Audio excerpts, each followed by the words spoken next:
Today we explore the Saqqara Pyramid Complex. We investigate the quote-unquote boat pits, the Pyramid of Wenise, the Southern Tomb, the Pyramid of Djoser, methane bearing, and the Pyramid of Userkaf. Have a cartouche. Userkaf. Let's go. Today we're back in Saqqara and we're going to investigate some of the new kingdom tombs on the south side of the causeway to the Pyramid of Wenise. Let's go. I'll hold the keys here. Ooh, that's hot. Das Maia Manita, Tutankhamun Manita for the bank. Lots of gold. I know where we're going. We're on our way to the Pyramid of Sekhemket, the buried pyramid.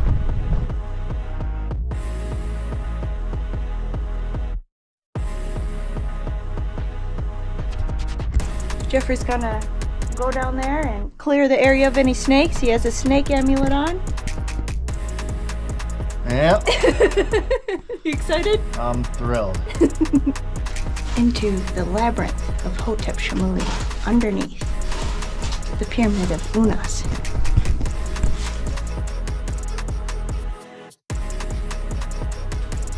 We've awoken them. I mean, there's just hundreds of bats pouring out of this thing. Oh my god. A lot of bats. Job well done. Anubis is pleased. Today we're here at the Saqqara Pyramid Complex. Unas.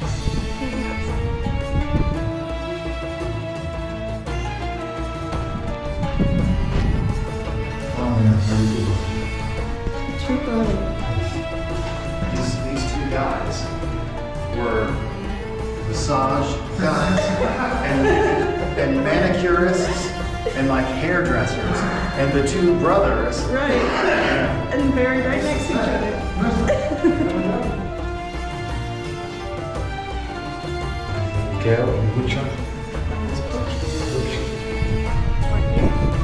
Step Pyramid of Djoser.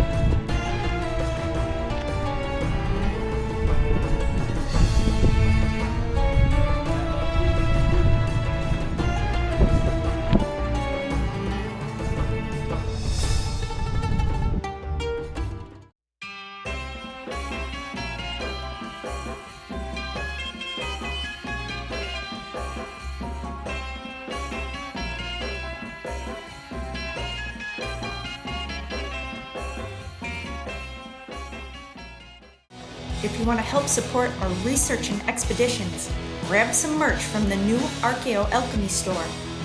Rock the classic logo in your favorite color combination with some beautiful alchemical prints. There are hats, mugs, hoodies, shorts, tanks, and tapestries.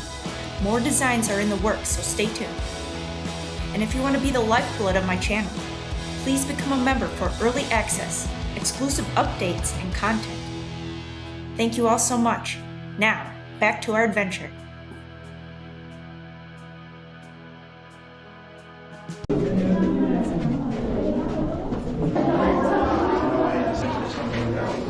This is calcite crystal, and you can see that it's a translucent crystalline material, one huge carved block of crystalline calcite, and used to create this shadow figure that was used here with the carvings.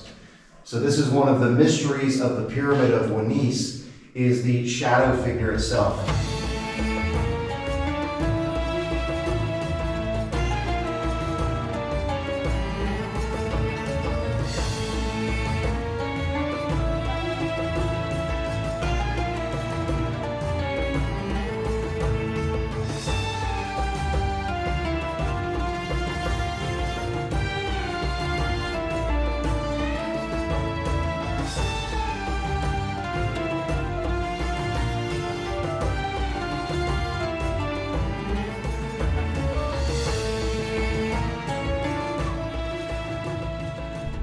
I'm Lex Levy.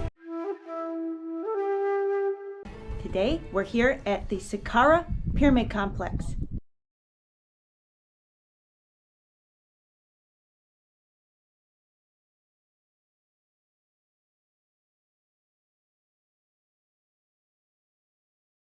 In today's expedition, we will travel the causeway of the Pyramid of Wenise.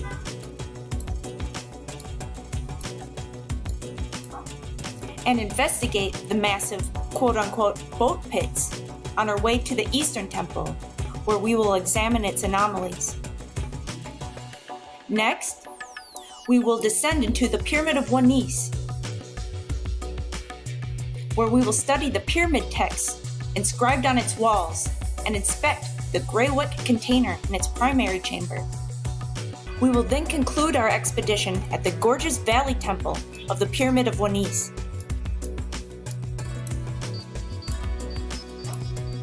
I hope you enjoy our adventure. Now let's go. The location of the Wenise Pyramid meant that a lengthy causeway was required, approaching approximately 720 meters. Its route followed a part of an old wadi, and apparently, earlier structures which stood in its way were demolished and used to construct the causeway. The causeway connects the Valley Temple to the Eastern Temple, and its route was redirected 3 times, originally connecting to the Step Pyramid of Djoser here. The route of the causeway meanders somewhat. It leaves the Pyramid Temple at a slight angle, and then as it enters the dry moat, it changes direction to the southeast. And it is here at this bend that we find 2 quote-unquote boat pits running east to west parallel to the causeway. The causeway continues over the dry moat and beyond before taking a final turn to the Valley Temple. Here, highlighted in green, you can see the dry moat, which is a deep cutting that surrounds the 3rd Dynasty Step Pyramid of Djoser complex. The construction of the causeway required a part of the dry moat to be filled in.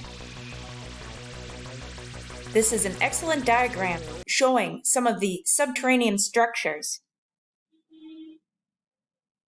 such as the 2nd Dynasty underground galleries, or the Labyrinth of Hotepsekhemwy that runs underneath the Eastern Temple. We will also visit these mastabas here that were built upon the dry moat. This image here, prepared by my team members at the ISIDA Project, shows this deep trench or dry moat cutting on the northern face of the Pyramid of Wenise, which was likely once filled with water.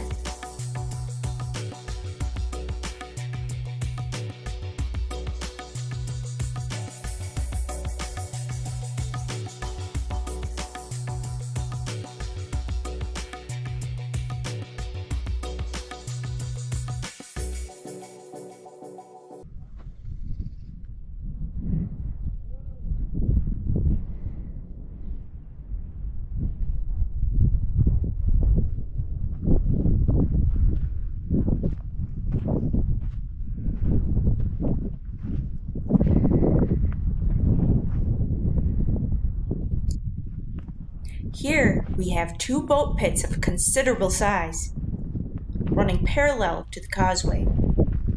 They are about 45 meters long and lined with fine polygonal limestone masonry, unlike the boat pits found at Giza.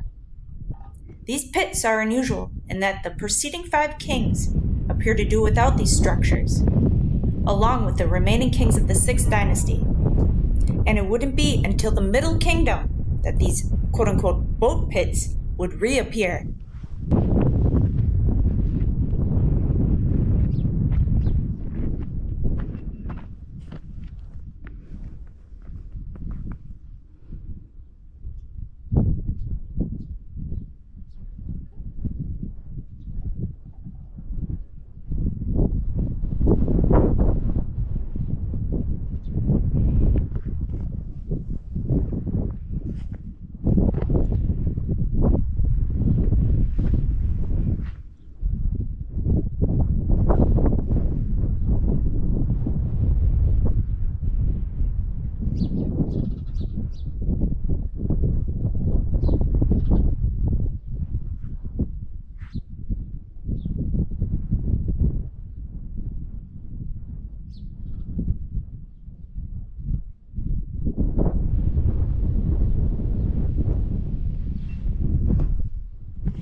Extensive research on the red quartzite conduit system.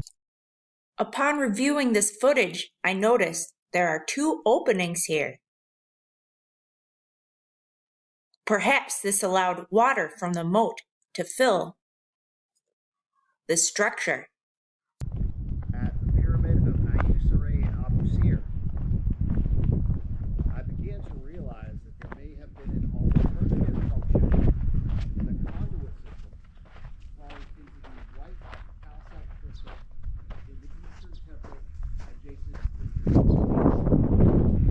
Today, we're going to have a look. And see if we can document the differences between these two systems. And I will provide justification for the new conclusion that I've come to regarding the function of the conduit system here at the Pyramid of Wenise. Really excited to be back in Saqqara today.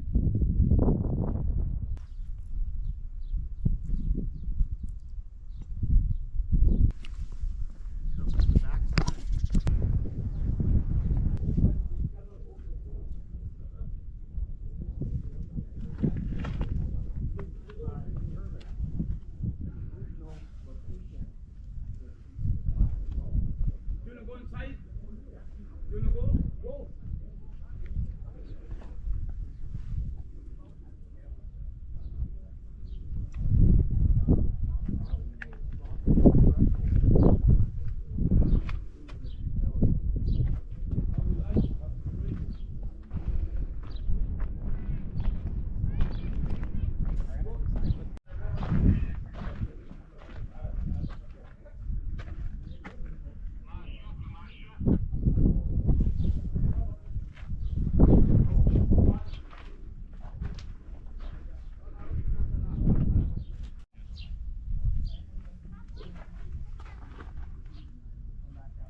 I took this photo on our prior expedition to Saqqara, and this artifact is found at the eastern temple of the Pyramid of Wenise, with these looking very much like light bulbs. However, I believe I finally found the missing piece.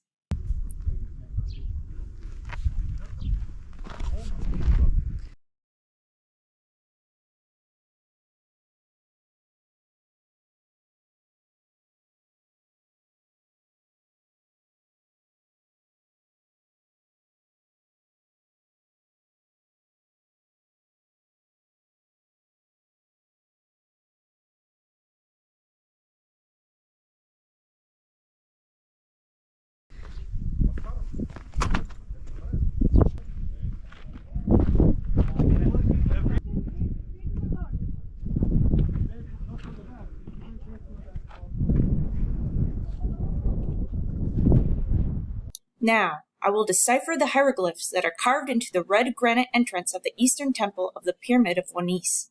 I will leverage the conventional interpretations. It appears we have a royal titulary. Starting at the top, there is a portion of a serac, which is a rectangular enclosure representing a niched or gate facade of a palace. I believe that this would have been the Horus title, and the Horus falcon would have been perched on top of the serac. But this top portion of the title is missing. Here we see an image of what I call the snake gate, and I find this symbolism very interesting.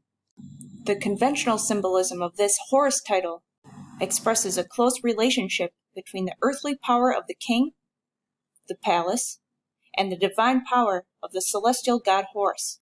The falcon who, from high above oversees the entire country and can strike at any prey below. Next, we have a prenomen, representing a papyrus plant and a bee. This is read as Ensu Biti, meaning one of the bee, one of the sedge, and symbolizing the king of Upper and Lower Egypt, with the papyrus stock being Upper Egypt and the bee being Lower Egypt. I believe the bee symbolizes industry, which is appropriate regarding the industrial-scale chemical manufacturing of Lower Egypt, as theorized by my husband, Geoffrey Drumm, at the Land of Chem. I suspect there is a connection to the beehive symbolism in Freemasonry.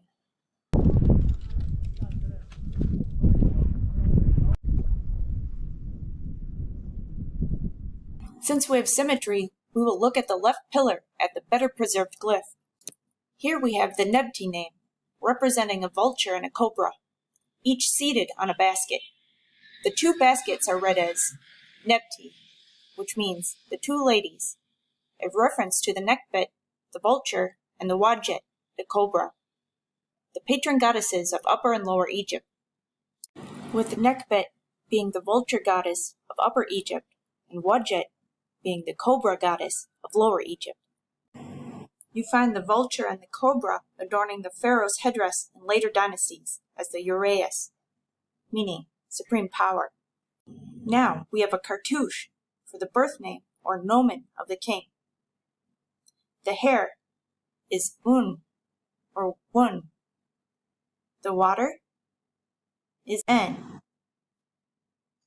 The reed is I or I, and the draped cloth is S for Unas or Wenise. Following the cartouche, we have an Ak, meaning eternal life, and this pyramid or flame, meaning to give or present, and the basket, meaning lordship or authority of the king. It can be read as eternal life is given to the king. Next, we have the Waz scepter, meaning serenity and dominion, also meaning fine gold, and the Jed pillar, meaning stability. It can be read as power and stability of the king. I believe this pillared entrance originally was a door frame, and I think I located the lintel piece and another fragment of the frame, both found near the pyramid. This is the artifact I believe to be the lintel piece. You can see there is a cartouche of Unas and the horizontal hieroglyphs. And here's a fragment with a cartouche stating Unas, son of Re.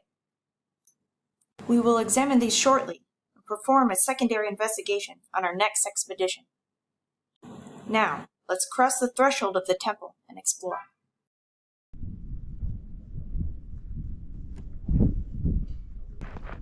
Let's go.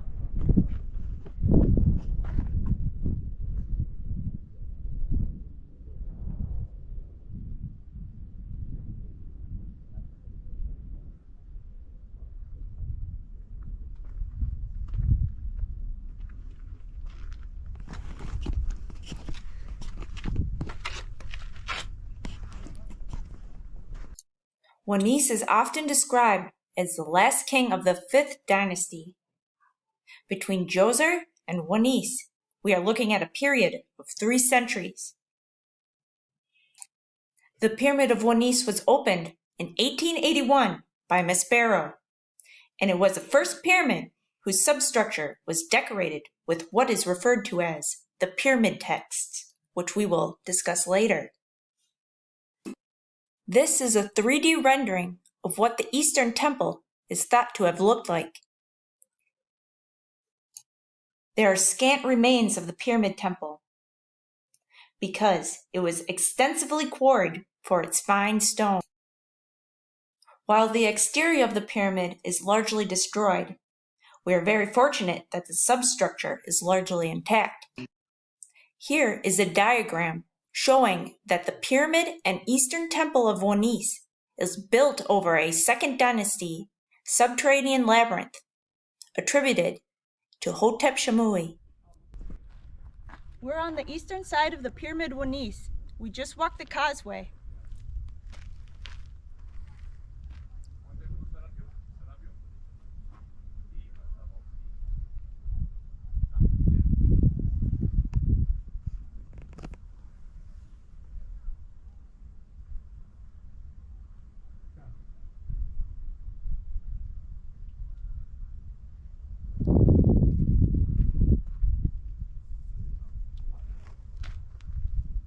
Now let's explore some of the surrounding structures and geology.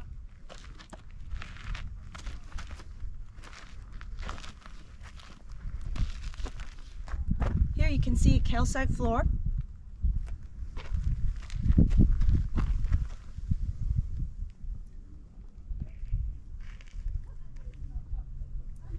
Strange botryoidal morphology.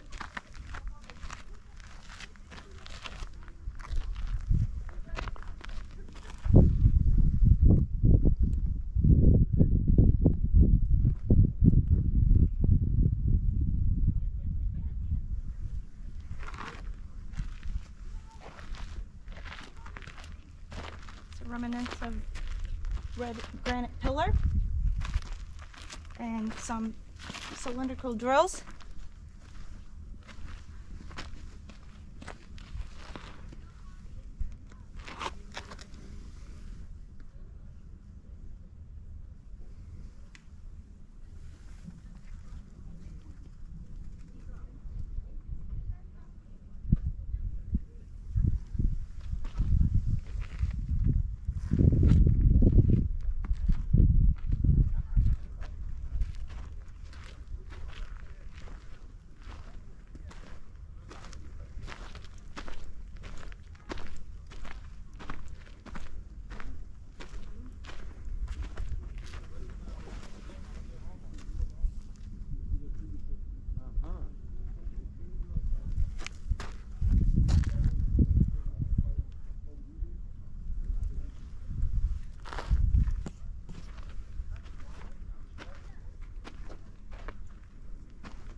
You can just make out some of the stars that would have been the ceiling of the structure. Most likely painted with Egyptian blue.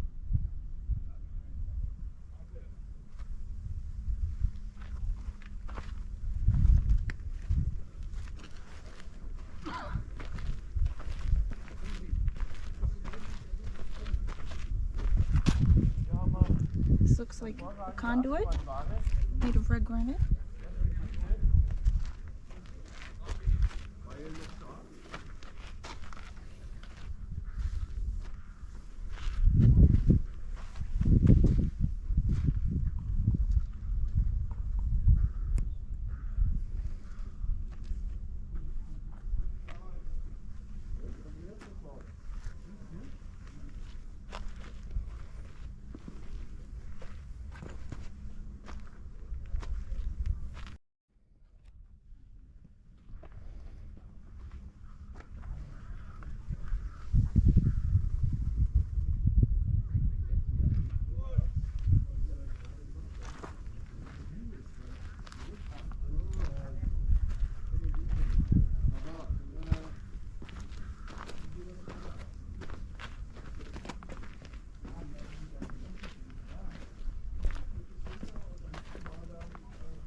Looks like a dovetail.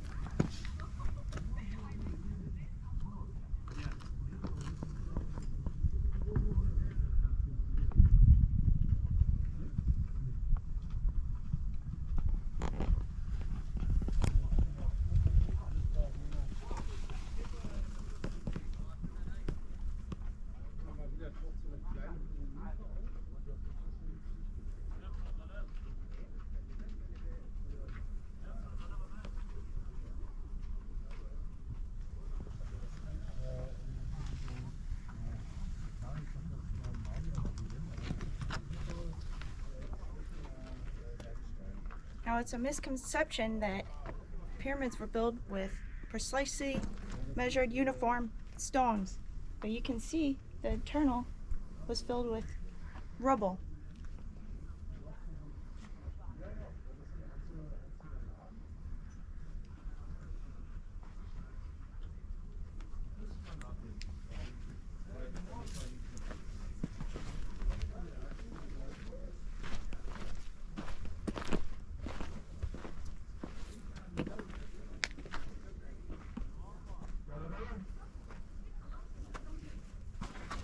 Let me get my flashlight.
An incredibly eroded pit.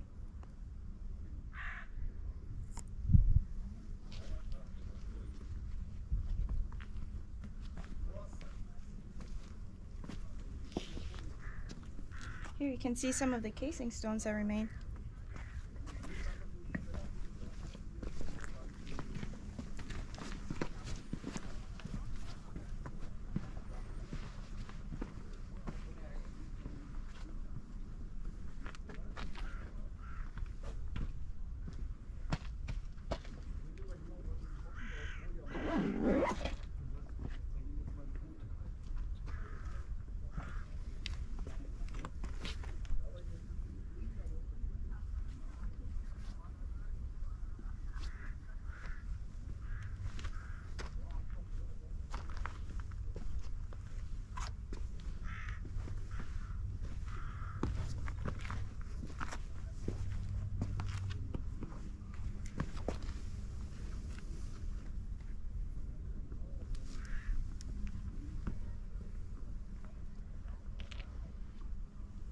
Here you can better see the internal structure of the pyramid.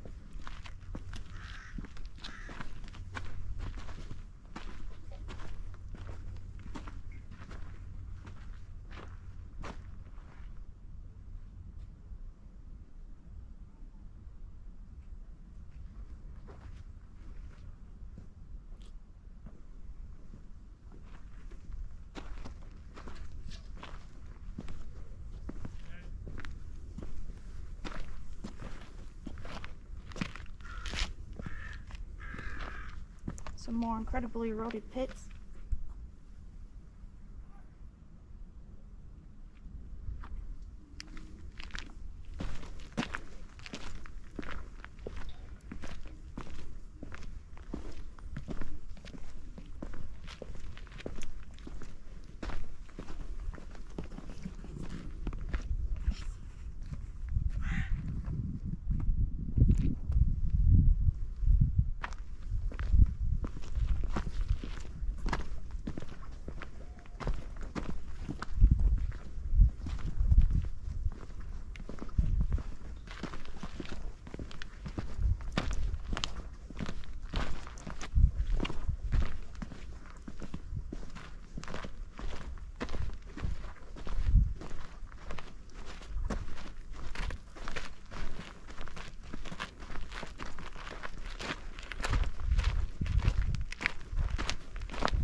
So Pyramid Wenise is closed today.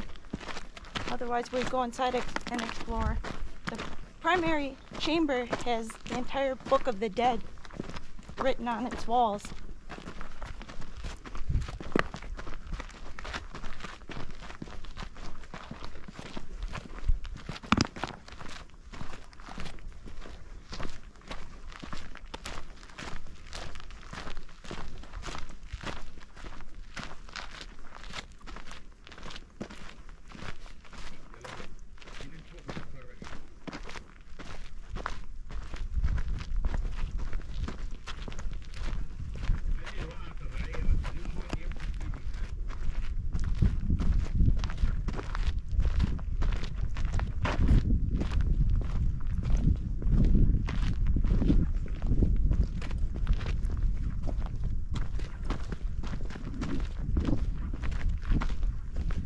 we're now on the northern side, and here is the entrance to the Pyramid of Wenise.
After reviewing this footage, I see that this stone may be an additional piece of conduit. We will examine this stone further during our next expedition.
Here's a diagram of what the Eastern Temple is thought to have looked like, and will help you with orientation.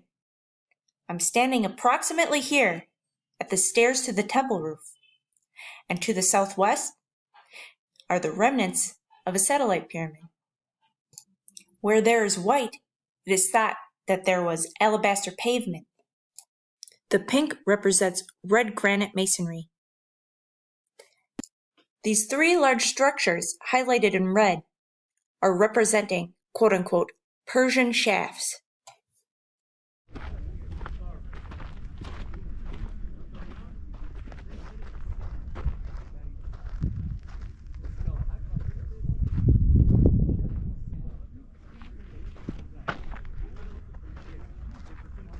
Iron thing apart, pop out metal piece that once ran underneath this temple floor. Now I know this is a bit of a radical proposition. I spent a lot of time examining those channels in Abu Sir.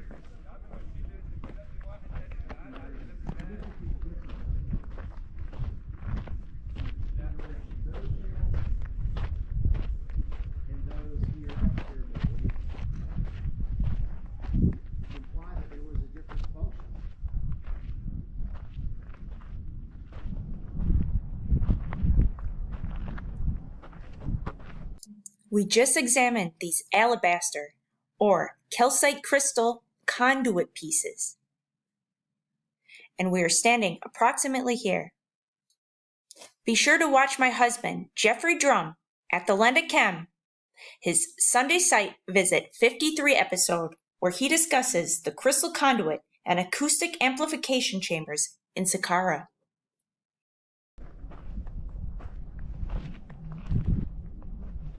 So here, for example, and I can't say for sure that the channel see here in this piece of red granite. I cannot say for sure what this was originally a part of. Again, it's just a granite fragment. But this is very similar to the width and depth of the channel at Abu Sir. You can see it's actually in two pieces here.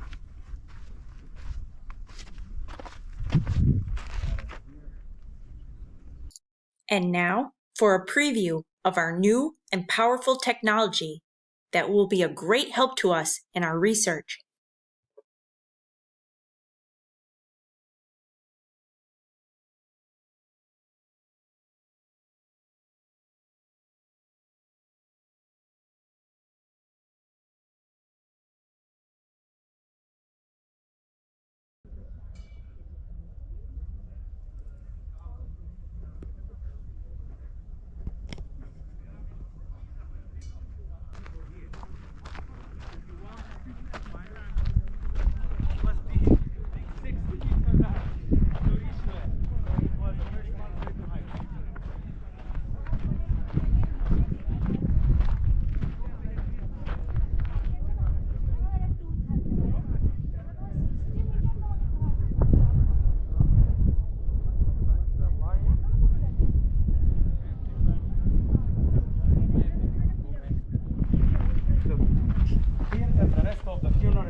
Find the rubber.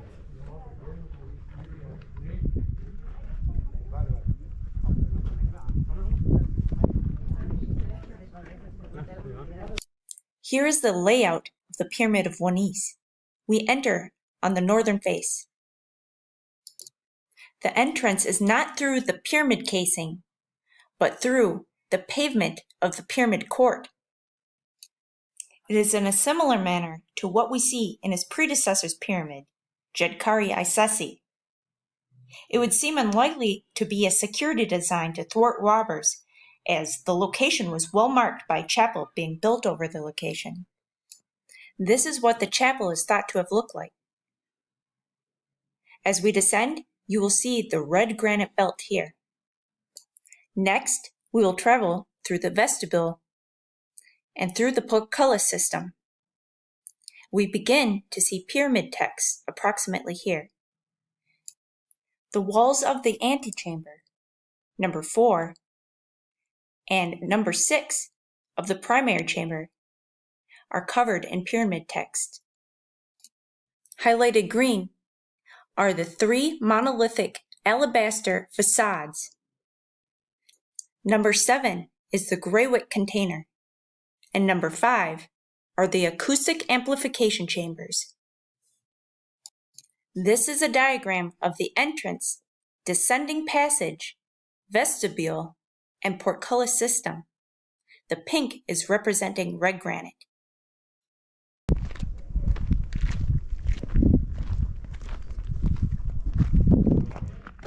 Could go down a ways.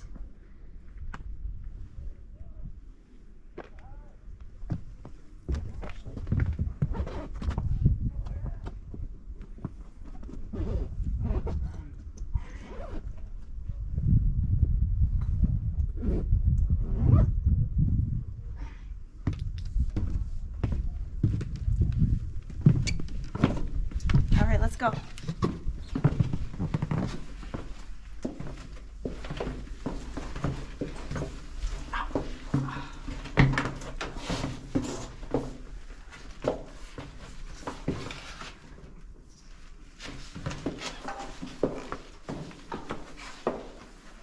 Piece of red granite here.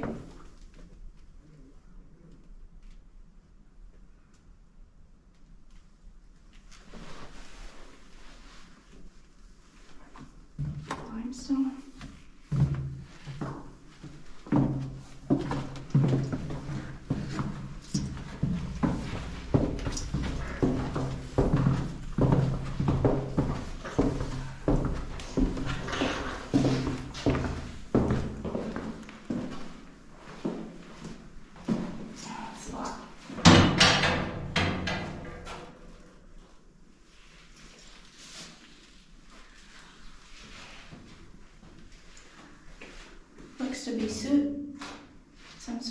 painting on the ceiling.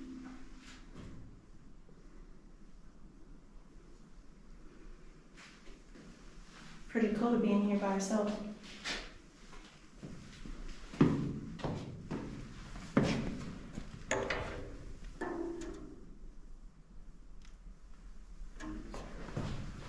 Should we try the acoustics? Here in the Pyramid of Wenise. It's also in the exact same location in the Pyramid of Teti first, also Saqqara, and also in the final pyramid on the ISIDA Project. There is a hole down here in the exact same location at the bottom of the shaft. And this emulates the design of the red pyramid, which also has a pit at the bottom of the northern inlet shaft, which, as explained in previous episodes, is used to introduce water into the reaction chamber system.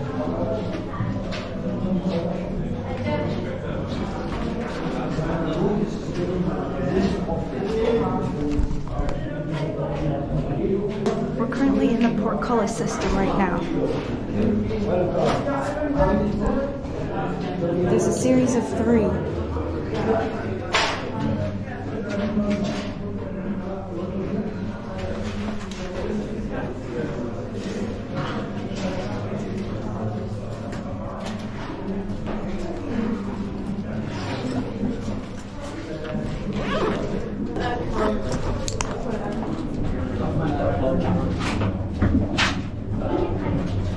Excuse me.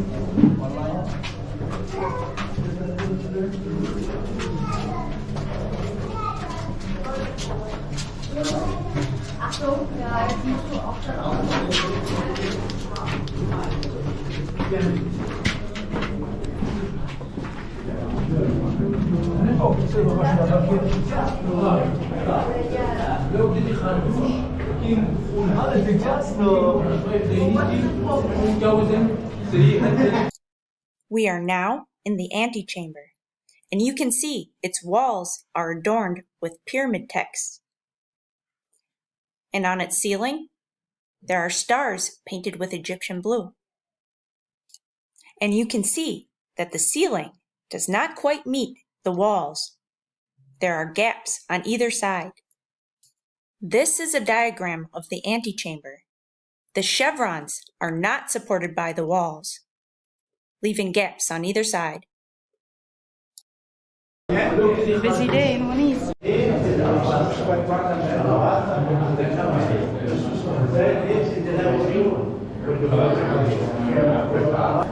I'm Ms. Levy, and this is Ancient Odysseys. Today we're here in the Pyramid of Wenise, and we're examining the pyramid texts.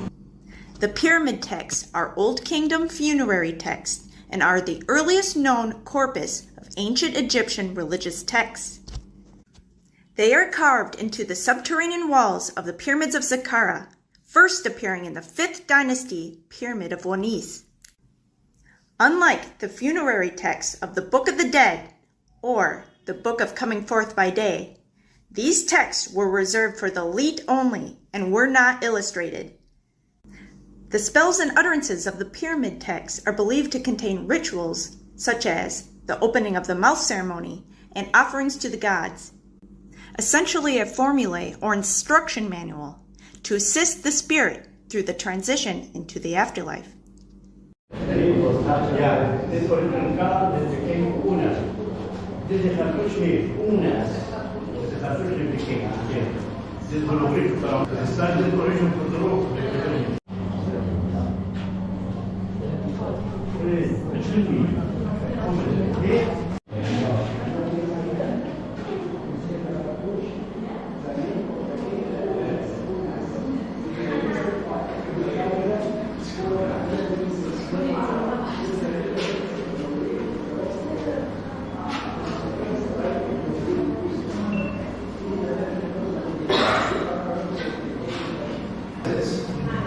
I documented channels that run itself.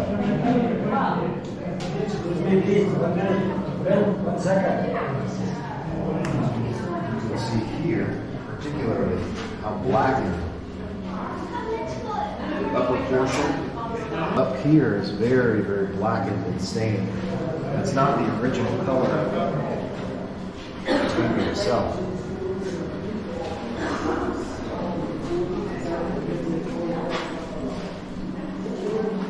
You can see the texture of the container itself. Di sarcofagi del demonio in demonio che è come zippello. Di vedere nulla I can read the religious one. And then, but it looks to me still like there's a lot of prayers. So this is what's known as the Egyptian Book of the Dead. Yeah, which Book of the Dead? The Book of the Dead, which describes the process of the pharaoh going into the afterlife and the weighing the soul against the feather and all of these processes. So let me see if I can do it here. Oh, thank you. Okay, so you see this here? This shadow figure? Yes. Normally, with the old lighting infrastructure, they used to be able to turn off the lights in the room. But you can see that there's a figure. You see the belly button and the body? He will try to turn it off for 3 seconds. Okay, yeah.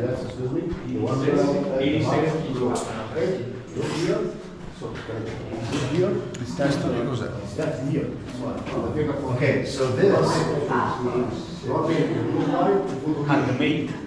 is black grayware. The conventional story is that this is black basalt, but they've actually taken chemical analysis of samples from this container, and it's black grayware, which is a different chemical composition and geological formation than basalt. We'll see more grayware in the pyramid of Teti I.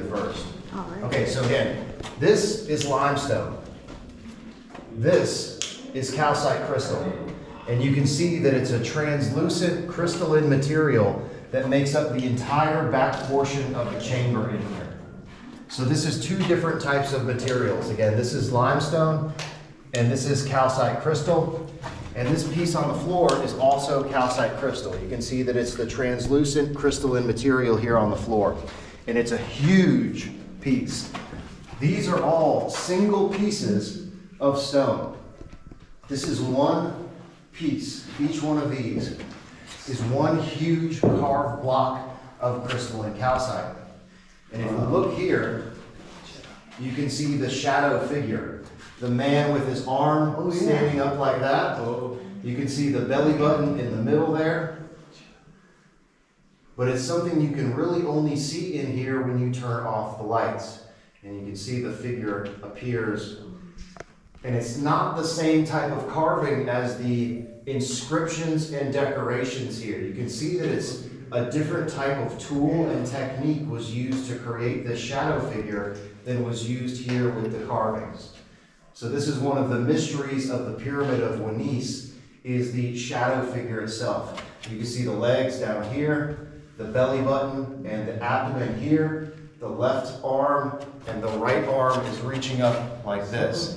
And it's something you can only see when you turn off the lights and you can have it with a flashlight. It's the first location that it's actually documented and written on the walls of the chamber. So it's more than one chapter in the Book of the Dead? I'm not sure the extent of the text. Book of the Dead, that's my point.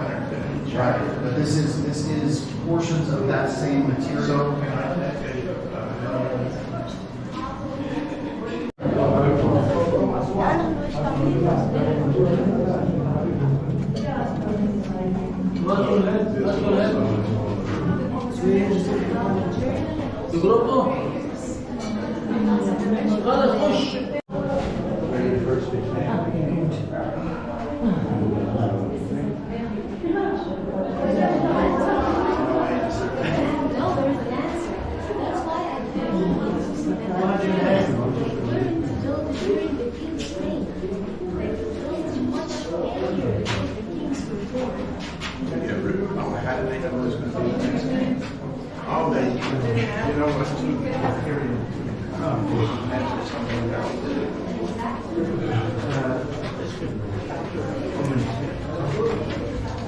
Watch that. 1 minute. It's good. Here, this the pyramid here is up. Stop. Yes, the group. It's good. Here, can go hands by your legs. Therefore, the visual of the pyramid. In after here is the sentiment up here. Come to look here. Here, this is a push here. This is a push to the and the side here is no here. It's original. After here is the start. The start is from the road. The look here, Saqqara, Pyramid, 1 minute.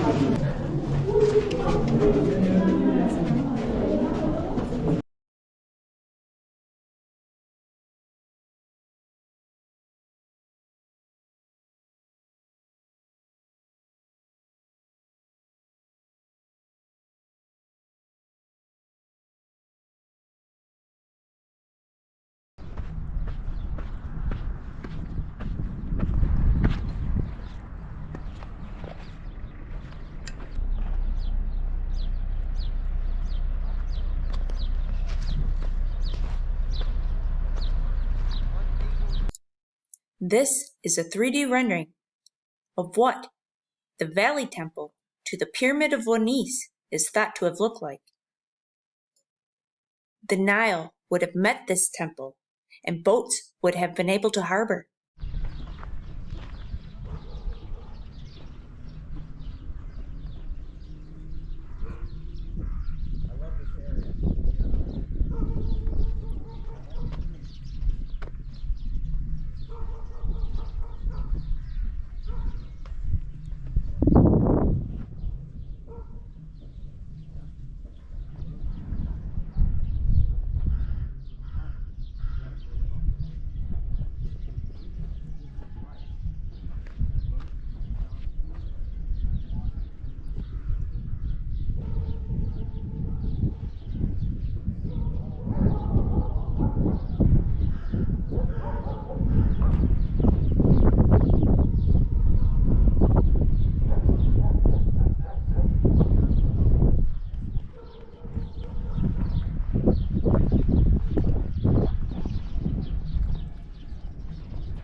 This concludes part 2 of our Saqqara expedition. Please like, share, comment, subscribe, and stay tuned for more epic adventures from ancient Odysseys. Never stop exploring. If you want to help support our research and expeditions, grab some merch from the new archaeo.alchemy store. Rock the classic logo in your favorite color combination with some beautiful alchemical prints. There are hats, mugs, hoodies, shorts, tanks, and tapestries. More designs are in the works, so stay tuned. And if you want to be the lifeblood of my channel, please become a member for early access, exclusive updates, and content. Thank you all so much. Now, back to our adventure.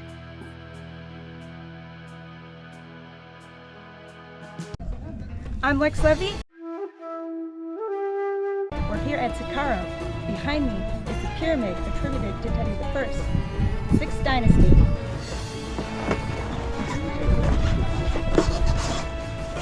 We're making the descent.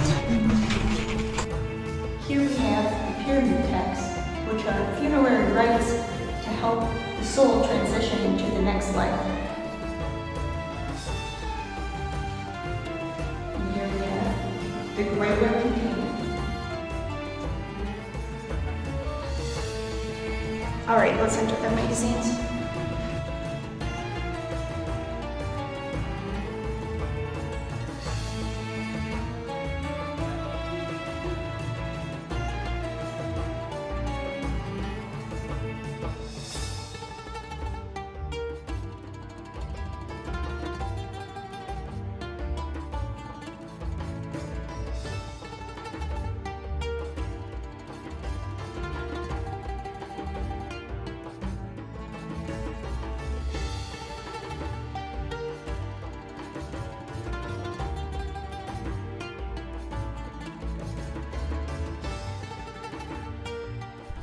I'm Lex Levy. Today, we're here at the Saqqara Pyramid Complex.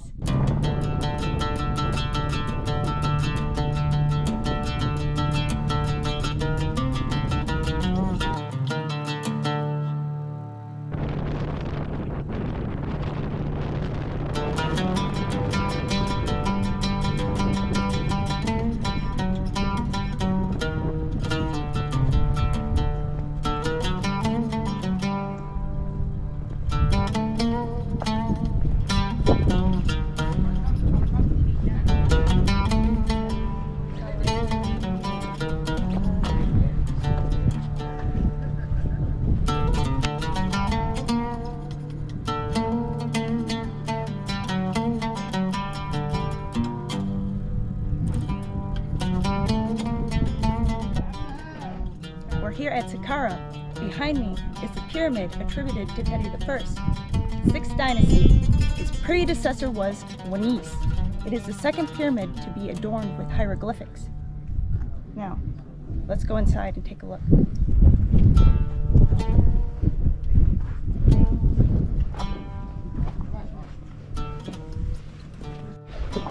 I'm here with my husband Geoffrey Drumm from the land of Chem.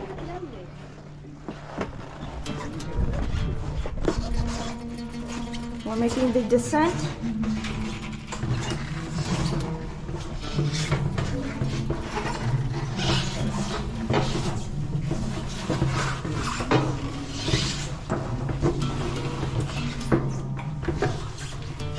The descending chamber is made out of limestone, and we'll see a granite belt up ahead.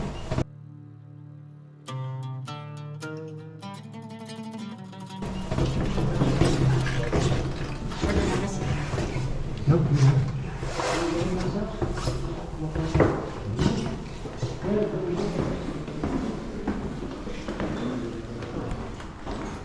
Some patchwork here.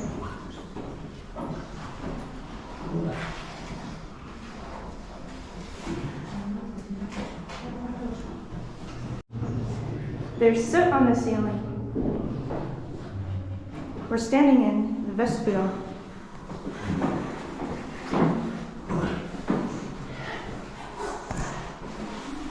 Now we're entering the horizontal passage.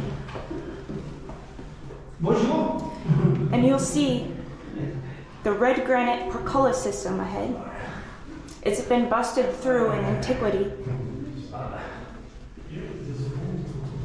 You can see a fragment of one of the portcullis slabs.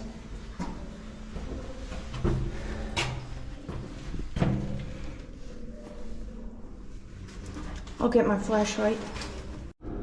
We're here in the red granite portcullis system. You can see that it's been busted through in antiquity. And here is a fragment of one slab of the portcullis system.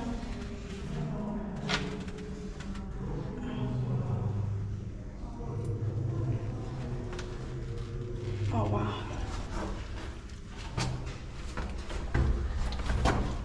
You can see its housing.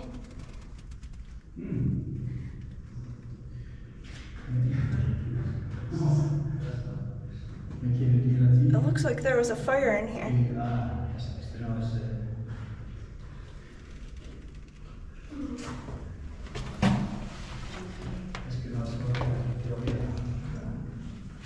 There's a series of 3 slabs.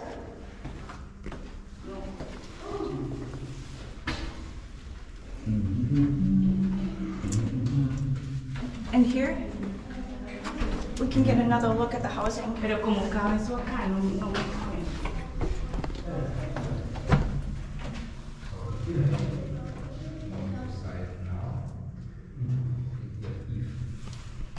There's been a lot of patchwork here.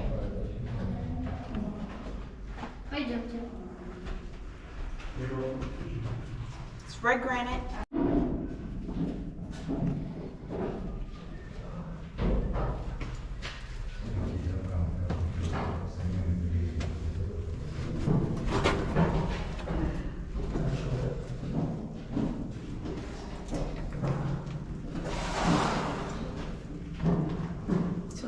last in the series of the four-color system.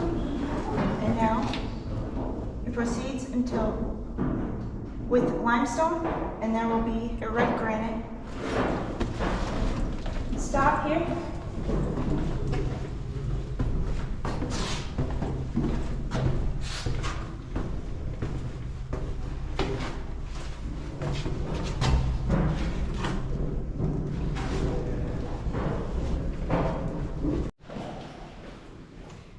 And at the threshold of the horizontal passage, we have a slab of greywood.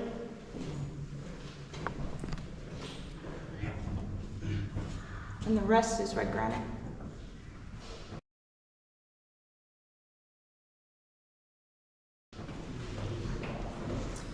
It's a red granite lintel.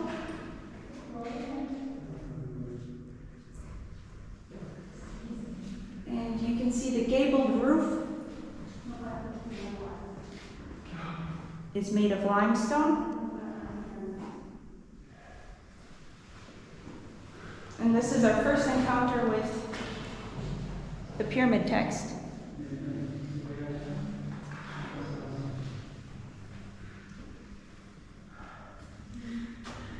It looks like it was applied on plaster.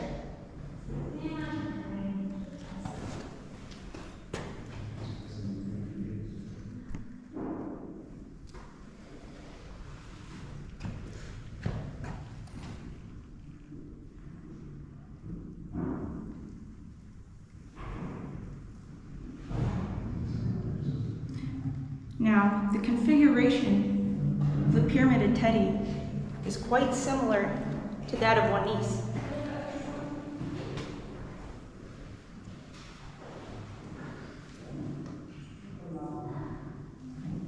Much of the fine white limestone has been poured away, and you'll see this in the chamber with the magazines.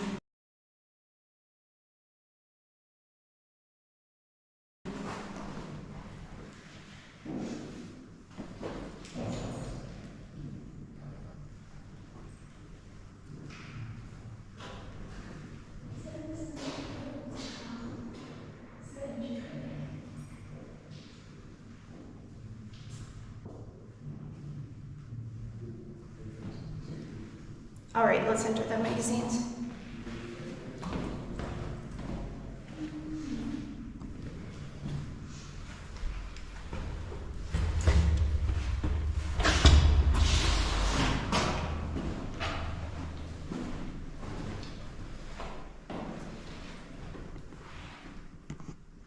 So it's configured in the same way as Wenise.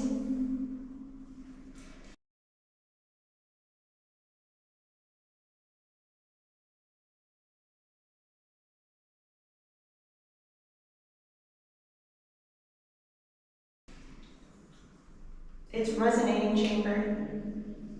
The resonance has been dampened due to this removal of the fine white limestone. There would have been 3 magazines here, partitioned by these 2 walls. You can still hear some of the acoustics.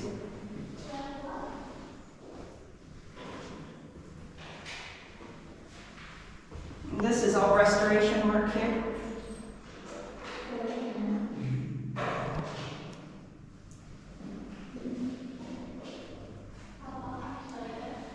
There's no conventional explanation as to the use of this chamber. All right, let's go explore the primary chamber.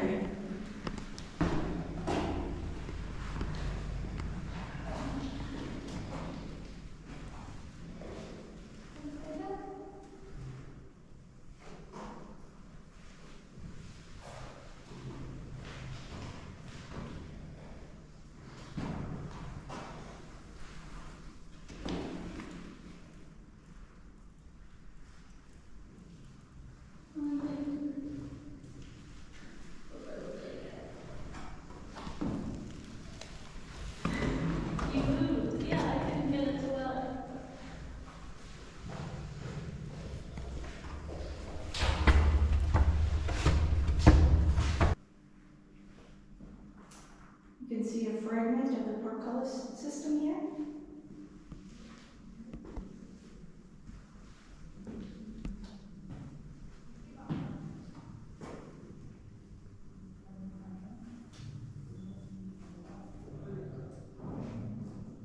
There has been some slippage to the chevrons as the limestone facing has been removed.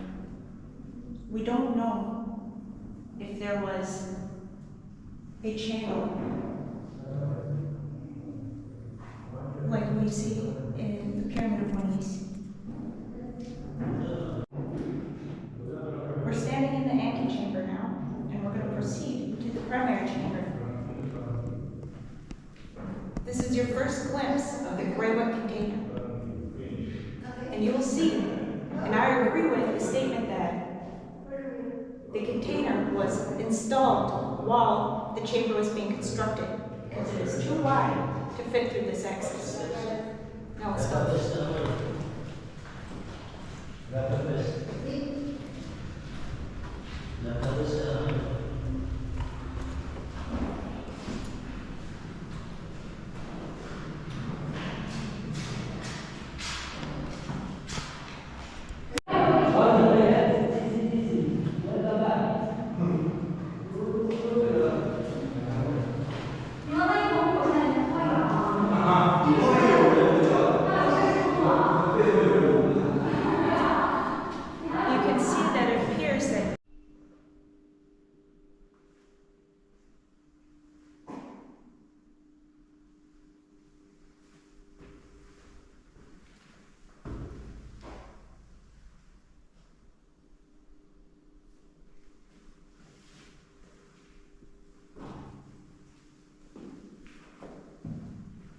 Here we have the pyramid texts, which are funerary rites to help the soul transition into the next life.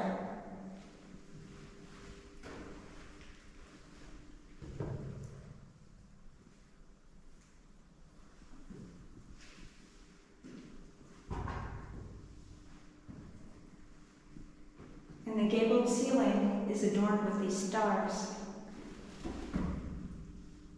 And you can still see the grid system in red, this ochre here, and the beginning of some of the stars.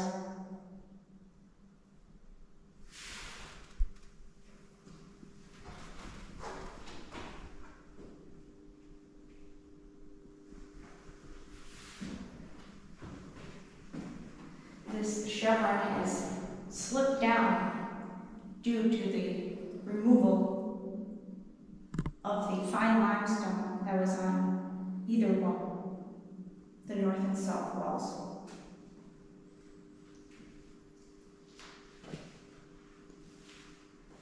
And here we have the gray wet container.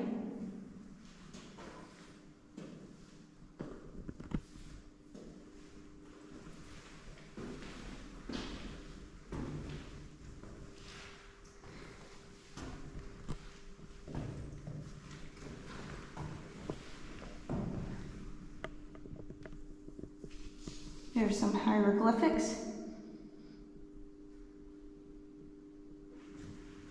And this rim, it is said that there was a ring of copper inlaid.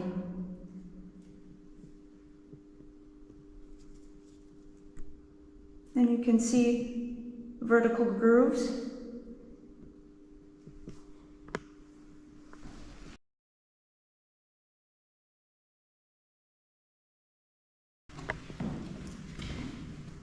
And below me here, the conventional theory for this is that it was a pit for cannabis jars.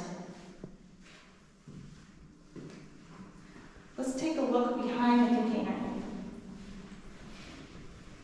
Thank you.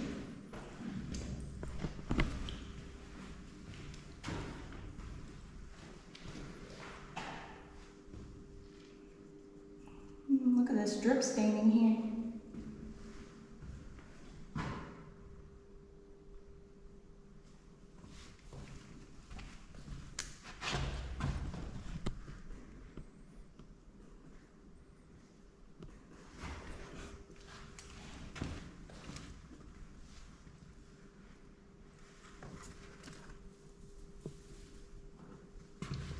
It looks like a residue.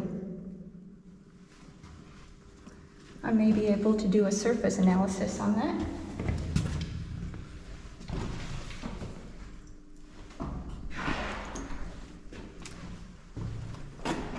And take a look here. We have a dovetail.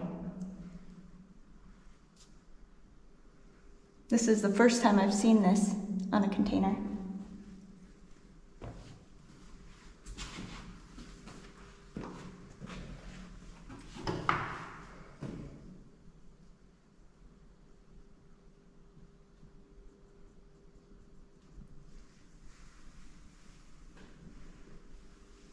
Can you see up top?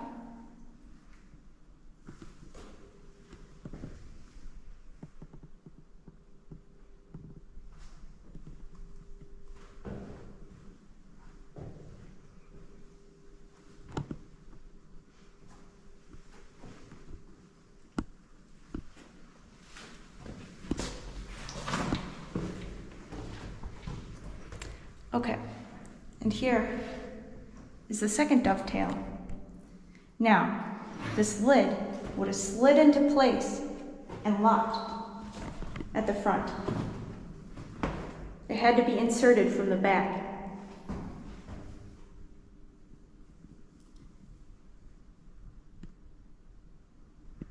It's a very interesting feature for a quote-unquote sarcophagus.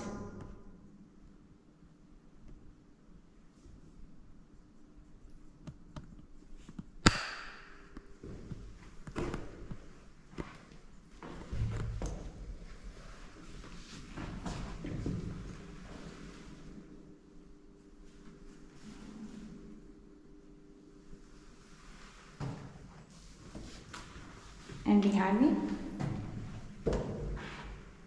is a wall of hieroglyphics. And you can see the dual lotus here.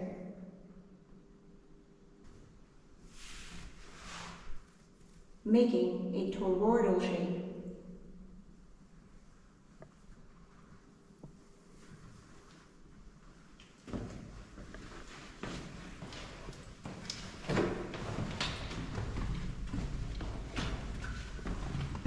All right, let's do an analysis.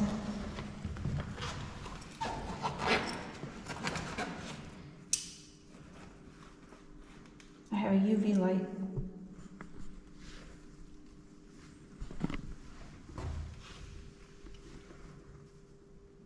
I'm not seeing any luminescence.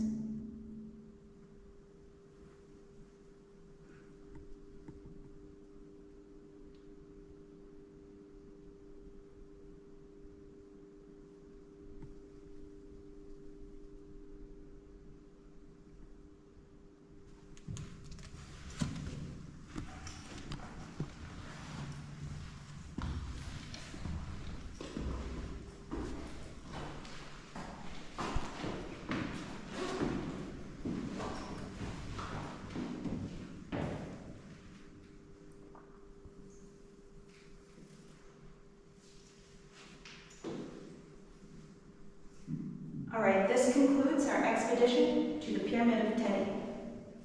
Please like, share, subscribe, and stay tuned for more epic adventures from Ancient Odysseys. Never stop exploring.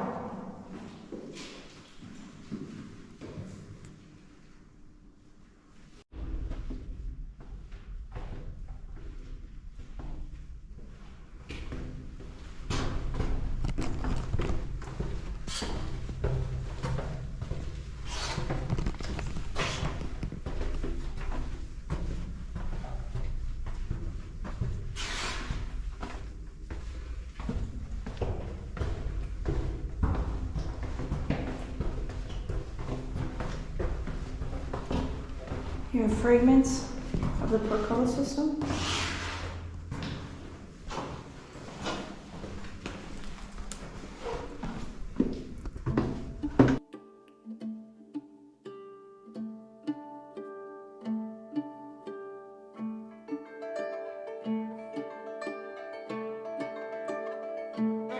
Thank you for watching.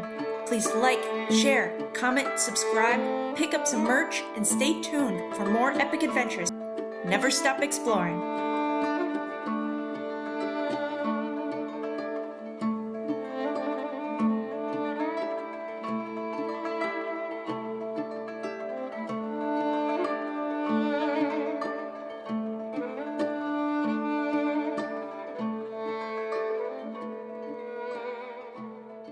If you want to help support our research and expeditions, grab some merch from the new archaeo.alchemy store. Rock the classic logo in your favorite color combination with some beautiful alchemical prints. There are hats, mugs, hoodies, shorts, tanks, and tapestries. More designs are in the works, so stay tuned. And if you want to be the lifeblood of my channel, please become a member for early access, exclusive updates, and content. Thank you all so much. Now, back to our adventure.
Alright folks, we're standing at the entrance of the Serapeum.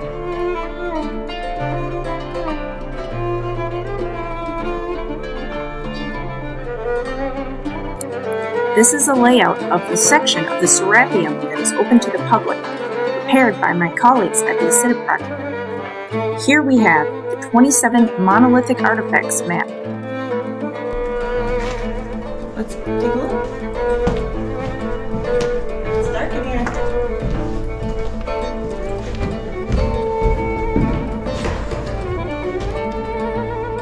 So the Serapeum is a subterranean structure. There are numerous galleries that house these containers made of porphyry, granite, and diorite. They're monolithic, so they're made out of a single stone. And this is a lid of one container.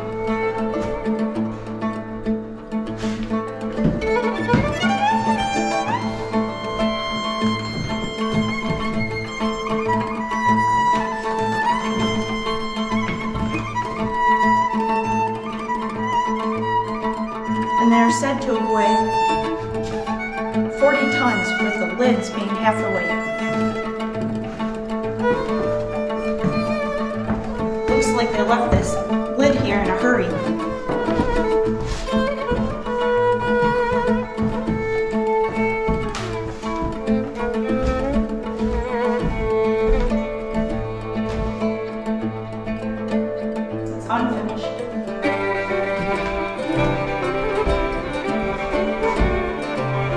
Look at the shape of this container here, left in the middle of the hallway. It's a tight squeeze.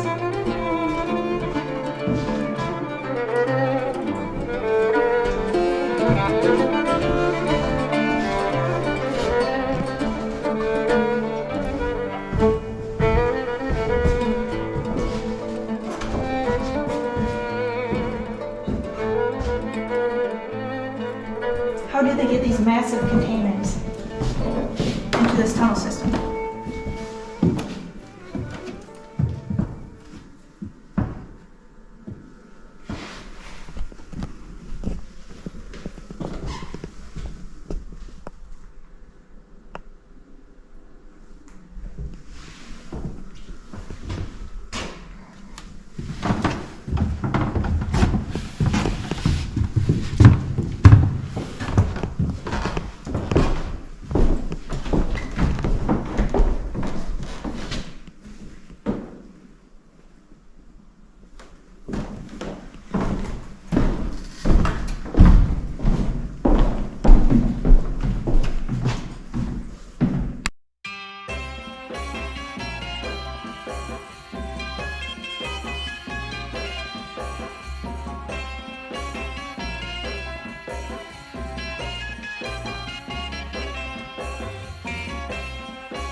They are absolutely colossal.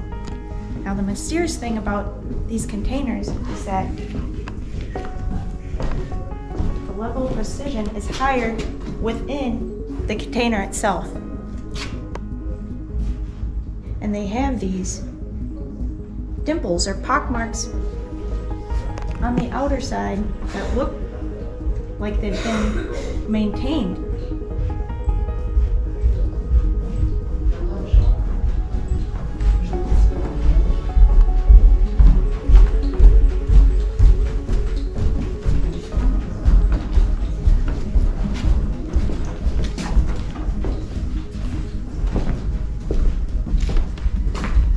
You can see a vein in the geology here.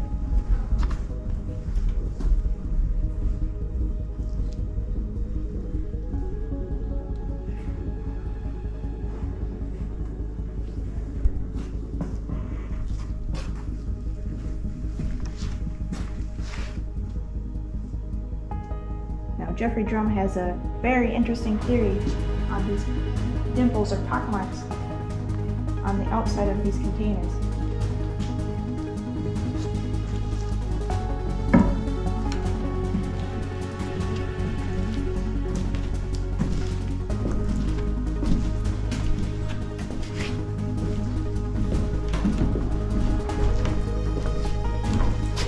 So being monolithic, perhaps these stones were worked in situ.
Here you can see the finish on one of these marks.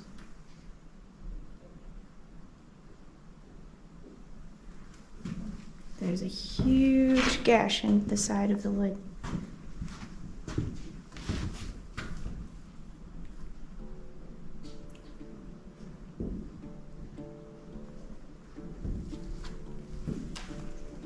Now, the conventional theory for these containers is that they were burial places for the Apis bull, or the sacred bulls of the Apis cult.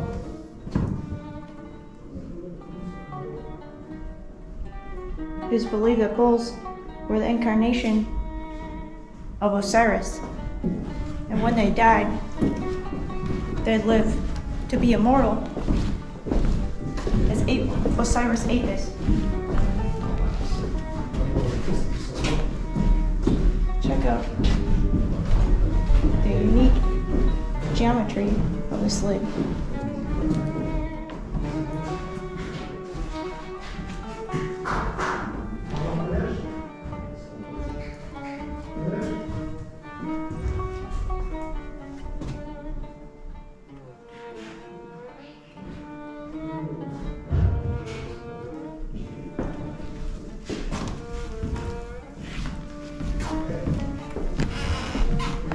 It's very nice here.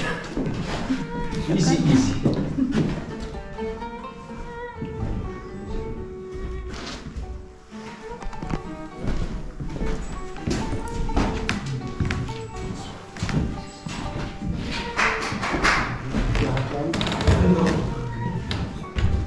Amigo. Here, come here.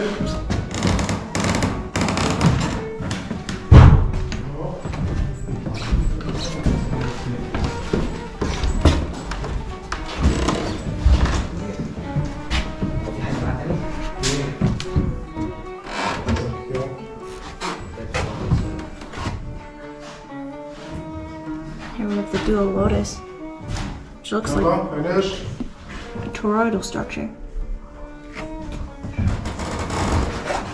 And the jet pillar. Look at how crude these hieroglyphics are in comparison to the masonry.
Now it sounds like we have the area to ourselves.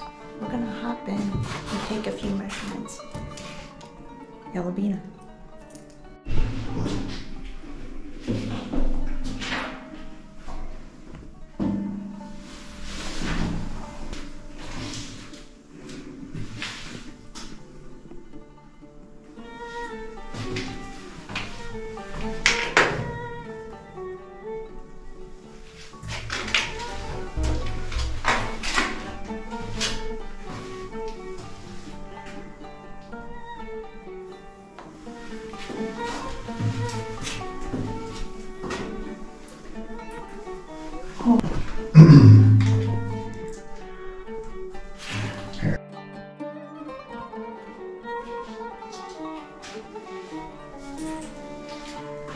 Why did they go through the effort container. And the outside. I wish I had a Geiger counter on me, but we are going to measure the frequency, the electromagnetic field. We can get acoustics in here.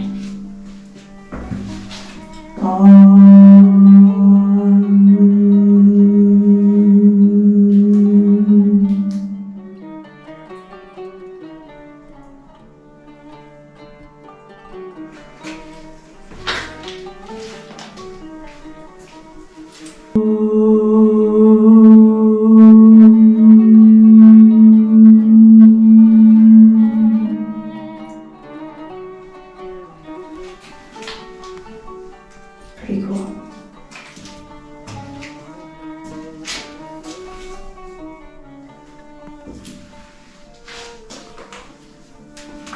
My intuitive feeling is that something radioactive was being housed here.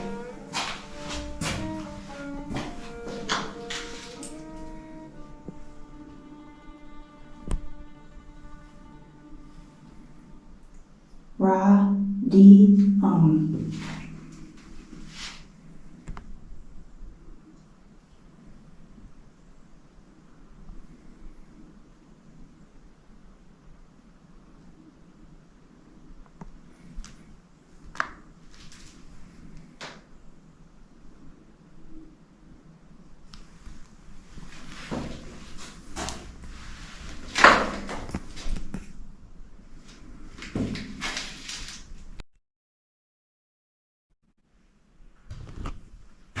We were just investigating the inside of this container. We chanted and documented the tone that was detected, and also the magnetism. Pretty spectacular.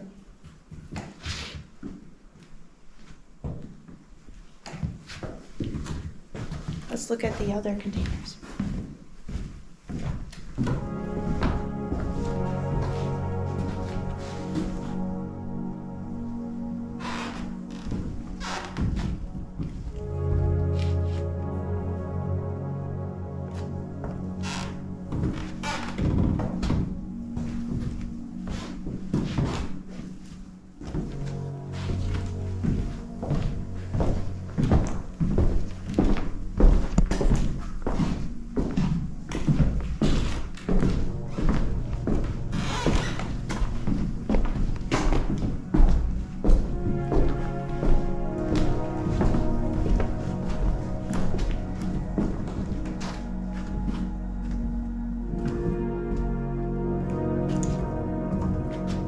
Look at the corner of this container.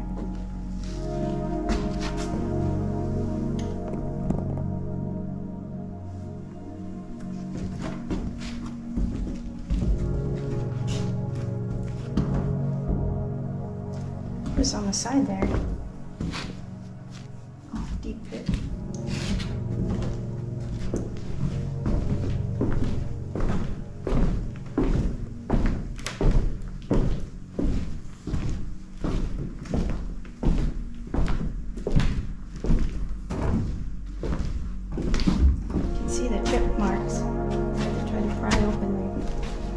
Lid.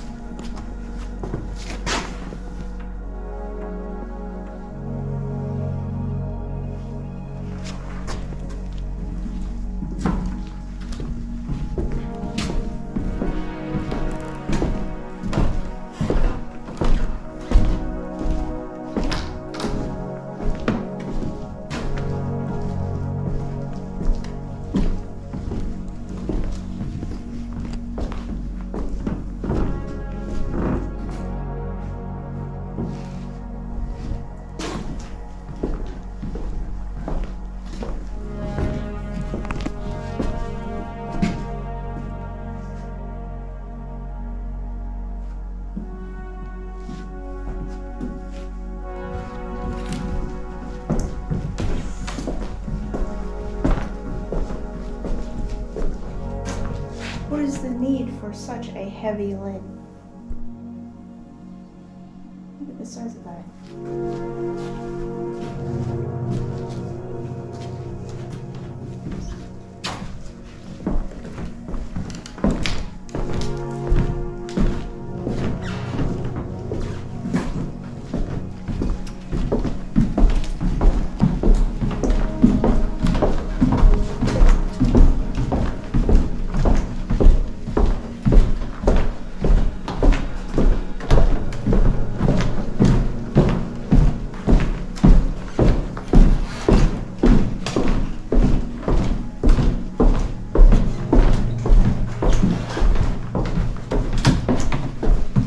Serapeum was rediscovered by Egyptologist August Mariette in 1851.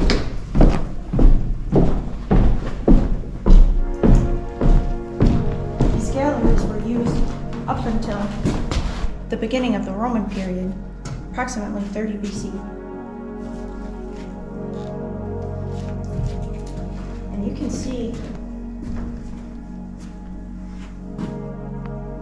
that this container is placed within the floor.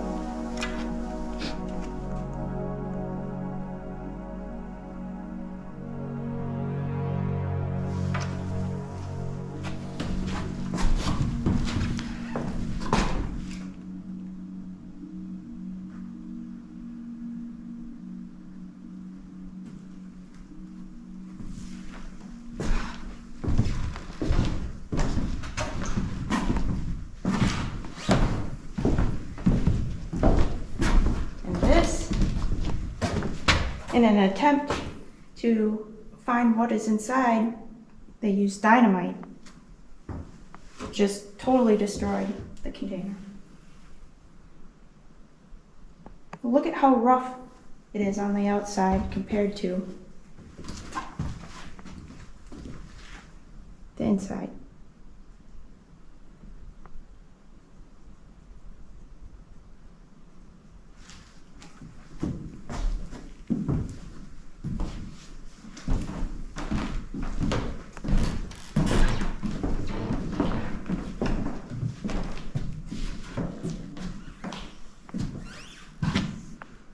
This is situated deep inside the floor.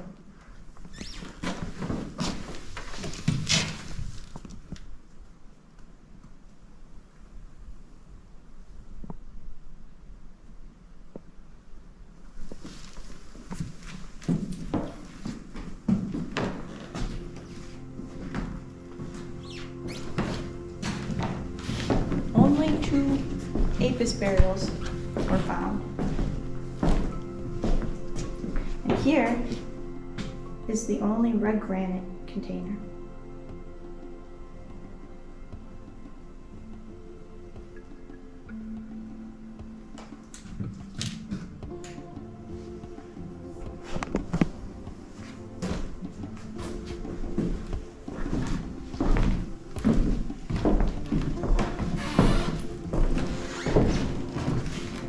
Each one is unique.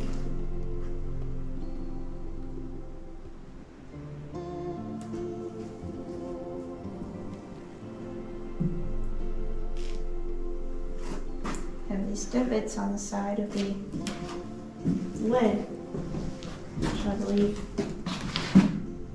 it was used to access the inside.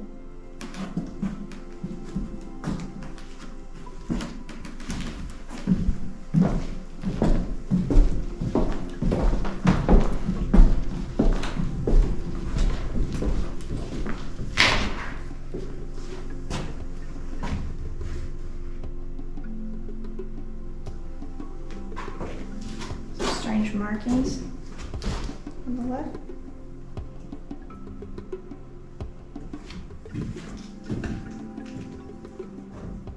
They left this bumpy patch on the lid.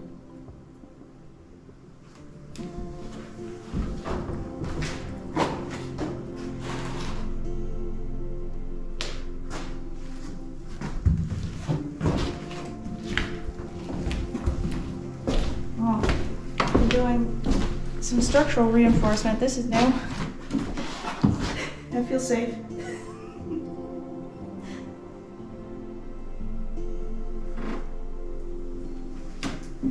this has a look.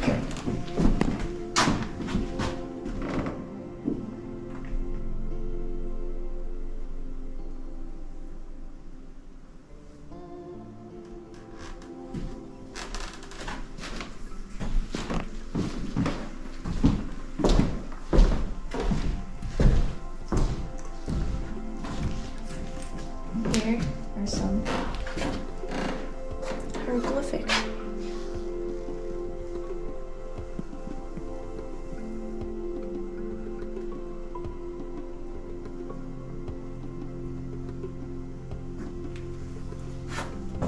And the hieroglyphics could have been applied at any time.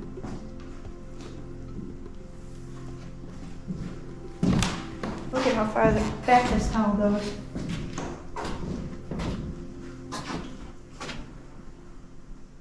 Can we go adventuring?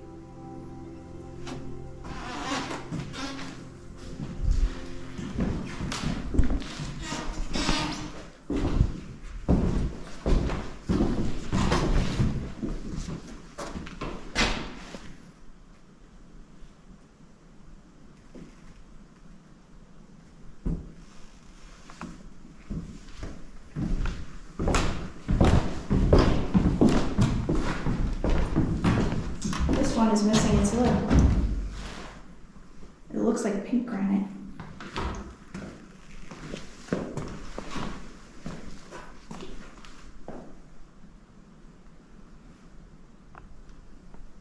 Looks wet on the inside.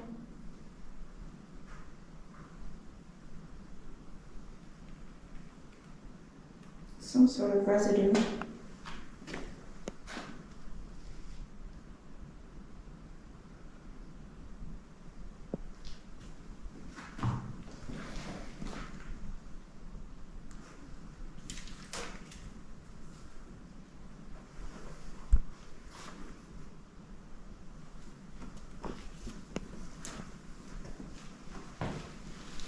I'll show you its lid in just a moment.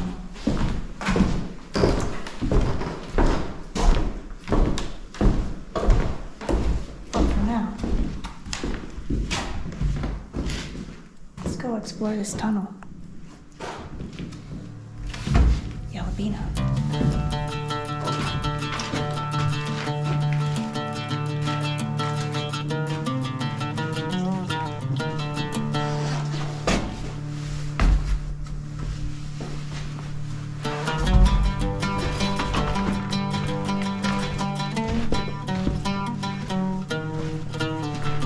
Guard once told me this is where Alibaba is.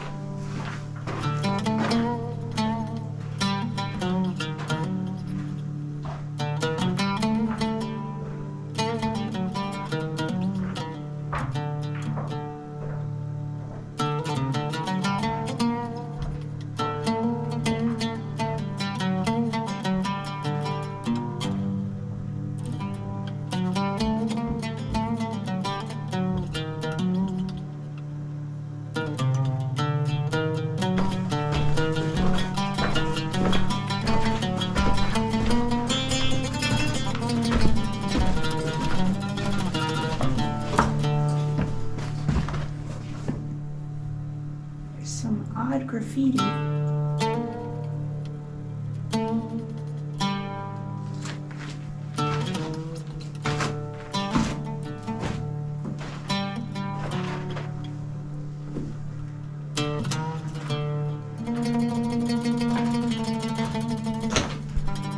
Perhaps they had plans to expand.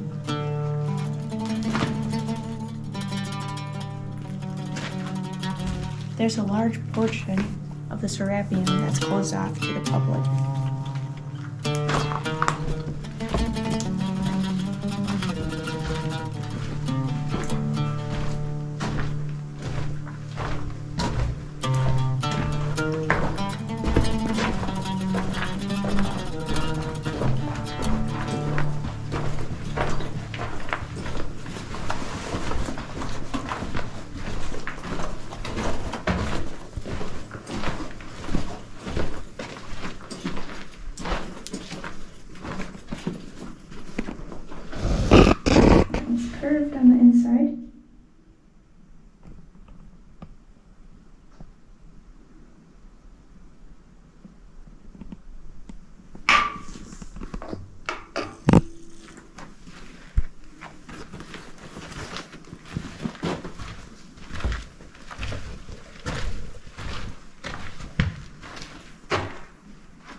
Here's the lid to the pink granite container with the hieroglyphs. It's left by the entrance to the Serapeum. Looks like it was left in a haste.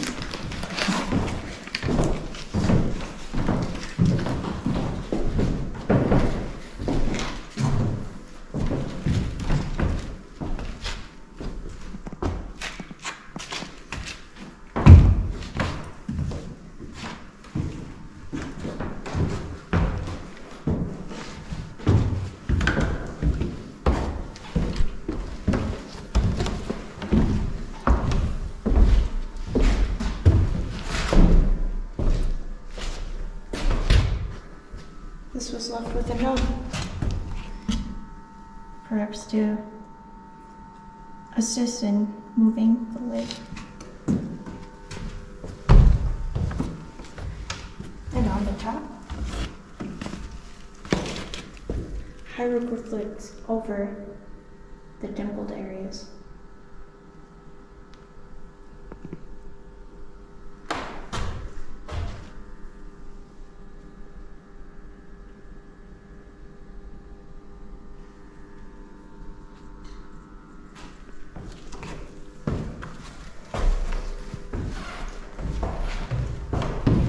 Our expedition into the Serapeum. All right, shout out to my cameraman. If you want to help support our research and expeditions, grab some merch from the new Archaeo.alchemy store. Rock the classic logo in your favorite color combination with some beautiful alchemical prints. There are hats, mugs, hoodies, shorts, tanks, and tapestries. More designs are in the works, so stay tuned. And if you want to be the lifeblood of my channel, please become a member for early access, exclusive updates, and content. Thank you all so much. Now, back to our adventure.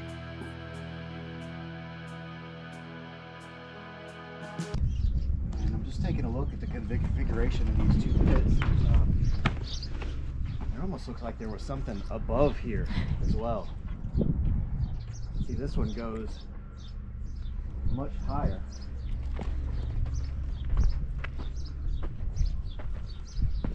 Oh.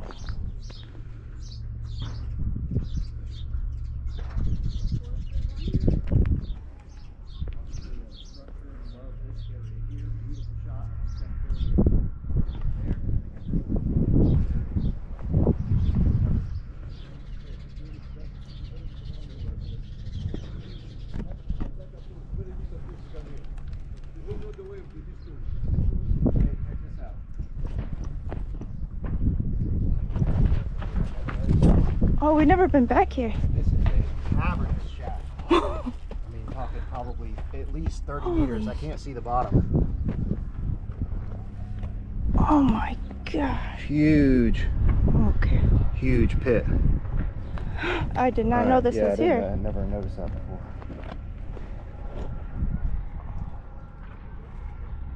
Cannot see the bottom. Look at Yeah, how crumbly it is. And this is the other boat pit? correct.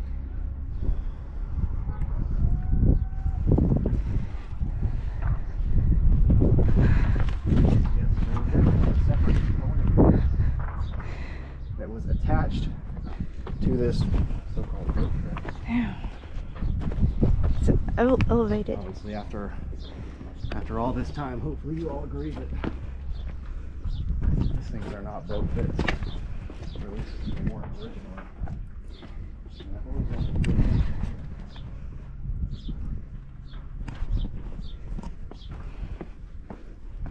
huge block of stone here. And where the hell did this thing come from? It's not. I mean, it's way bigger than the stones that are used in the walls of this enclosure. So how the hell did this thing end up down in here is a pretty good question. Where did it come from? That's paved. And you can see that there's a little notch in the stone here. So originally it was a piece of something else. Yeah, they have paving down in here.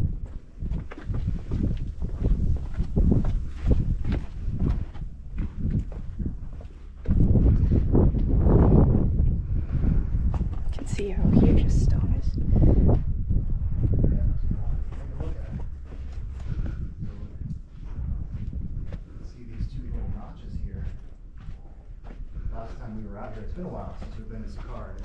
good to be back. This is another unusual piece here. Looks like fine limestone. Yeah, those are two very large pieces of stone that are not compatible with the sizes of the stones used in the enclosure itself. I'll take a look at this over here real quick, and then we'll return back to those two new holes.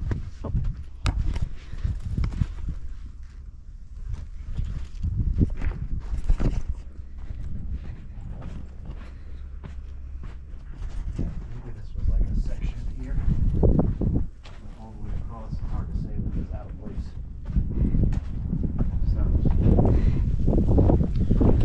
This is what I want to look at. Yes. So adjacent to this, we have that huge pit going down into the bedrock that at the time of operation, that most likely connected into the subterranean water table. And this thing here, of course, that's completely filled with trash, but Do you want a flashlight? I think I have one in my back. Oh, here it is.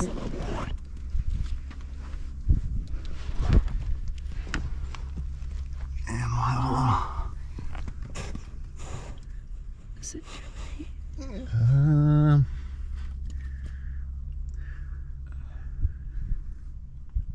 That's to be determined. Let's see. It looks there's like a hole it back looks there. like it goes down. Take a look from over it. Yeah. On the No, I left. can see it. See this one? So that was my suspicion, is that those are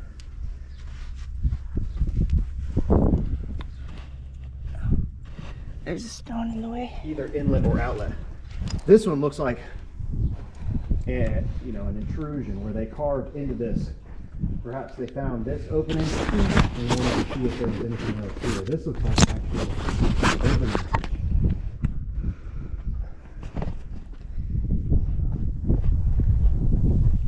Actually, I don't know about that, because look at how this side is broken here. You can see that there's damage on this side, but this part looks like it's actually, it was cut that way originally, this piece here.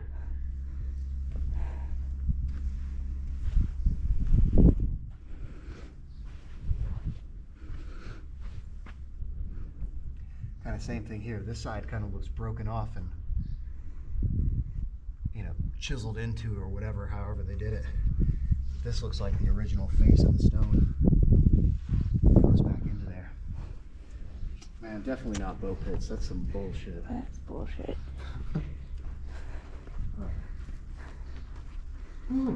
It's hot out here today.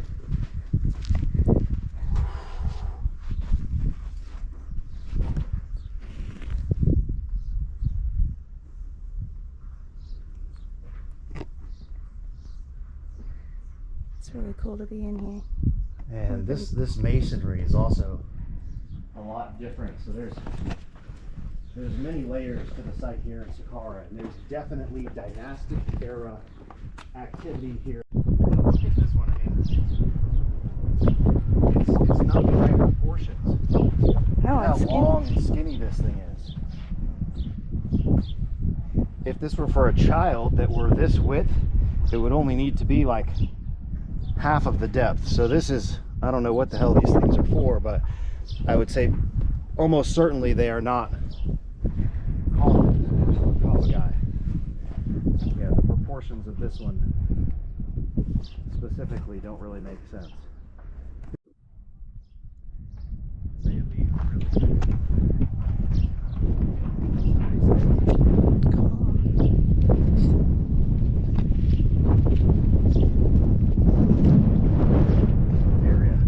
That second boat pit's elevated. Yeah, It's higher. The second boat pit is higher.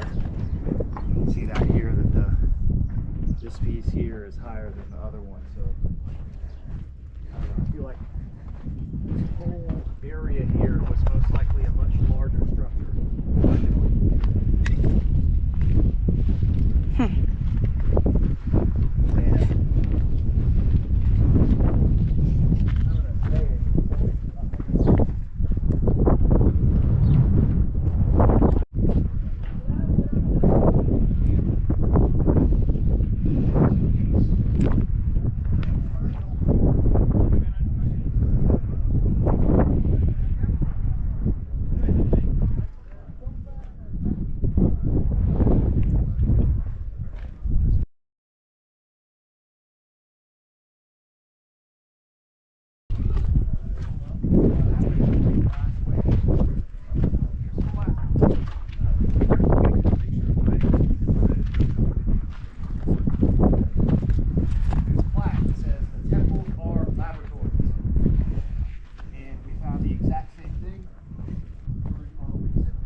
all sorts of various descriptions indicating the function of these areas. And there is a laboratory in the Hathor Temple at Nandara. So I'm just looking here. Okay, so foundation, red quartzite in through here. And there's a ton of megalithic geology in the foundation of this structure.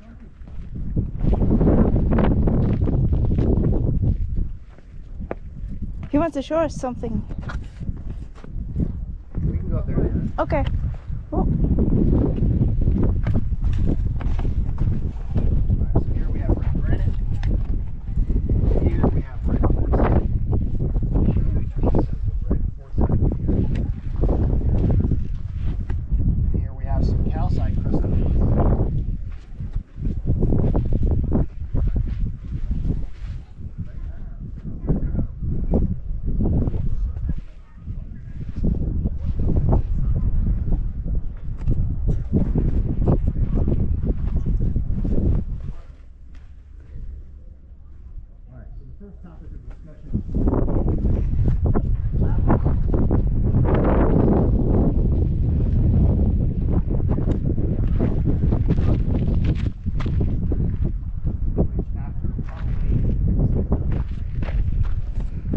Quartzite.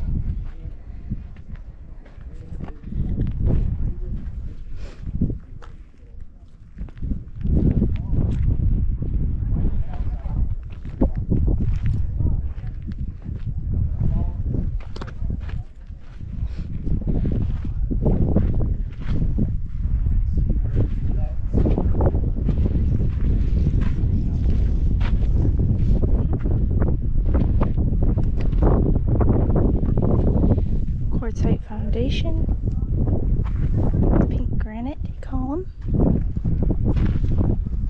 capital, power stone.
Fragment of the ceiling, you can see the stars.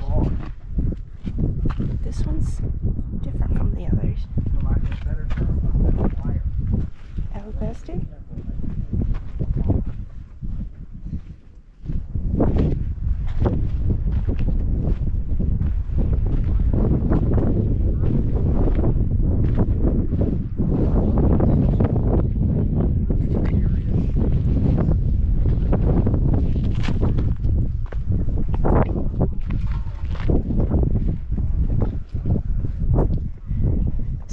Of the satellite pyramid.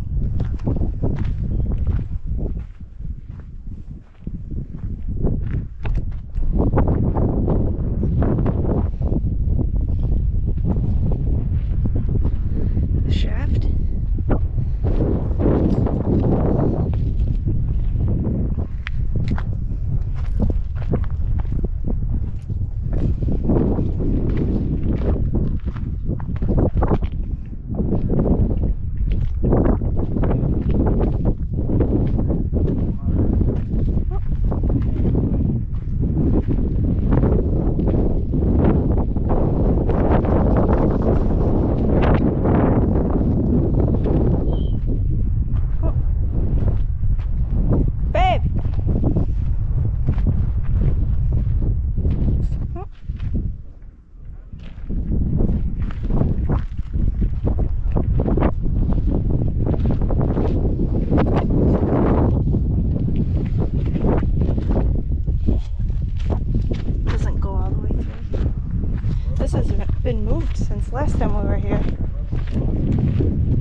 really interesting.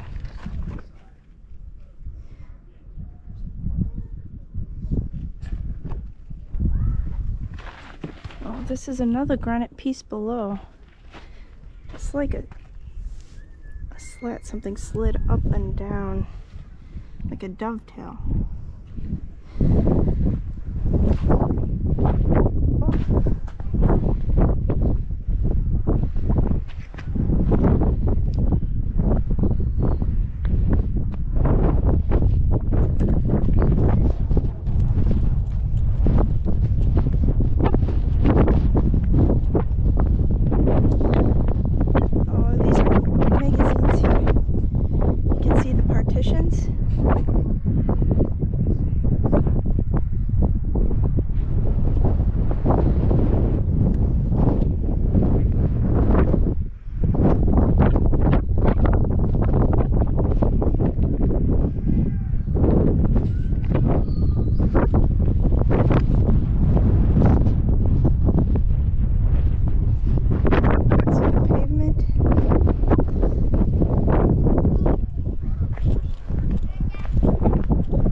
Hotepsekhemwy.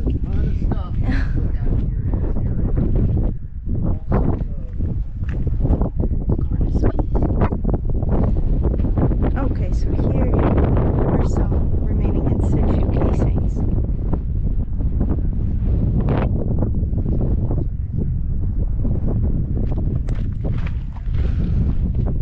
And you can see the different levels of masonry with the fine casings on the outside, the stepped core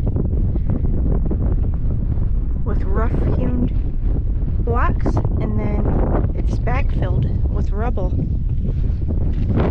Some interesting erosion wear here.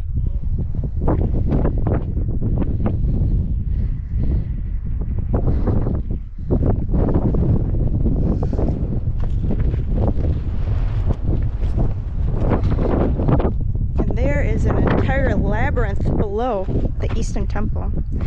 This is called the Labyrinth of Hotepsekhemwy. It's open.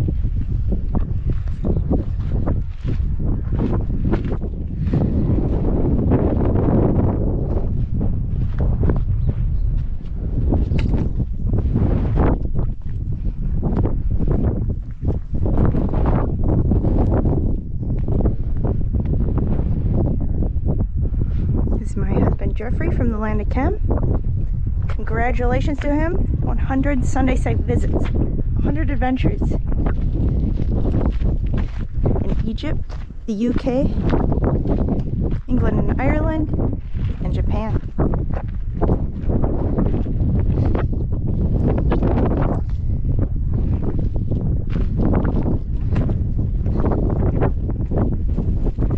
Some highly eroded pits on the south side of the Pyramid of Wenise.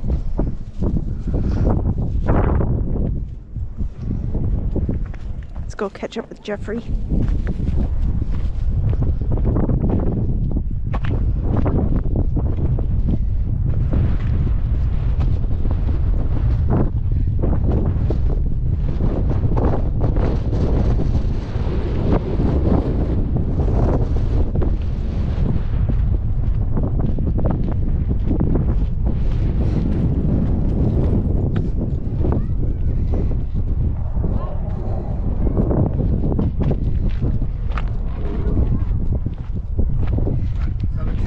Let's do it. Yalla. Been wanting to.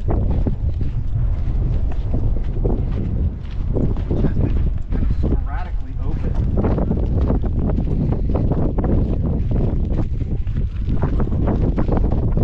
Whoa. Have a ticket.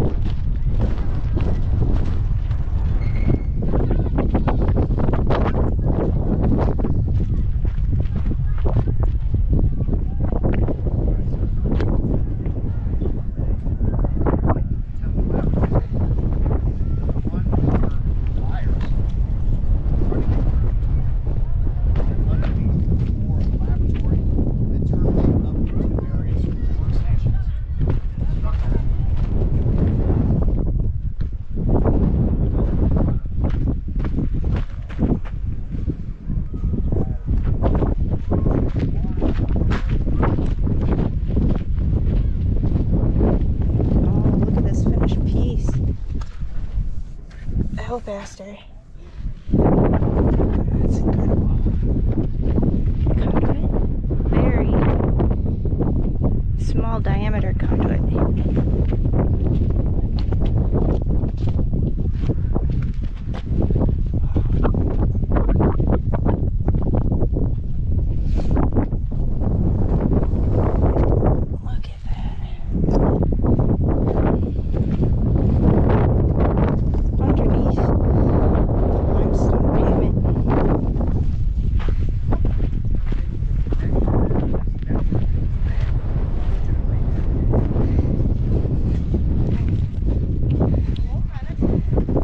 Basically impossible. A lot of it is still buried underneath the paving, and a lot of the original blocks have been moved out of place.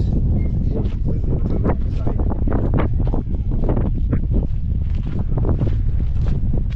And then this is the dry moat, right? Yeah, part of the quote-unquote dry moat. Huh.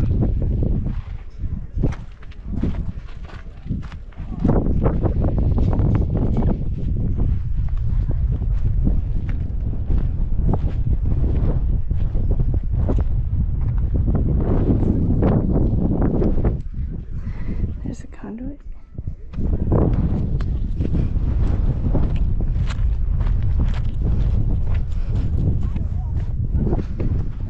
It's the dry moat, Pyramid of Wenise.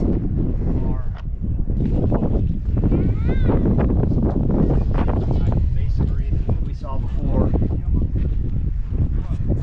Je crois que les Italiens sont aussi. Ça savait très bien que ça allait poser.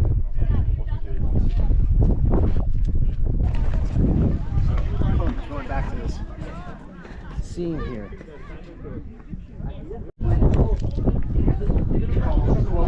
Southern tube. And this is a massive, not this here, we're entering the subterranean chamber here in just a moment. With a very unusual component, for those of you that haven't seen it, I'm exploring the surprise. But there is something very peculiar about these containers that we don't see in any of the other containers in Egypt. Alright. So also, while we're here, pay attention to the color of the bedrock here. Look at how yellow, white and yellow, it's all the color of sand. Alright, so here we go.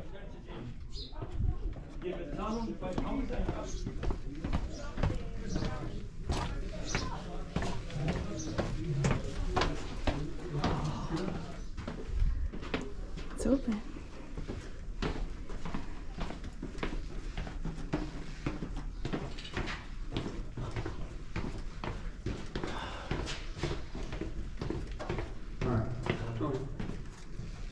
So, obviously, these stairs are not an original part of the structure, nor is any of this over here. This is all restoration.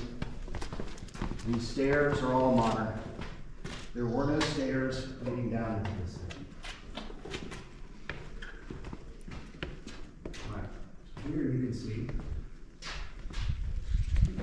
this rectangular bedrock excavated chamber. Down at the bottom, the red granite container. And you can see these, well, it's a single component that has two pieces.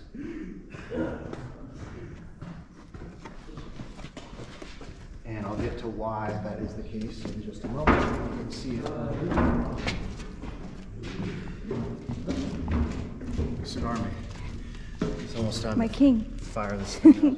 Celebration. Well, I think we're going to go inside the step here first. Yeah, I want you to enjoy it. And we'll fire this thing up. All right, so from here, I think you can see that it's two pieces, two wedges that were designed to plug the container. And there is a groove around the two wedges that suggests that something was wrapped around this, and the two pieces were intended to be removed. And those two pieces, when they slid into the hole, would tighten and lock that thing into place. It's a feathered plug, a two-piece feathered plug. Here you can see the rim around one of those. And as I mentioned before, in an episode titled something along the lines of copper line methane gas containers, I presented the archaeological report stating that this red granite container, the interior was lined with copper.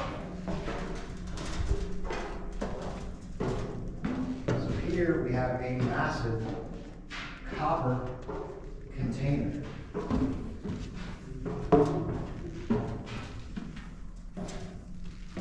And I believe that the red granite was added to the outside of the copper container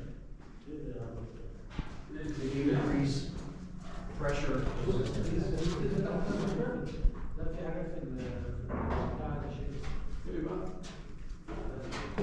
And okay, so these blocks here are also modern.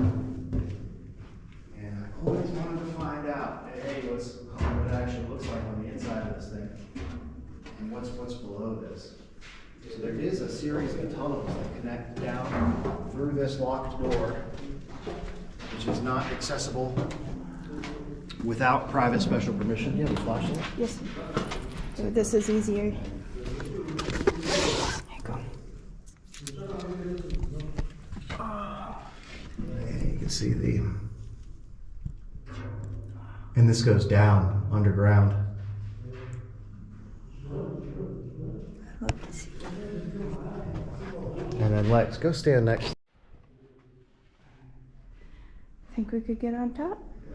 Now, I will say, thanks to my colleagues at the ISIDA Project, there is some evidence that these stones, these red granite blocks, were actually repurposed from earlier construction. It's a finished edge. So some of them have very unusual, so like we saw in the laboratory temple, you know, there's these housings and male-female pieces. So there is some evidence, not only on this one, but also on the primary container inside the step pyramid, that these actually may have been repurposed from older stuff.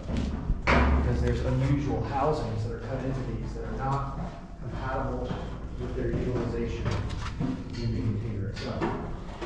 Another thing that has always been a point of contention regarding these containers. So clearly, they had the ability to make huge single pieces of you see it in the surrounding homes, the container outside the surrounding are, you know, maybe not as tall, but certainly as big. So they certainly had the capability of making these single pieces. So it's always kind of puzzled me why this was done in separate pieces.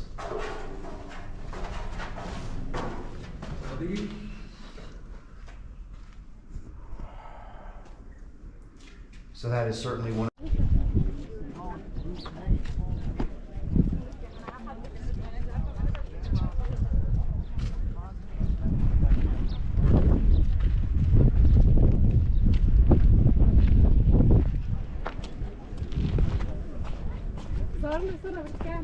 This is all restoration here. All across the ancient world, Greece, all over the Middle East. They were specifically relevant to the Zoroastrian religion, where these sacred flames coming up out of the ground were actually seeps of methane gas Urea. that were leaking out from subterranean bedrock deposits. And a lot of these methane seeps were ignited by lightning. Of course, always going back to the power source and the connection between lightning and this ancient chemistry technology. And you can see the cobra heads here. Again, I truly believe that the snake, the Japanese dragon, the South American Kong, the feathered serpent, all of these are connected to ancient lightning deities that are also always connected to fertilization. These things go hand in hand: lightning, rain, and agricultural fertilizer. So here in the southern court,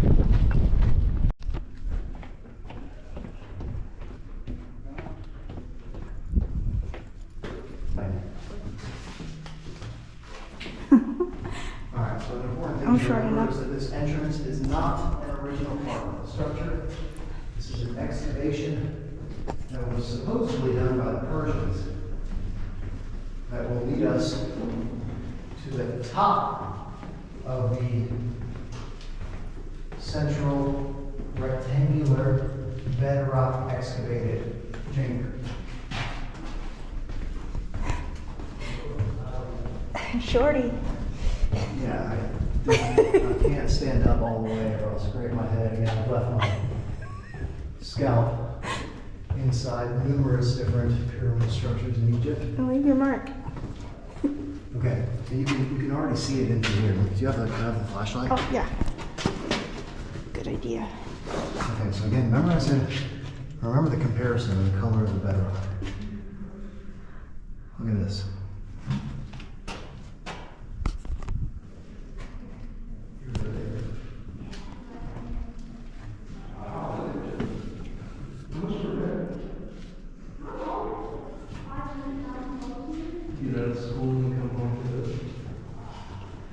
Remember how yellow and sand color the bedrock was in the southern tomb? Oh, you're so right. Look at the color of the bedrock down in here.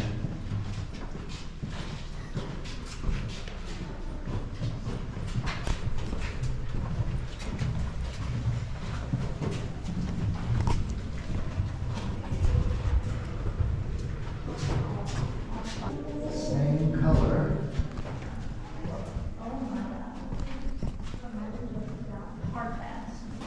Black color is indicative of the decayed organic material that is permeating this bedrock. This looks exactly like the cap of a bedrock methane deposit.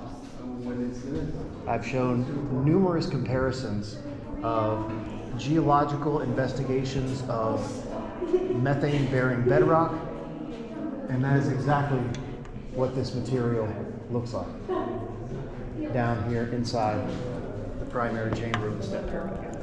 There are areas where there's soot. You get comparison. This black material coming up out of here, that is soot. The rest of this is the color of the bedrock down here.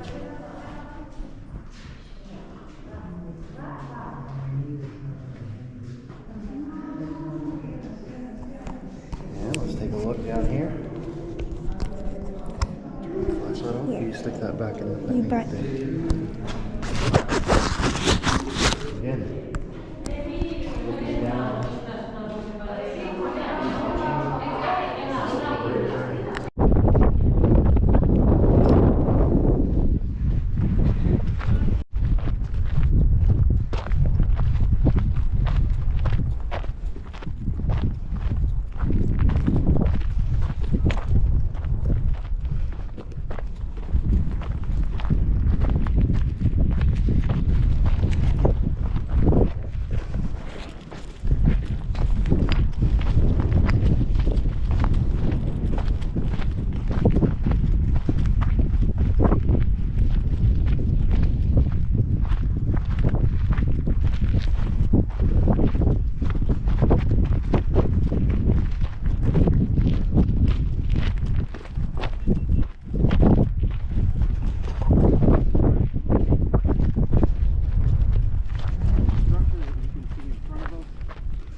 pit.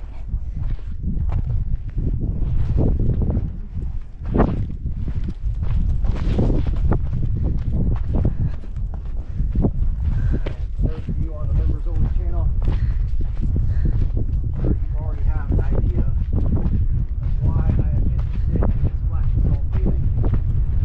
As discussed recently regarding the Giza Plateau lightning storm generator system.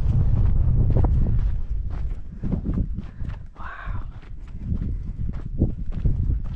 And I recently discovered, kind of stumbled across some huge new revelations regarding the function of the black basalt. Remember from our previous episodes and discussions regarding the properties of black basalt being directly related to heat storage.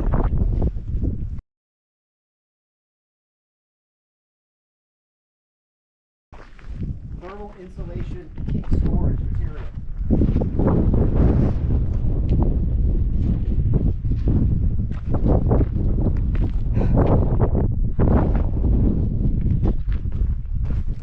And there are very few pyramid structures in Egypt that have the black basalt temple floor.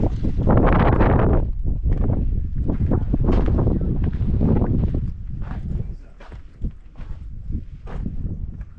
Pyramid of Niagara.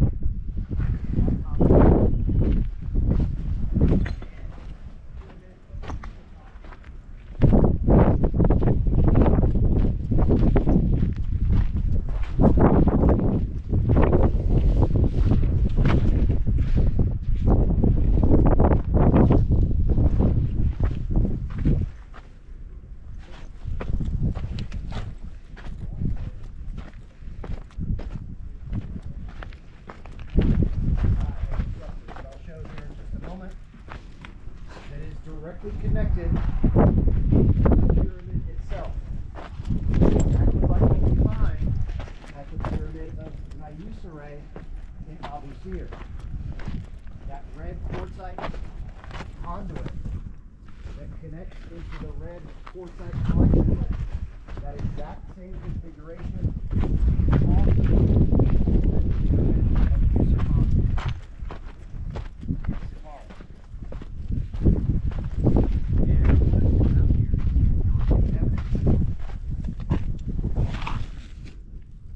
Of a conduit network this floor.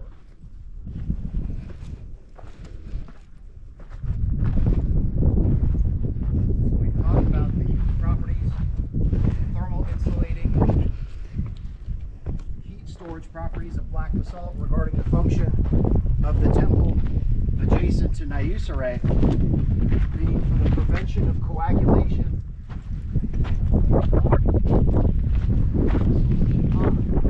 while it's flowing beneath the black basalt. But as always with these systems, each component has a variety of applications. As I walk and talk here, Here for cartouche. Userkaf, who the pyramid is attributed to. here.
this is in the exact same configuration as the conduit system at the Pyramid of Djoser in Abu Sir, where the red quartzite conduit system runs through the Eastern Temple, below the floor, leading into the collection vault. Unfortunately here,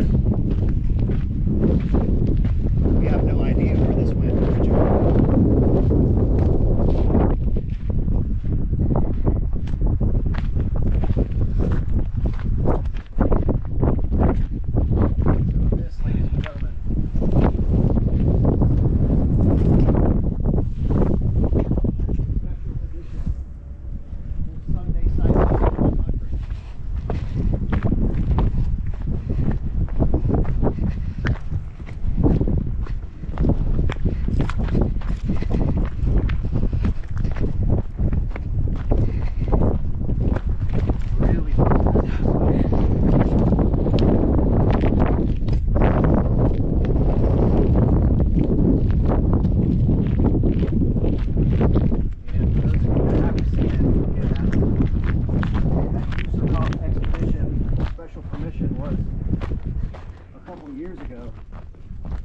That was amazing. Actually, Alexa's first vacation to Egypt before she decided to move here. It's true. You can see this formation as well. Yeah, I mean, it looks like there is that may just be compacted sand, but there's certainly a groove here between these that may also be a channel system.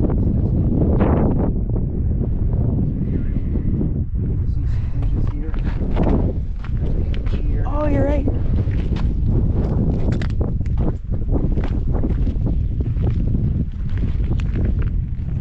Oranges.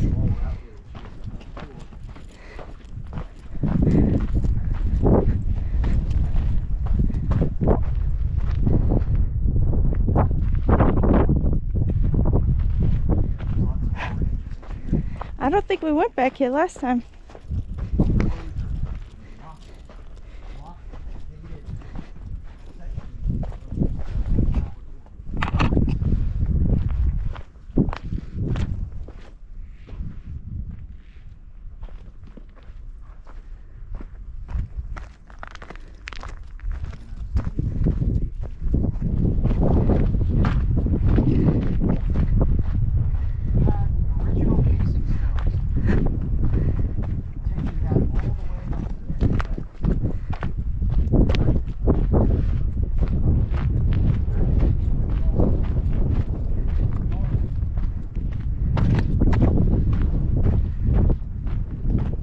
Brick over here.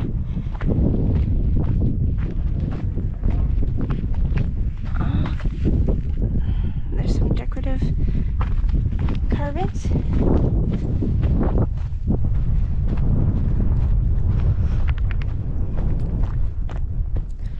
Babe!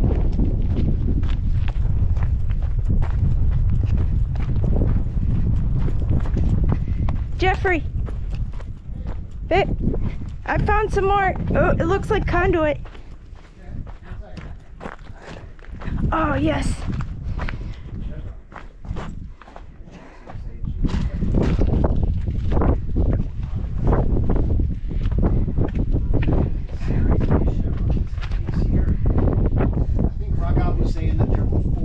Four. Arba. So you can see this one here intact. There would have been another one here, and then two more of these massive internal chevrons at the top of this chamber.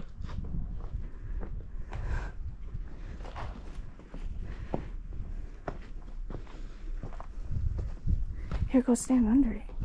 Which to me is not indicative of withstanding pressure from above, but rather containing pressure from inside. What do you want me to do? Yeah, let me get a picture of you.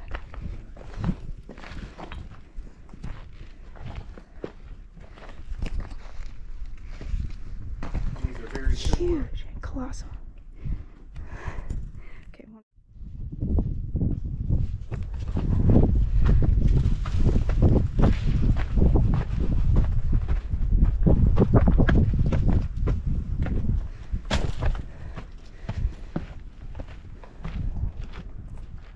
satellite pyramid to the pyramid of Userkaf.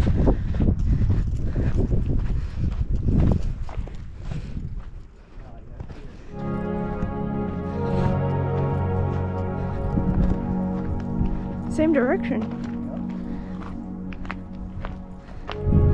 This one has an unusual circular feature here that leads into the conduit. This concludes our expedition to the Saqqara Pyramid Complex. Please like, share, comment, and subscribe to all of our channels. Welcome back. Today we explore Saqqara and travel to areas we have never investigated before. I'm Lex Levy.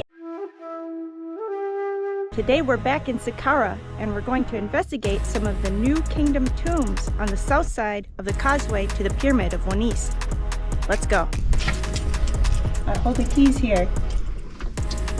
Ooh, that's hot. The Maia Manisa, Tutankhamun Manisa to the bank. Lots of gold. I know where we're going. We're on our way to the pyramid of Sekhemket, the buried pyramid.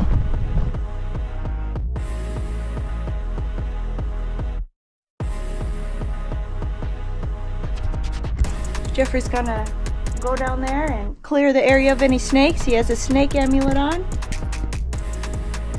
Yep. You excited? I'm thrilled. Into the Labyrinth of Hotepsekhemwy, underneath the pyramid of Wenise.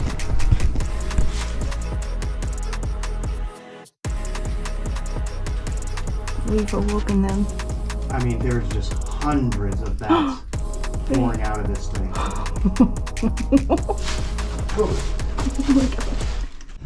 lot of bats. Job well done.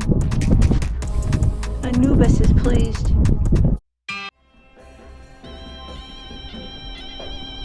We're back in Saqqara today, and there is no one here. We have it all to ourselves. Isaiah!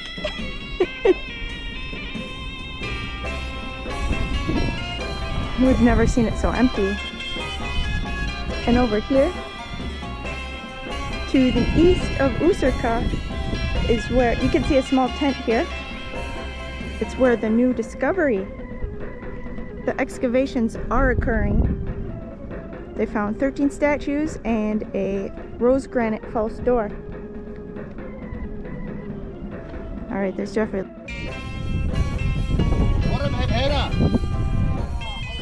Yeah.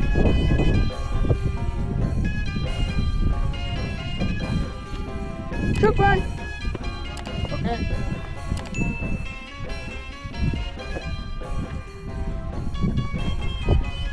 Everyone.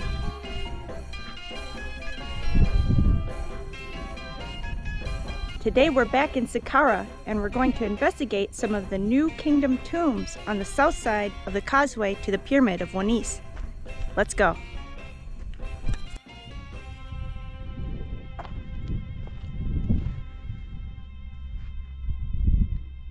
There is no one here today at Saqqara.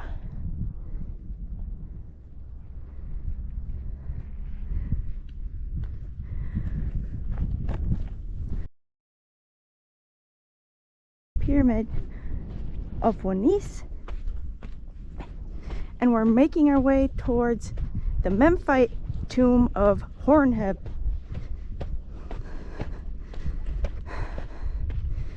There's all sorts of pottery fragments on the ground.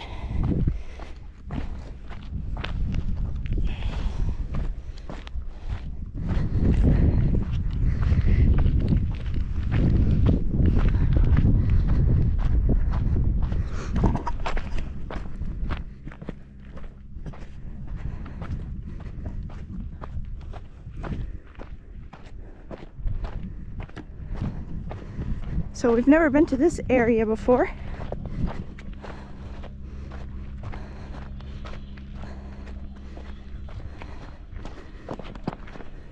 Wow, there's so much over here. It's the new Kingdom Bastion, Necropolis. And you can see Geoffrey here, my amazing handsome husband from the land of Chem. Right behind him is Djoser. You can see the red and bed pyramids. Wow, there's a lot. I don't know if this is it. This is it. There's several mastabas. I think it's over here. There's a large courtyard with columns. Look at all this pottery.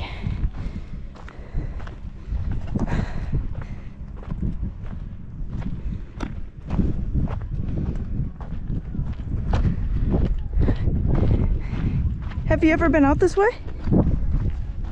No, but I can see that there's an official walkway over here.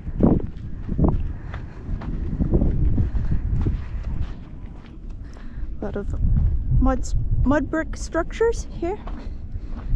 A paved court. I wonder if these are original mud bricks or made for restoration.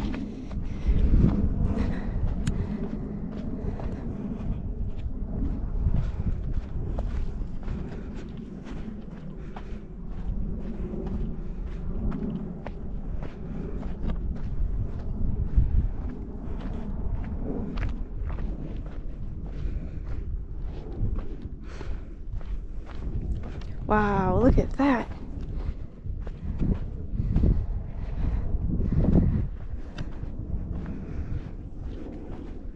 Just have to cross the barbed wire here.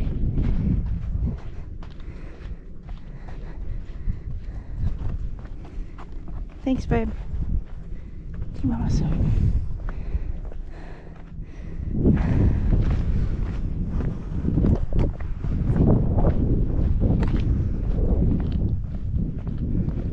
We have it all to ourselves today.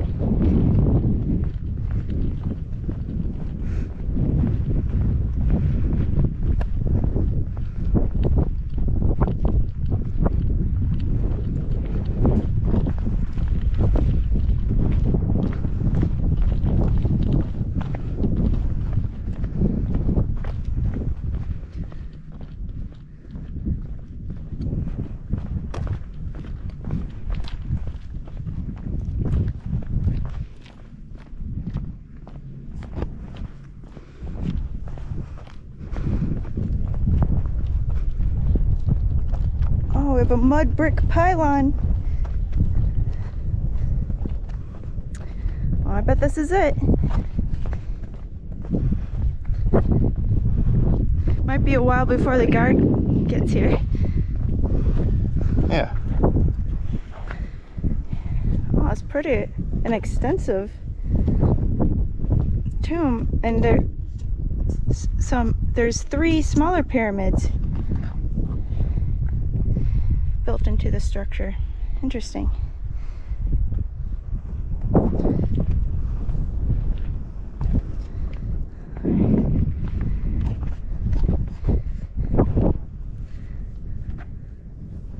Okay, so this is a bit of a rags to riches story. Horemheb, before he ascended the throne, he was a commoner, and he was first the commander-in-chief to Tutankhamun, and they began building his Memphite tomb here.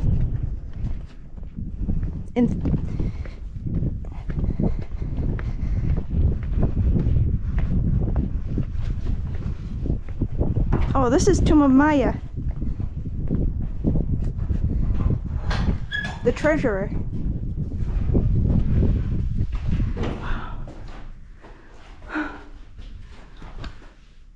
Osiris. There's Maia. Oh, very interesting.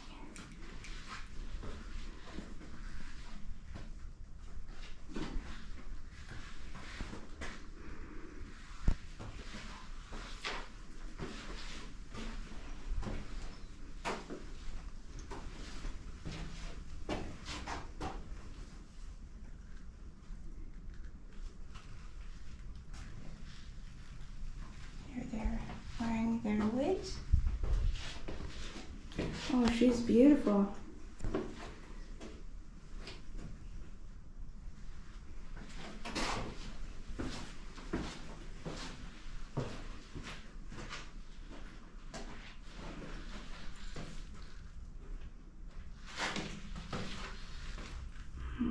this? It looks like... I'm not quite sure. Giant hands. Who was here?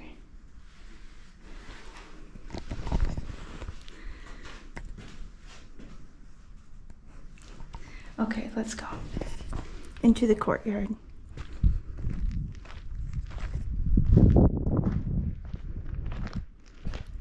Oh, it appears that there's a shaft here. It's flanked by 2 column bases. Can I have a look at the mud brick pylon? There's a shaft over here. There always are. It's true.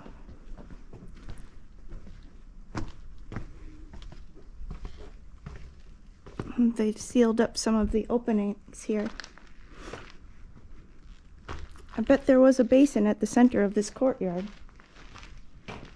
And there's an ambulatory around.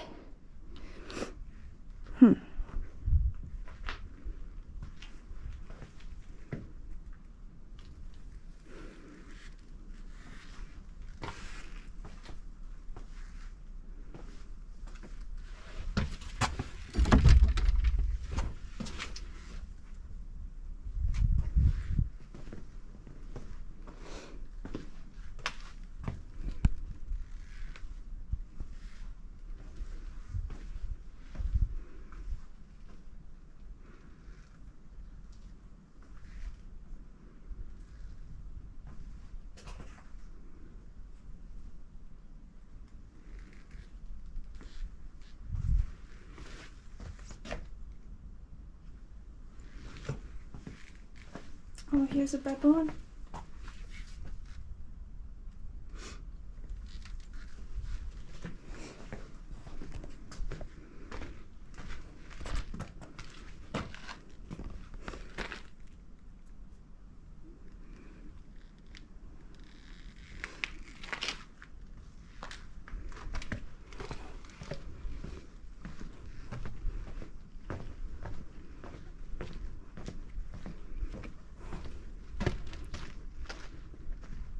Did you see those pyramid structures on the diagram?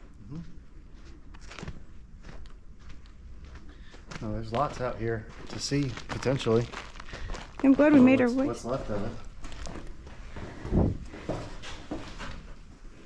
What do you think they're carrying here?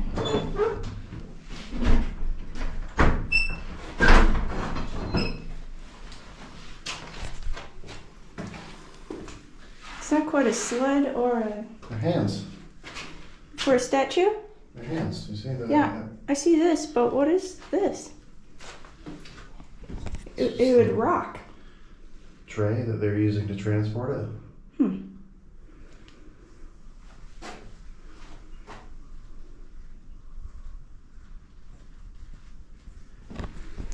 So that was the tomb of Maia.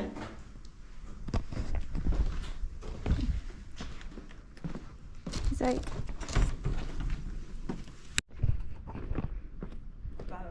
Oh, open up. He's sleeping.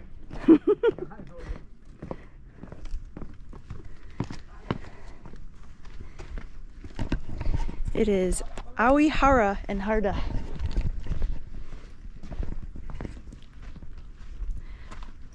This is the tomb of Tia.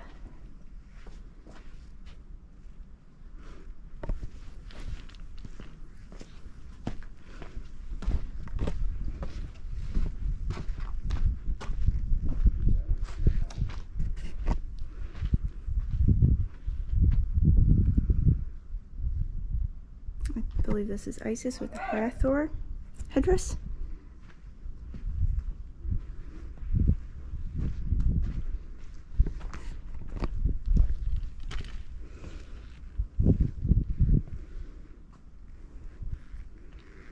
Another open court, pillared court.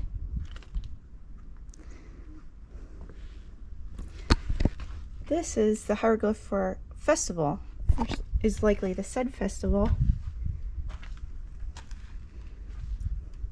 Oh, and here's Maat. Horus.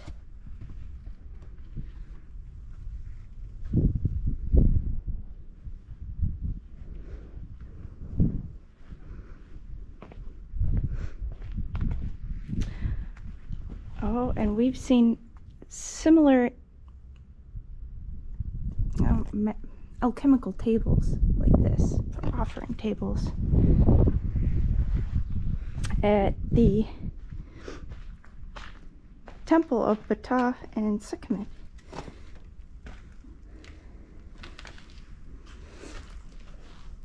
I believe this is Tia. What'd you see? Go check in the far back right corner back there. Okay.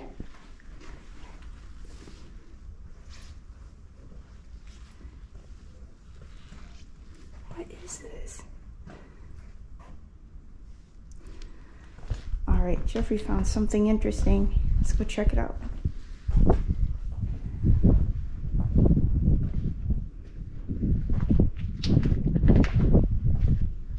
What is this? It's enclosed. Oh, and here's one of the pyramids. Interesting. What's in here? What do you think it is? Oh, wow. I don't know how well you can see it on camera. This? To the right. To the... Oh. What is this masonry?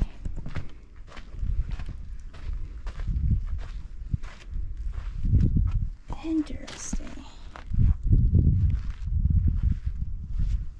I bet this structure was cased with this. You can see the inclination here.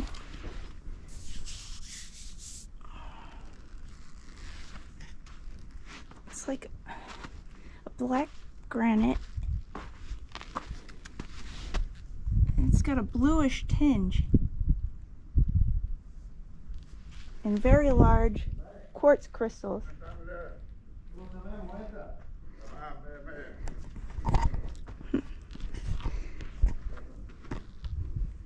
What is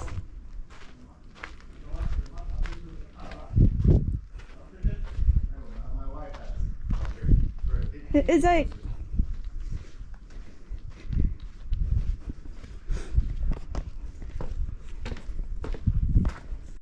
Alright, we have a guide here who's going to bring us into the subterranean structure of the tomb of Maia. We saw earlier they were locked up. He holds the keys.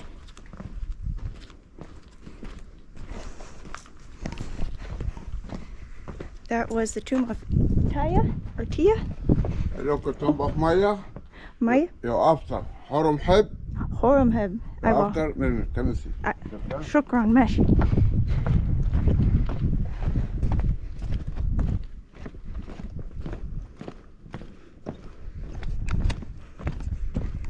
Okay.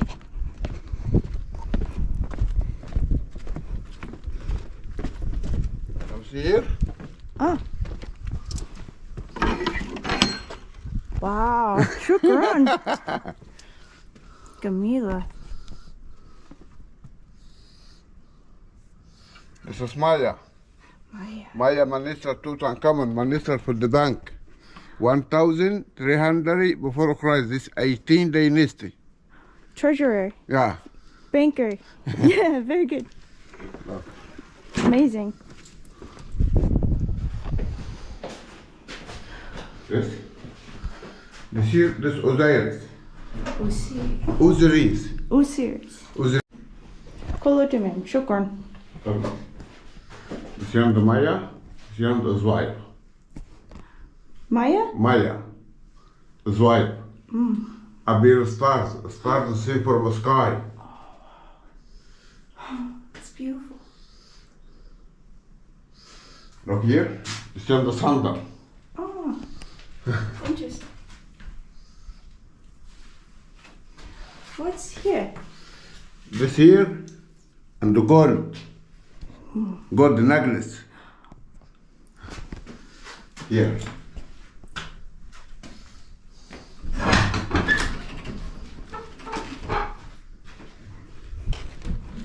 All right, he's going to show us some more secrets.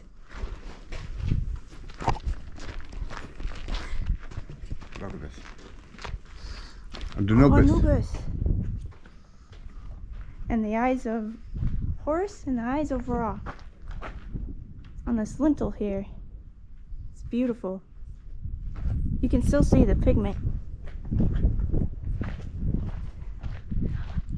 I was curious about this. Shaft? Yeah. Come open. Oh, For open for photo. Oh, I've never done this before. Alright, I try not to fall in. I hold the keys here. Ooh, that's hot. Use your scarf. Yeah, that's a good idea.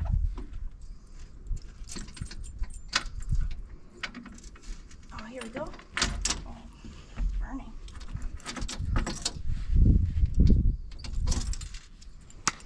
Shukran. Okay. What an honor. Oh, careful, it's very hot.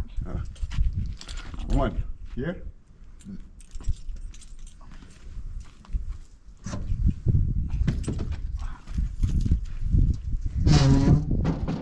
Come back. Thank you. Here. Thank you. All right, Yalabina. Lavina.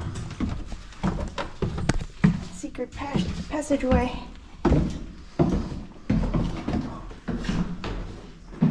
Oh my goodness. Camila. Look. Pristine condition. This is Maia. This here and this wife whose name Merit. This is Osiris. Osiris. This is Nephthys. Nephthys. Yeah. This is Isis. Isis, you can see Yeah. her headdress. And the Anubis. Amazing. You see this original color. Original color seen for the gold. Why? The Maia minister Tutankhamun minister for the bank. Lots of gold. It was probably gilt. Oh, this is Look here. fascinating. Nephthys. This here Oh, the stone door? and the door and the closed. Wow. I've never seen this intact. Yeah. So it's a stone door that would close. A hidden passageway. This is Horus. Horus. Horus. Nobis. Maia again. Oswai. Nephthys. Isis. Osiris. What of all the gods? Oh, the resurrection of. This here and the mumia. Oh, the mummy. Embalming Yeah. by Anubis. You see here? There's Nephthys. Yeah. I'll get my flashlight. It might be difficult to see. Could you hold this for a minute? Thank you.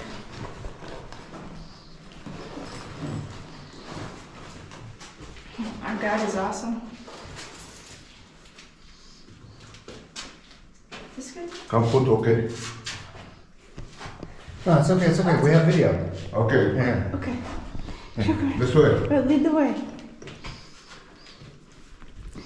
Okay. Oh, and another stone door. Incredible.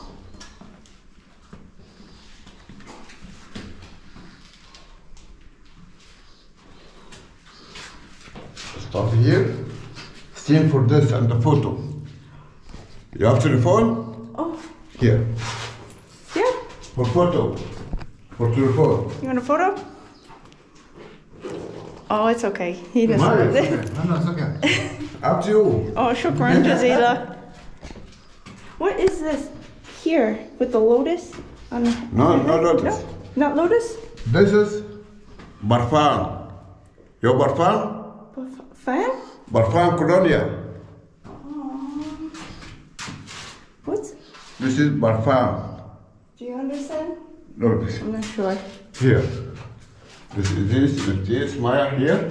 Look. Not this. This is for parfum. Oh, perfume! I want! Ah. I was always curious about this. They'd just stick a lotus in there and they'd smell lovely.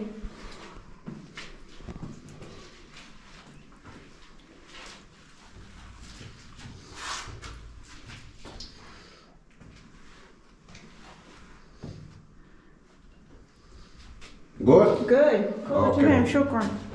Wash your head. Thank you.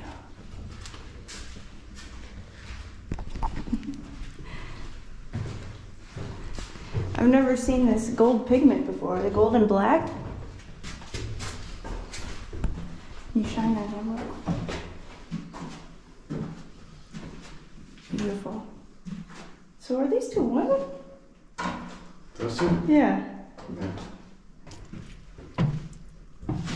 Oh, here's a layout and some images during excavation. Okay, that was awesome. شكرا جزيلا. Okay.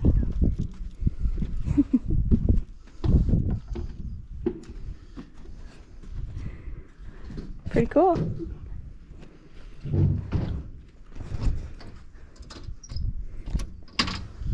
See?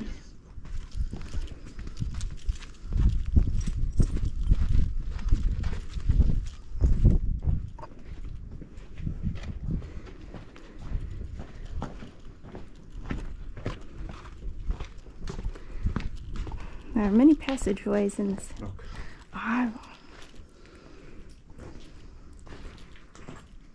Beautiful statue and the lion-footed thrones here.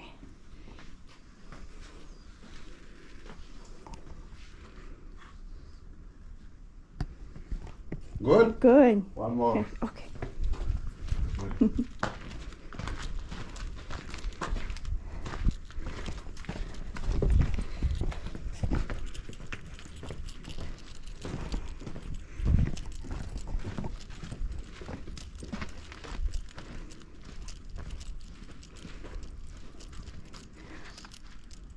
Anubis. Yeah.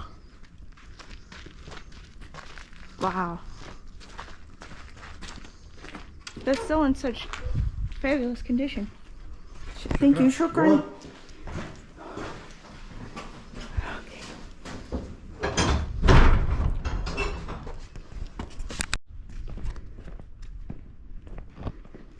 All right. This is Tomba Horemheb. Horemheb Horemheb General. of Tutankhamun. Horemheb General for Tutankhamun. I Two tombs, one from Saqqara, one from Luxor. This is General, Luxor for the king. see. Look. Wow.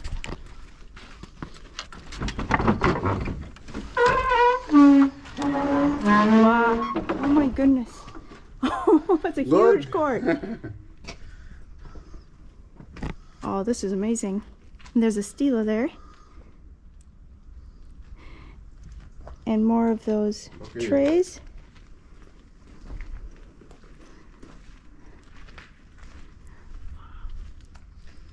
This is Horemheb General. This is Horemheb here. Here Tutankhamun. Wow.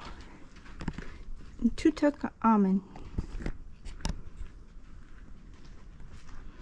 This is before he ascended the throne and became the last pharaoh of the 18th dynasty. Oh, and an incredible stela here. This here on the Horemheb General, this my god, this Horus, this Thoth, this Maat. Horus, Thoth, and Maat. Yeah. I'll have to get a photo of this.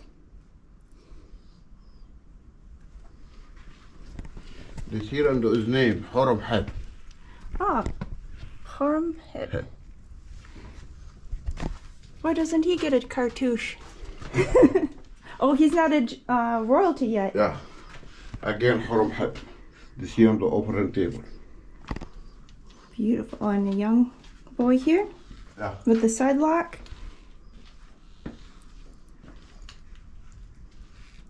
Wow. Mini offerings. Okay. Good. It's amazing how this has survived all ages. An offering and the scepter. The Sekhemket. Oh, and just the feet. You see on the foot from a statue. Was this Horemheb? Yeah. And it's wearing sandals.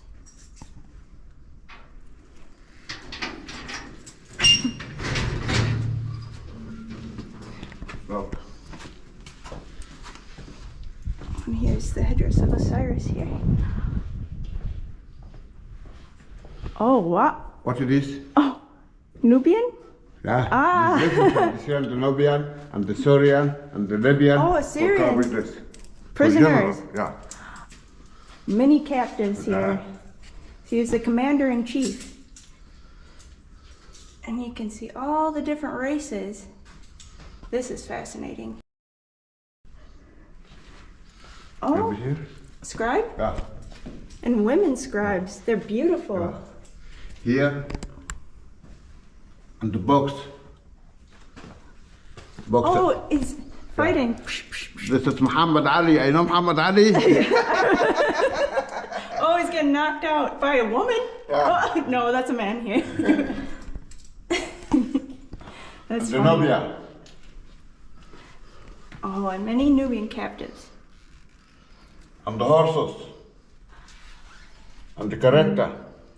They have a chariot, and you can see the wheels.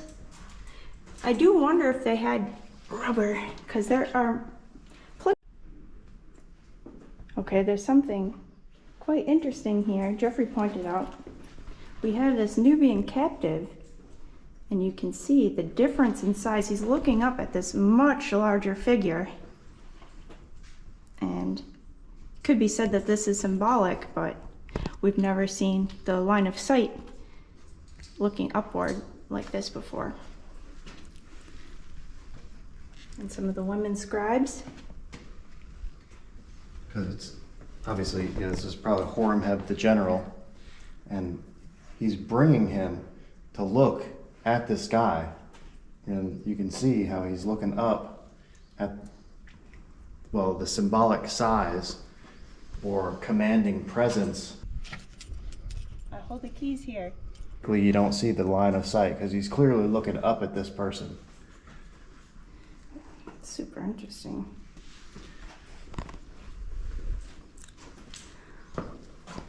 What do we have here? This here, this original. This here and the new. Okay, restoration. This here on different cultures. This African and the Syrian and even this here and the Calabosh. For man, for Calabosh here. Roman or Calabosh here and the wife and the baby. Oh, and the baby. This is Horemheb general. Here. Oh, and he's loved here. Being worshipped. I've never seen a depiction like this before, where they're fawning over him like this.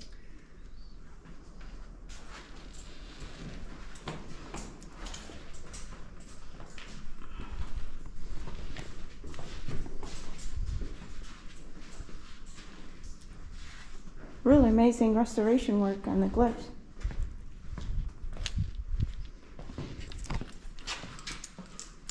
This is, and look here on the program. You left for Horemheb general. Horemheb, you left for Tutankhamun.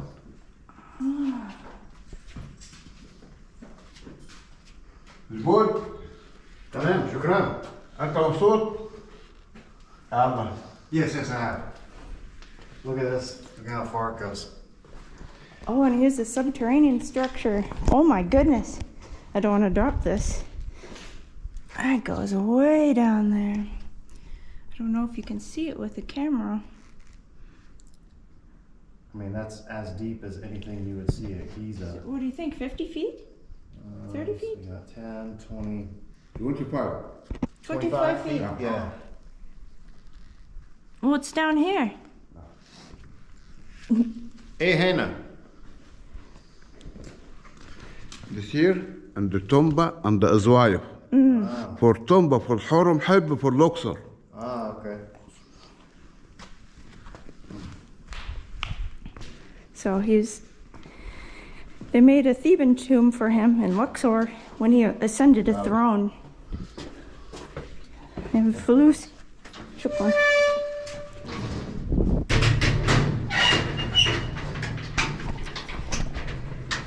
And that was the Memphite tomb of Horemheb.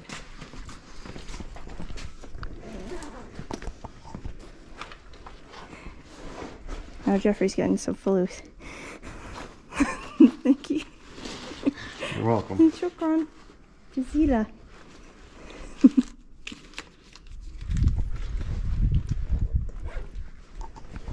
Let's have a look here.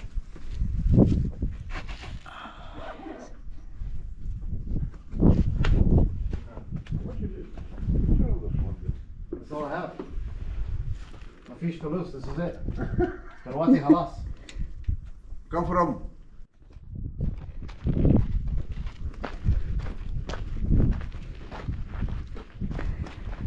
Tomb of Pe and Ra'ia.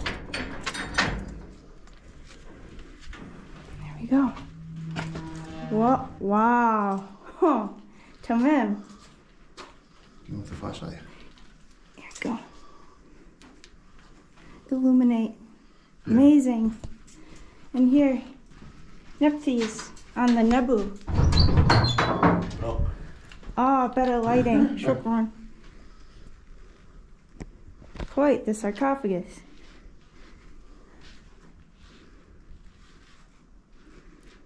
And these are different from what we see in the pyramids. The pyramid containers, you see the human shape here.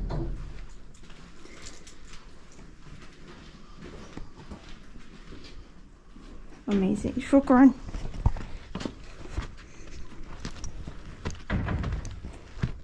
Thank you. Good. Cool, look at me.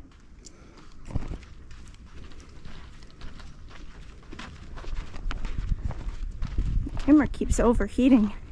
It's Awihara.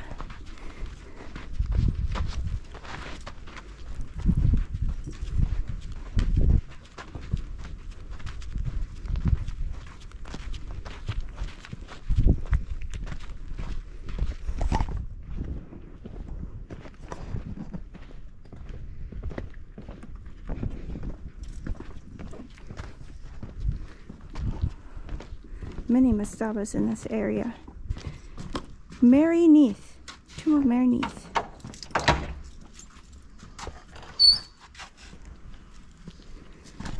Okay, let's go. Oh. Incredible. This here and the Marinette. Sunset relief. This here and the Dawan.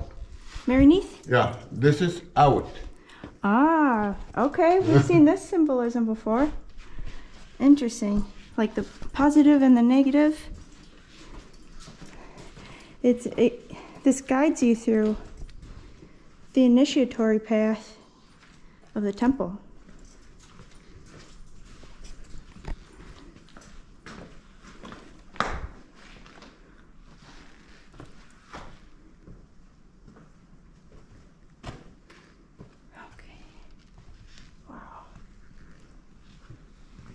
And they're doing some great conservation here with the roof. Look. Oh. This here and the work. This work for mask for Tutankhamun. Oh, they're creating a mask. Yeah. This here and the boat. And the rest of the house. This here and the dancers. Oh, and the dancing here.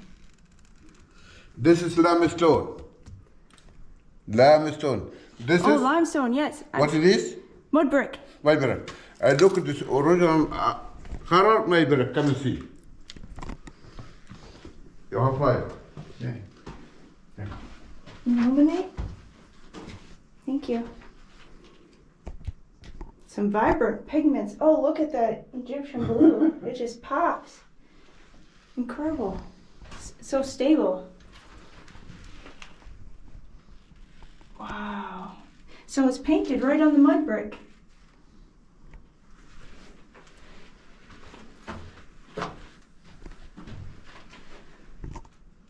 Oh, and you can see the outlines, how they're planning to paint.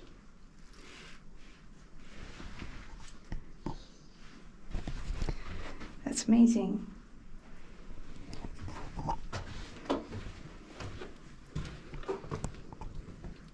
Look here.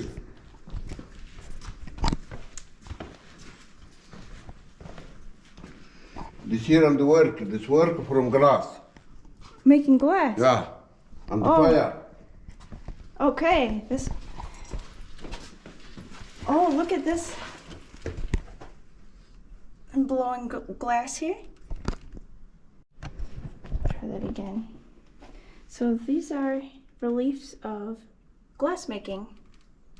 So this is the ball of the raw material here. And then he puts the ball, you see he's holding it with something Yes. in the fire. And then he's blowing the glass, or either increasing the temperature of the fire or blowing into the glass piece.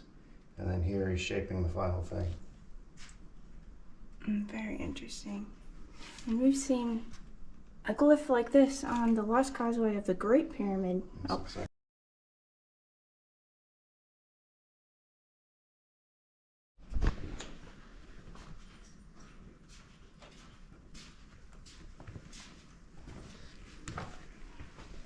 looks like they're in ecstasy.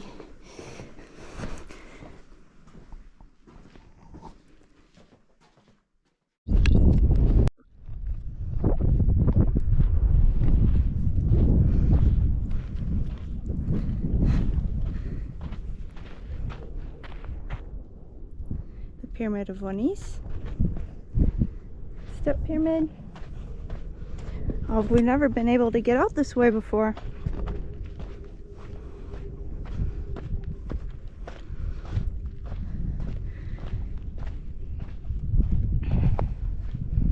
Oh, and you can see some red ochre here.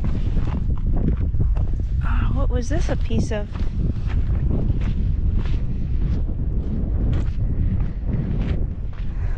Oh, incredible. Who knows? Maybe there's some treasures out this way. Oh, amazing.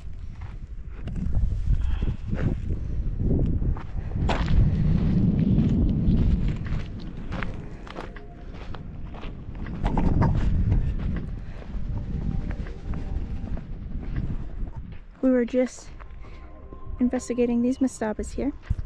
New Kingdom.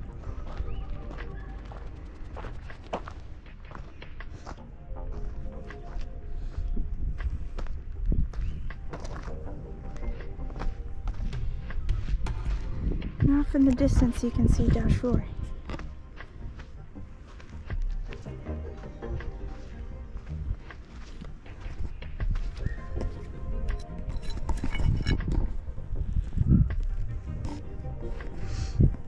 Who knows how old?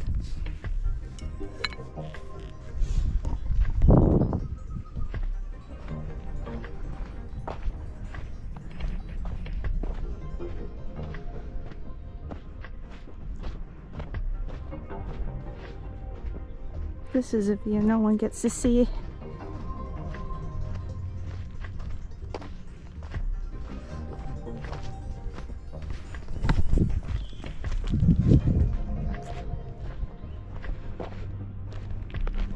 Look at all this.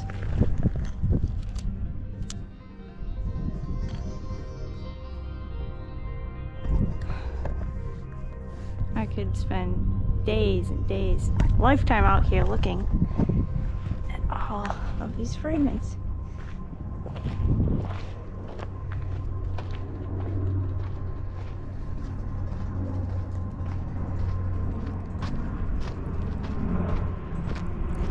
Are we going to all the way to Gizel El Madir?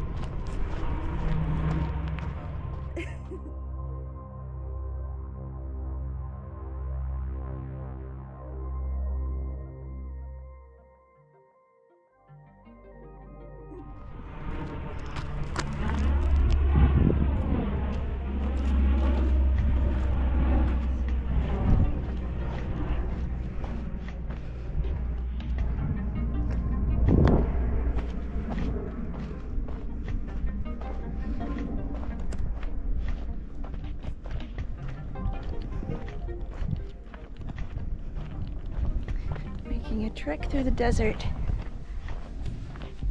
of Saqqara.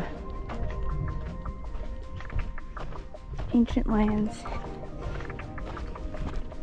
Geoffrey's enjoying a cigar out there. I know where we're going. We're on our way to the pyramid of Sekhemkhet, the buried pyramid.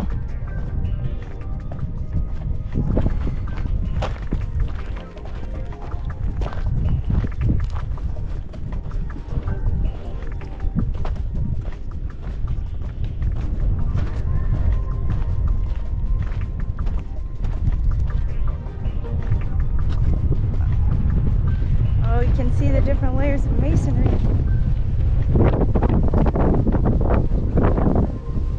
Wow.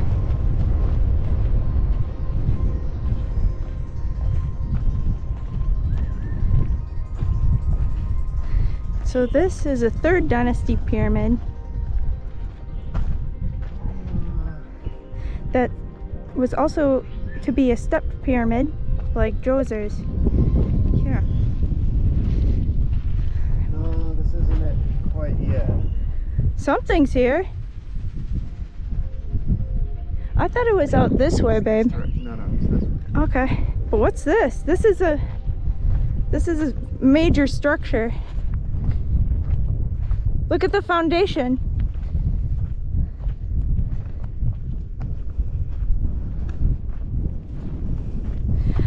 Are these, is this part of the dry moat?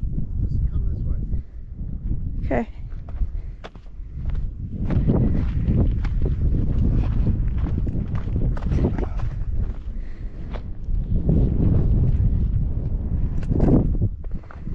Alright everyone, welcome back. We're on the mission for a structure. We just explored some of the southern New Kingdom tombs, and I will say there is absolutely a huge dynastic necropolis here in Saqqara.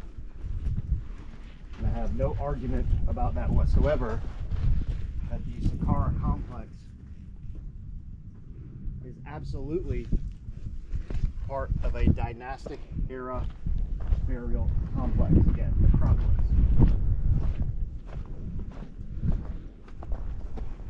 But Look at this foundation. we're literally walking through the foundation of a buried structure out here. What is this? Nice crystalline piece of Oh, wow. I'm not sure what that is, but Could be mica? it almost looks like calcite, or that may just be a big clump of salt, but that's Weird. caught my attention there.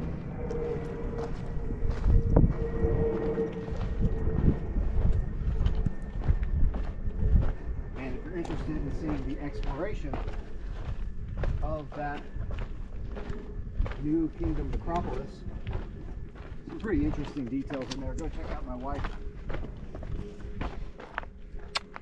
Alexa's channel, Sabalkhya. Ancient Odysseys, and so it is a ghost town. Oh shit, here it is. Wow. It's a ghost town in Saqqara today, which is one of the reasons that we're kind of able to get out to these normally inaccessible areas. One bus in the parking lot, one tiny bus, all of 0 tourists out here.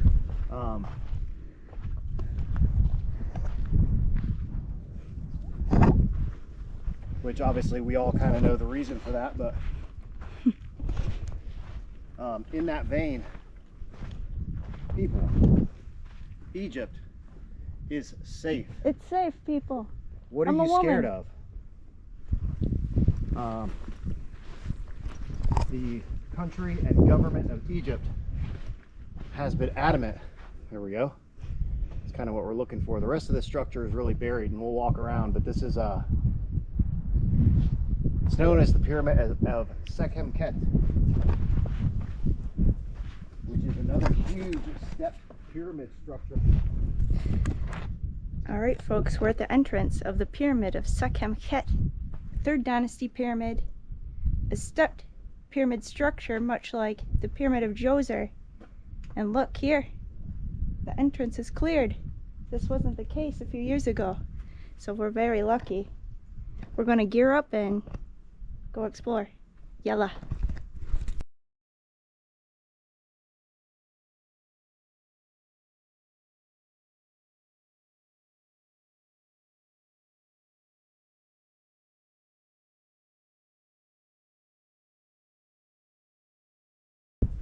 Which is another huge step pyramid structure that used to exist out here in Saqqara. And we'll kind of walk around up this way and get a vantage point, and then we'll go down in there. But back to what I was saying, the government of Egypt has been adamant about complete abstinence from any of the ongoing conflicts here in the Middle East. Alexa and I have lived here for 3 years, and not once have we ever experienced any sort of security or safety issues. Thank God.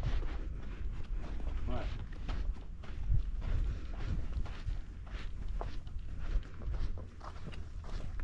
there's definitely been an effect here recently in the past weeks and months. I mean, there was a huge structure out here. All this stuff is just completely buried, unexcavated. It has the same facade as the court, the Sed Festival court.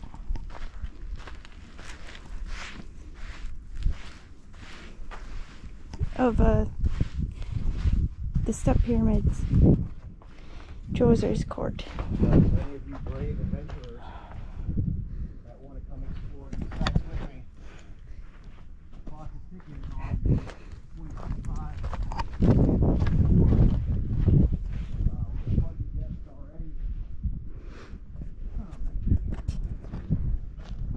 Send me an email, contact at labyrinthofhotepsekhemwy, subject line 2025, and I'll send you the full tour.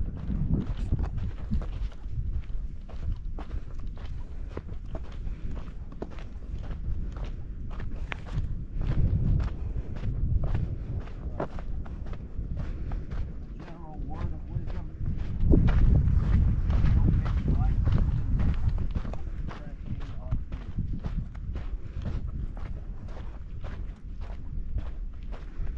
Alright, so huge pile of rubble there. I mean, look at that big deep. Wow. Who knows what that thing is right there? I think there was a satellite pyramid. There's definitely, I mean, all this stuff is buried back in here. All these are huge piles of rubble. Let's go back and check out this main thing.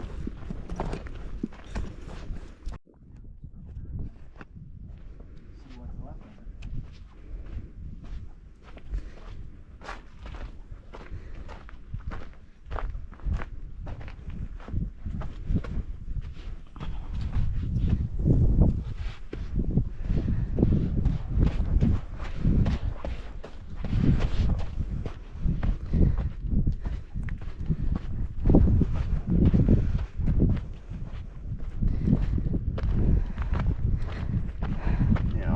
Stuff are just piles of rubble, construction debris.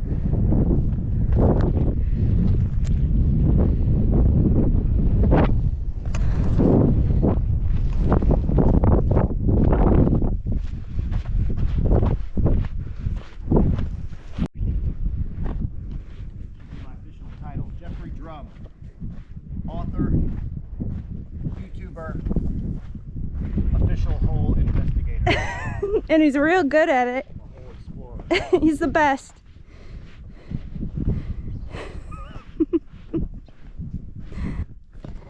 Alright folks, we're here at the Pyramid of Sekhemket, the buried step pyramid, and it appears that the entrance is open. So we're going to make the descent. So Geoffrey's going to go down, make sure everything is quiet, and then we'll proceed. Yalla. Geoffrey's gonna go down there and clear the area of any snakes. He has a snake amulet on. Yep. You excited? I'm thrilled. Why do I gotta do it first? I would go, but you wouldn't let me. That's right. You're a gentleman. You got your snake amulet on to protect us. Well, just I can kind of see that there may be a gate down there blocking the internal passageway.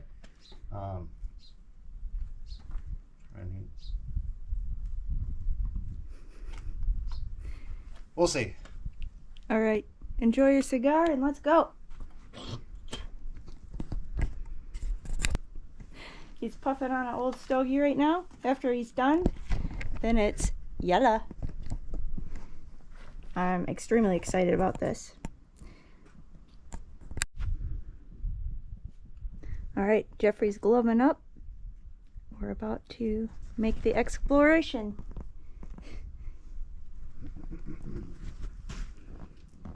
They have a electrical cord running down here, perhaps for a lighting system. And I believe it's this pyramid that has an alabaster container with an interesting opening from the side.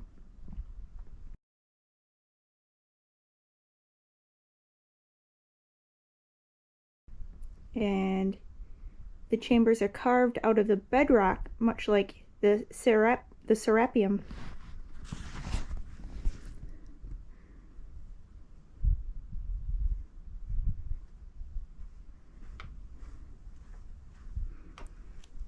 I should have brought another bandana for dust.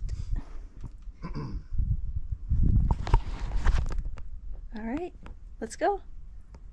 All right.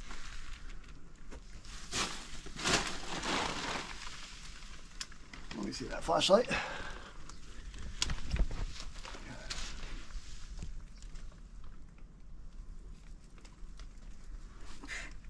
All right, let's see.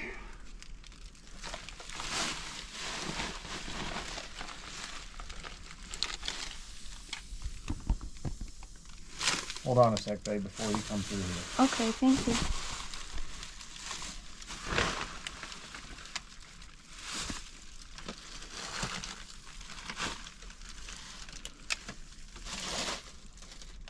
Oh.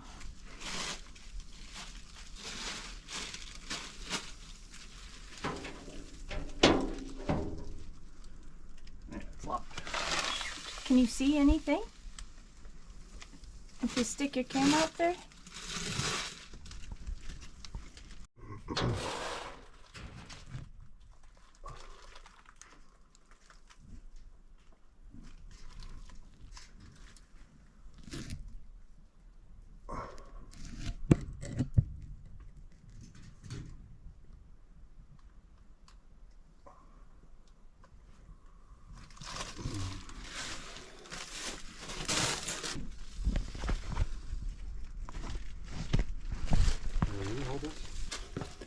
All right.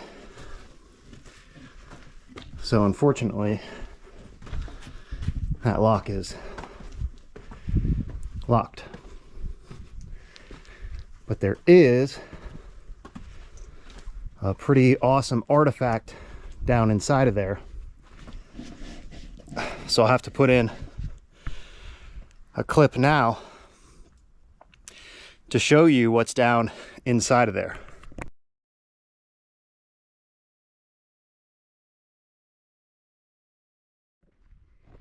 And here's a good perspective, seeing what remains of the stepped core of the pyramid of Sekhemket. And we were just at the northern entrance here. And here is the facade with the false door motif.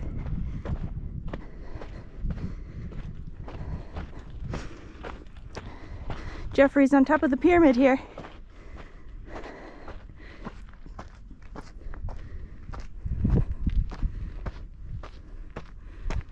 You can just see the apex of the Pyramid of Djoser.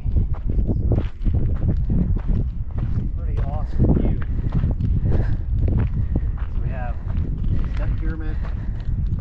Pyramid of Wenise.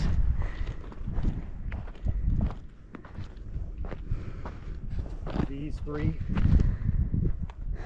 Pyramid Complex at Abu Sir. This was the pyramid.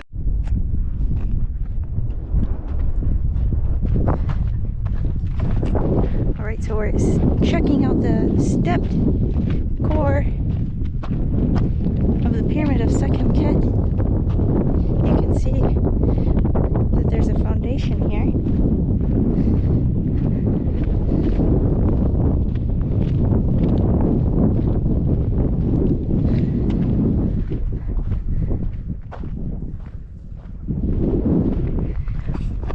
What? Are those vases? I don't know if those are the remains of pottery or they look like pipes. Yeah. They may just be pieces of pottery stuck in there. Yeah, it looks like pottery. It's everywhere.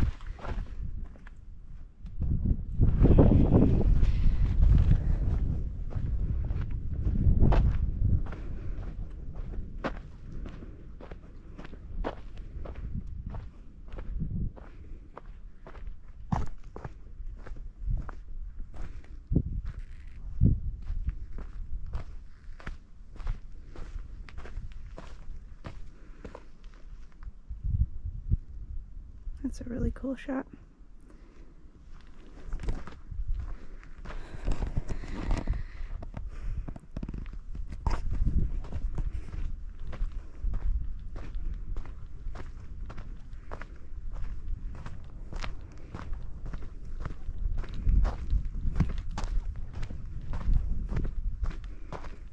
Shift.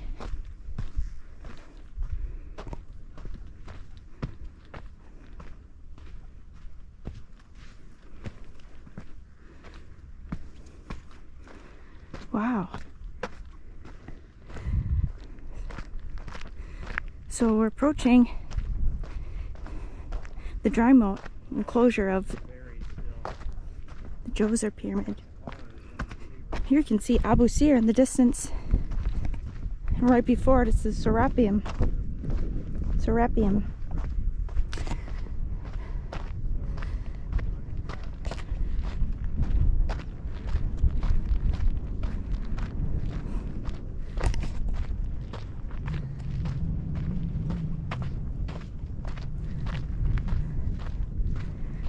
Now we're on the western side of the Pyramid of Wenise.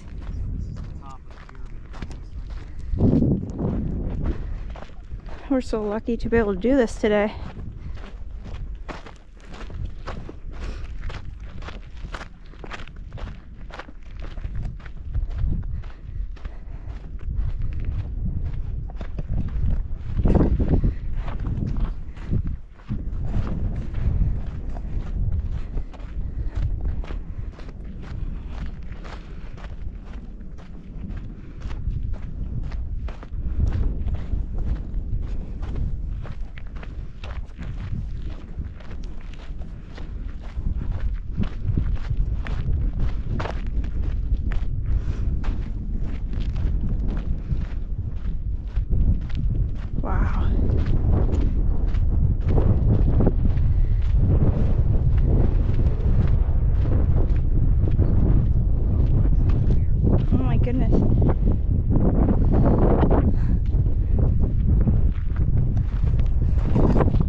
huge, huge dynastic necropolis complex.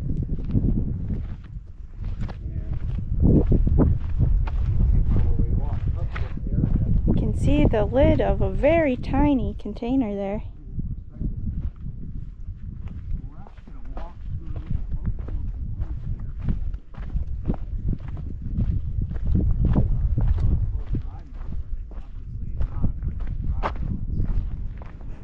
We finally get to see it.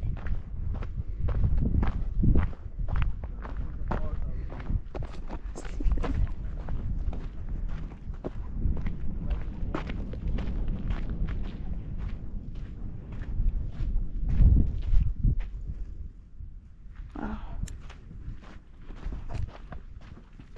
All right, we're going to walk through the dry moat, which was once filled with water.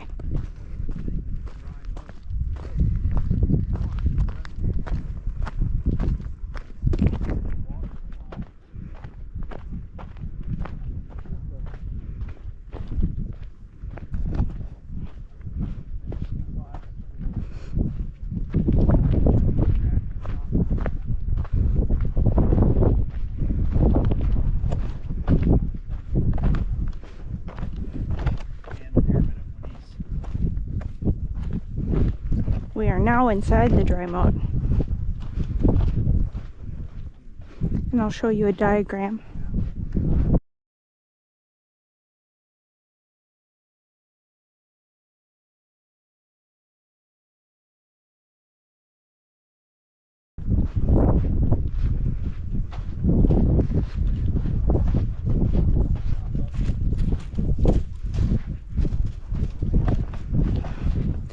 It's an awesome day. New territory.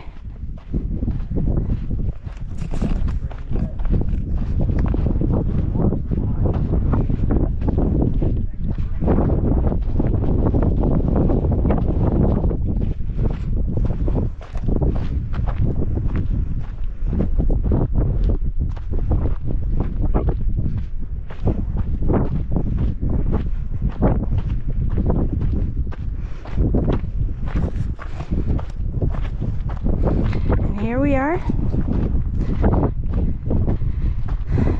at the northwestern corner of the pyramid of Wenise. You hold this. Try to give this dog some water. He's cute. Like a little fox, desert fox. You thirsty, bud? It's a lady. Maia.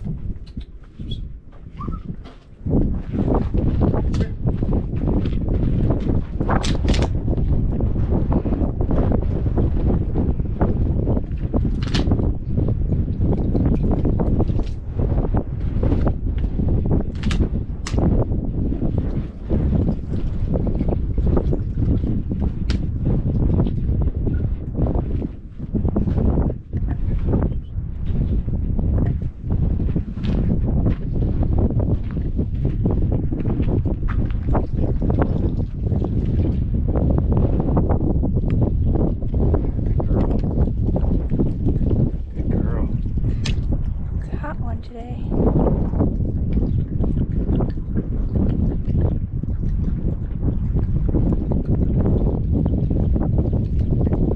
And you need to drink some water, babe.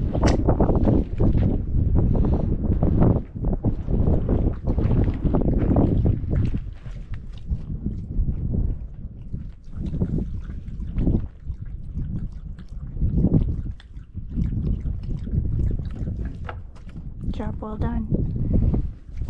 Anubis is pleased.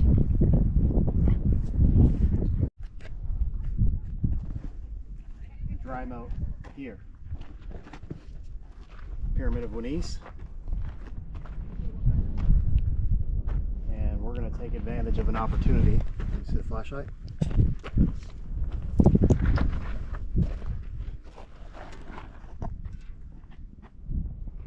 Hotepsekhemwy, the labyrinth. So running below this eastern temple here is a structure known as the Labyrinth of Hotepsekhemwy.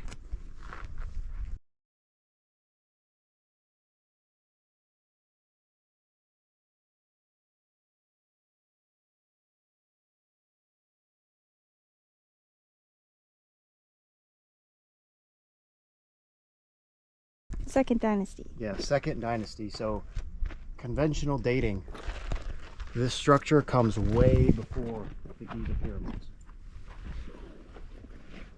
before the step pyramid. They built this underground labyrinth.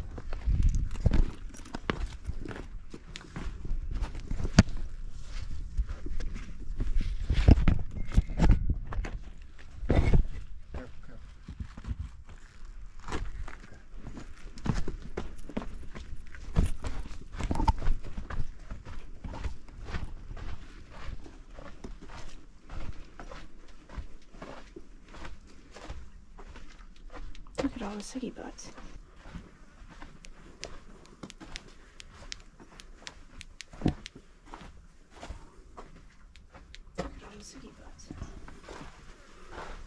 That looks like a repository for cigarette butts.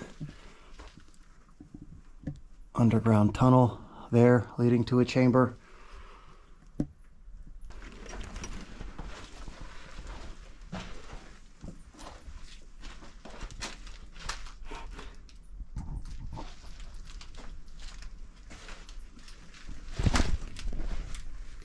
Into the labyrinth of Hotepsekhemwy, underneath the pyramid of Unas.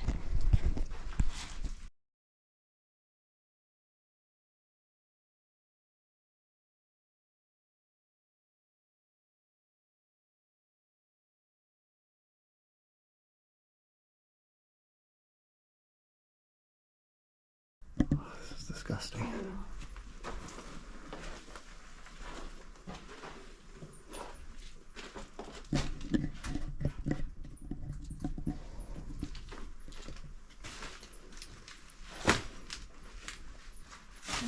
The labyrinth of Hotepsekhemwy, underneath the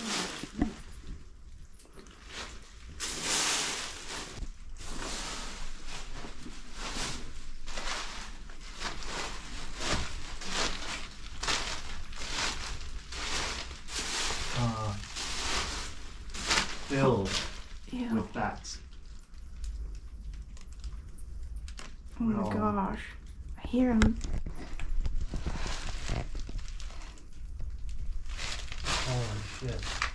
Oh my god. Oh my god, they're just pouring out.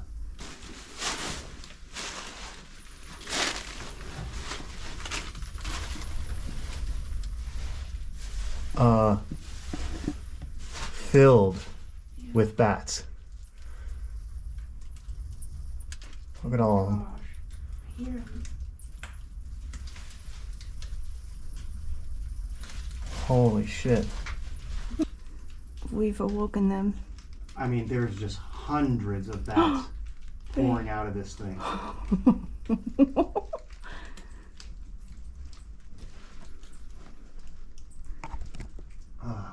Jesus.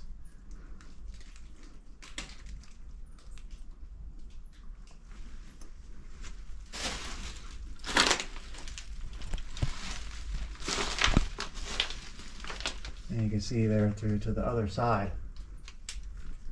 Fucking bats.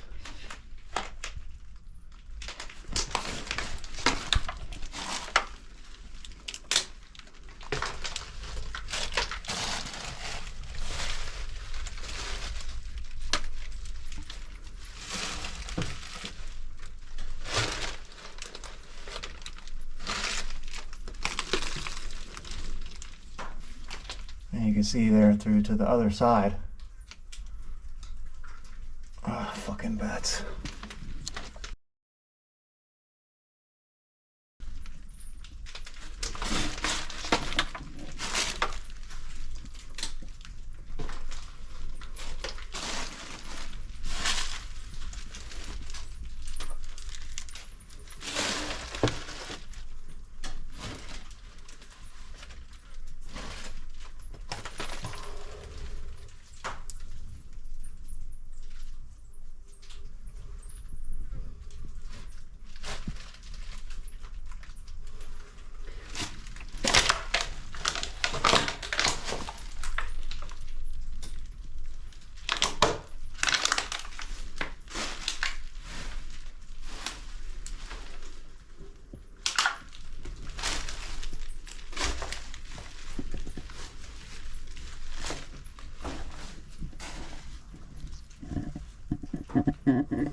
Oh my god. Oh.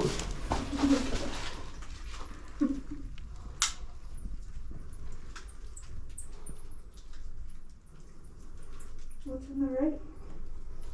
Just How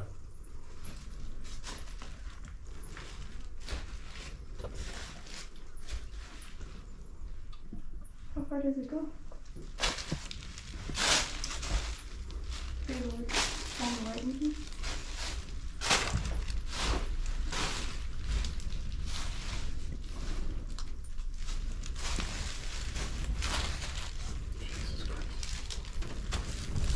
Oh shit.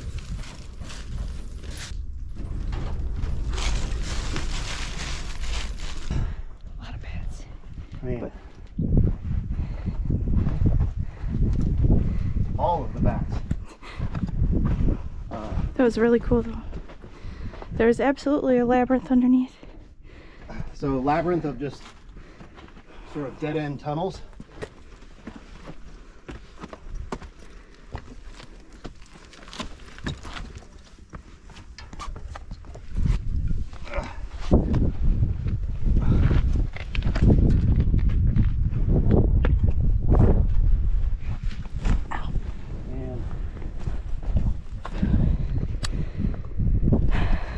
Point of clarification, that is a bat cave, and it smells like shit down in there. It's true. It smells like a rodent cage. But yet again, for all the structures that we explored that have bats in them, the Red Pyramid doesn't smell anything like that. That smells like rodents.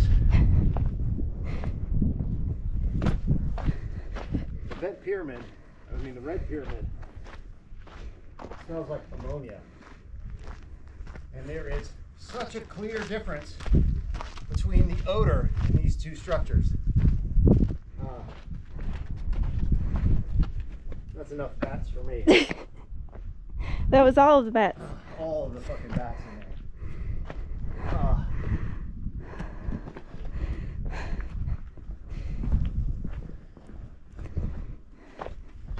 You definitely don't want to get bitten by one of those things. All right. You good? Inception? That was so much fun. We covered totally new territory today. Yeah, new stuff. So we got to like, so I'll show you the underground entrance. It looks like it just branches off into these transverse passages underneath here. You can see in the video the light from the other side of the tunnel, which is over here. Alright, now I can check that off the list of places that I've wanted to go in. Here's the other side of the tunnel here. So it's not very far. And we got to here so you could see where the light is coming through on the other side of the tunnel. And there's just transverse passages under here.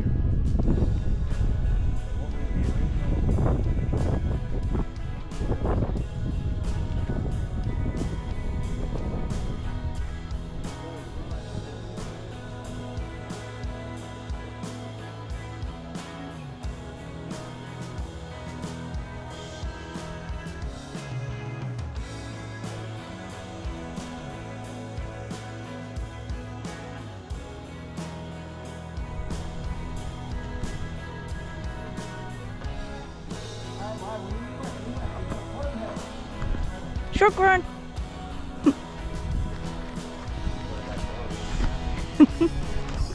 The shrub. We got real lucky there. We always do. Oh, No, that's no, right. my fish. Oh, no, Asif. Thank you for watching. It's okay. Please like, share, comment, and subscribe to all of our channels. If you want to help support our research and expeditions, grab some merch from the new Archaeo.alchemy store. Rock the classic logo in your favorite color combination with some beautiful alchemical prints. There are hats, mugs, hoodies, shorts, tanks, and tapestries. More designs are in the works, so stay tuned. And if you want to be the lifeblood of my channel, please become a member for early access, exclusive updates, and content. Thank you all so much. Now, back to our adventure.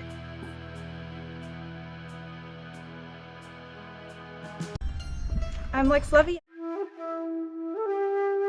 Today we're here at the Saqqara Pyramid Complex. Una.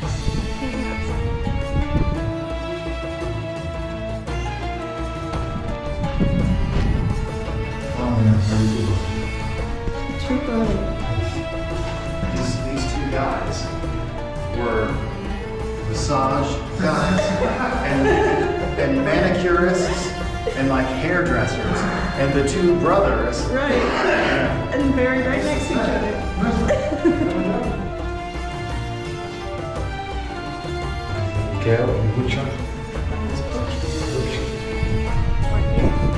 Step Pyramid of Djoser.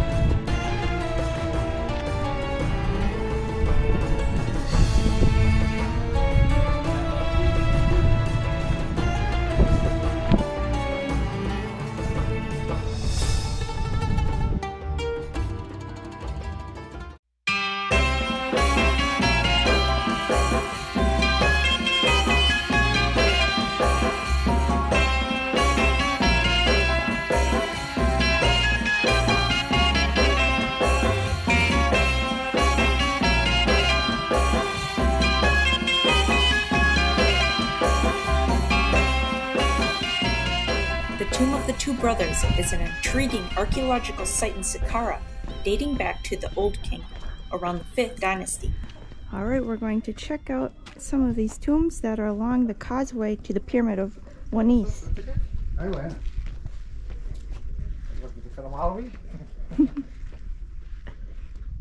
The tomb of Ni-Ankh-Khnum and Khnum Hotep.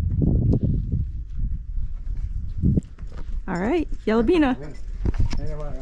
Yalabina. It sheds light on both funerary practices and social relationships in ancient Egypt.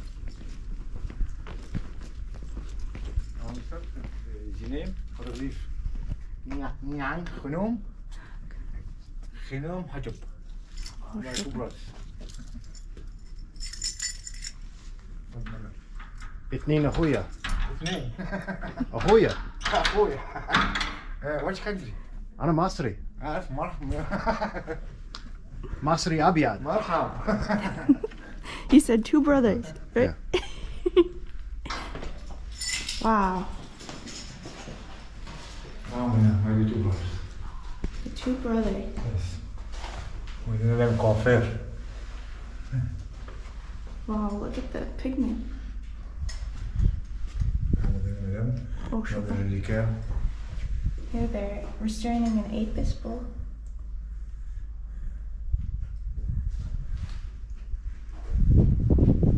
Oh, and some offerings here.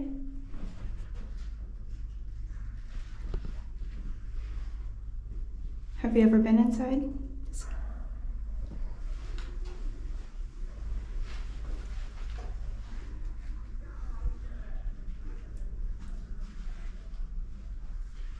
With the use of like 2017. Massage. Oh, massage. The tomb belongs to Ni-Ankh-Khnum and Khnum Hotep, I've never seen two pictures of high-ranking this before. officials who served as the overseers of the manicurists in the royal palace. Manicure. Manicure. Oh, manicure. Yes. Okay. Oh, they Okay. Yes. had all of the luxuries.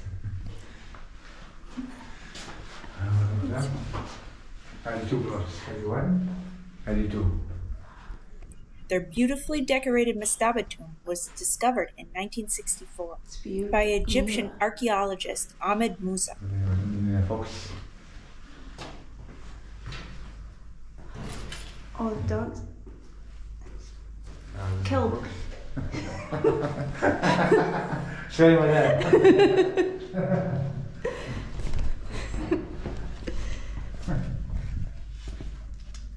I want to read two books.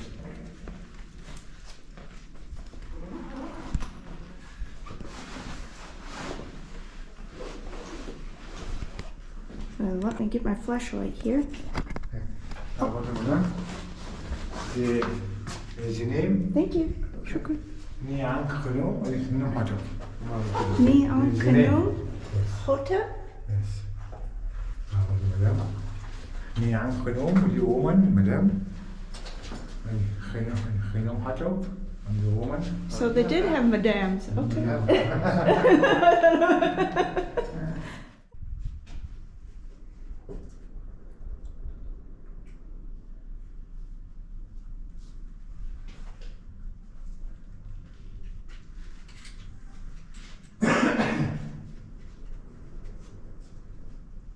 You can see one of the brothers that's smelling a lotus.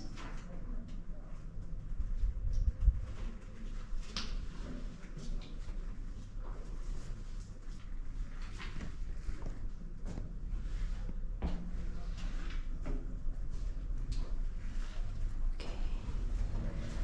Here's the name.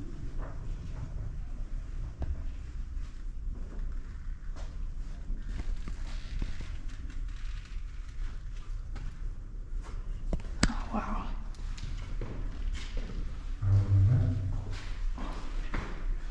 Cow, baby cow. Oh, baby. Oh, wow. Okay. See the baby cow giving birth? That's really neat.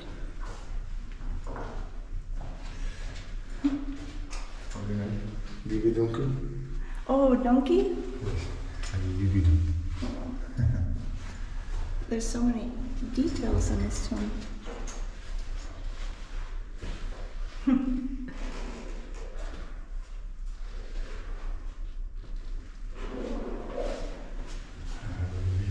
Baby cow. Oh, milking, yeah. Butcher. Is it everyday life? Fishing. Fish. Oh, spearfishing? Ah. Oh, wow. Fish. Good catch. 2+. Beautiful pigment. Oh, and the two brothers. Very affectionate. Some baboosh? Or what, how do you say it? Baboosh. We're brothers. I don't think so. No Egypt. No Egypt, not here. Statue. Oh, Babe, so that's the thing. These two guys were massage guys and manicurists and like hairdressers, and the two brothers. right. And buried right next to each other. Music. Music. We know the dancing. Oh, I've never seen the dance. So- Music. Oh, I love that. Music. Guitar. Yeah, guitar. And dancing. That is really neat to see. Shukran. Shaft.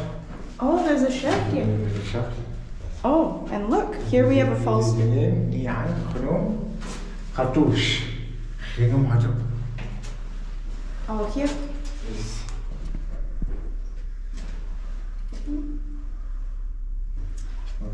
Two brothers. Right next to each other. For eternity. Oh, wow. They just had their hair done.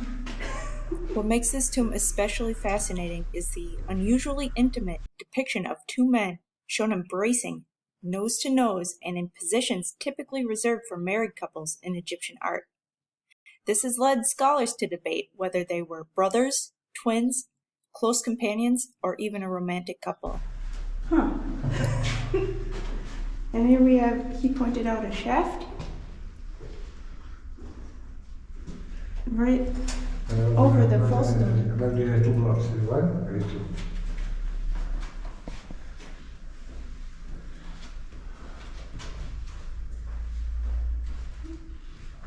There's so much to look at, and it looks like they have offerings numbered out here.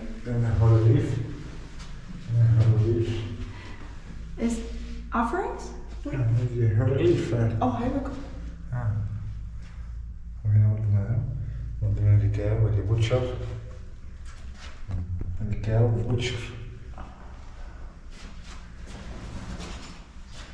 Oh, sharpening his knife.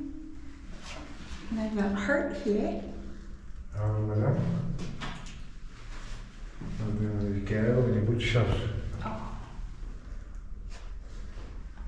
You can see the knives. This is super interesting too.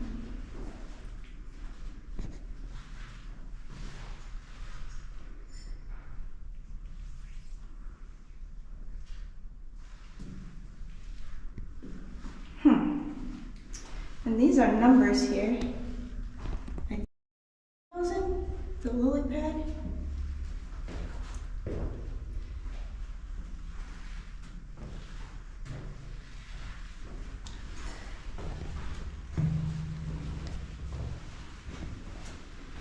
And we have a basin here.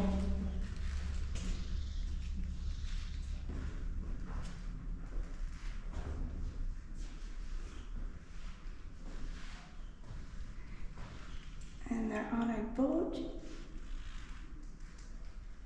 This is an interesting feature. The hieroglyphs are facing the wall.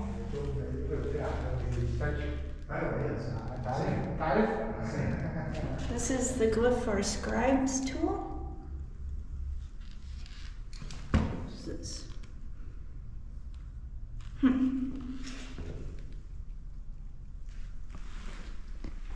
You have a niche.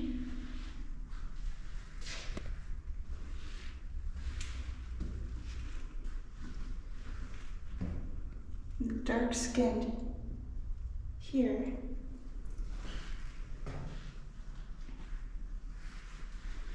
Okay. The two brothers. Itnin Hoya? Ahoya. Ahoya. Aki is a Aki. shorter word. Shukran Jazila. That was really cool.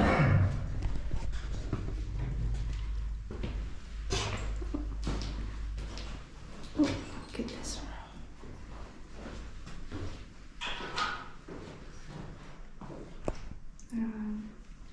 Books. Oh, what's in here? Storage? Okay. What? Okay.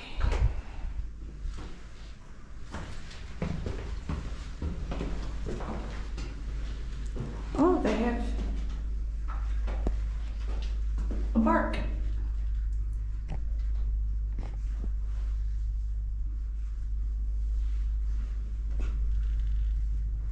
Oh, that's interesting.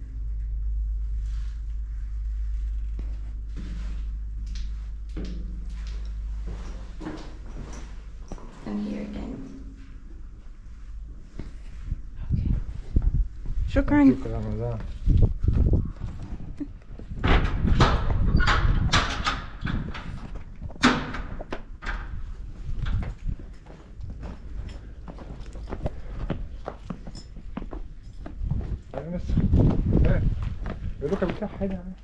More here? Let's go.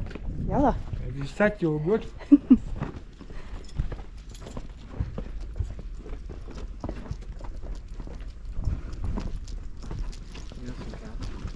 I don't have any.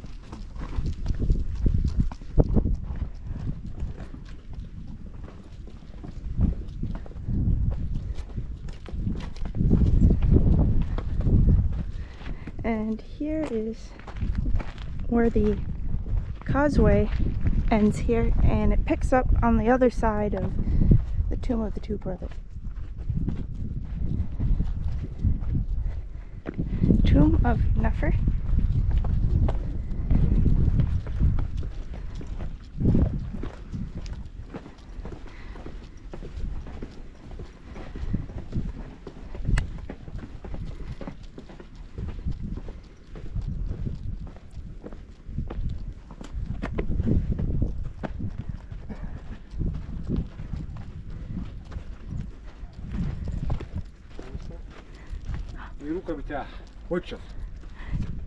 The tombs Userkaf and Nefer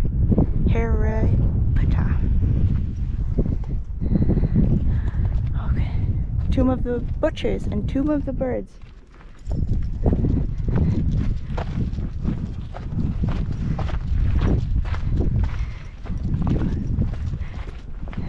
And this is an interesting perspective of the causeway to the Pyramid of Wenise.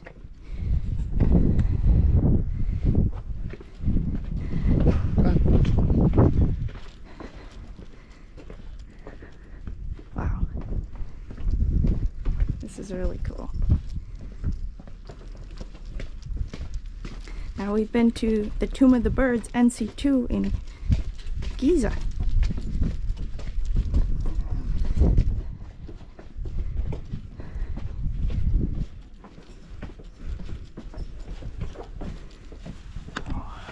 This is the tomb of Userkaf, which is dug entirely out of the bedrock. Several here. The tomb is known as the Butcher's Tomb because its owner was a chief of the butchers in the royal court during the 5th dynasty. Here we go. Wow! My goodness, right into the bedrock. Very cool.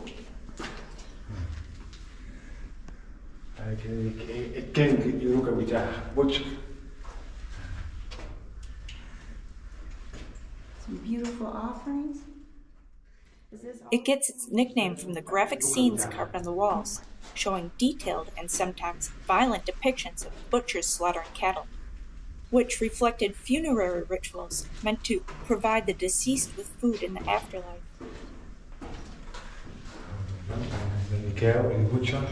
Oh, it's butchering. Oh, I see. And a jug. In the eastern part of the tomb, 10 large, colorful, high-relief statues were carved into the bedrock, The beads. using a technique found only in a few other Giza tombs. Above them appears the famous scene of butchering and various stages of slaughtering of oxen, which takes place in the presence of the deceased. Oh, I see. Interesting. Oh, so this is an unfinished tube. Very good sketch. You can see the plans. And look at the boats.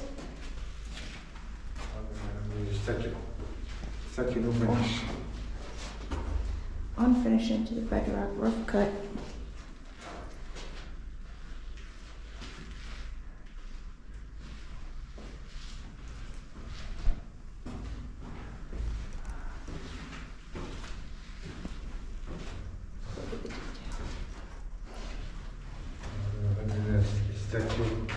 Statue wasn't finished. Oh, I see. Yeah, they were planning a statue here. You can see the outlines of the red ochre. The shaft. Oh, there's a shaft. Tom. And the shaft and a false door. The name Userkaf. Ptah. Oh, Yes, Userkaf. Ptah.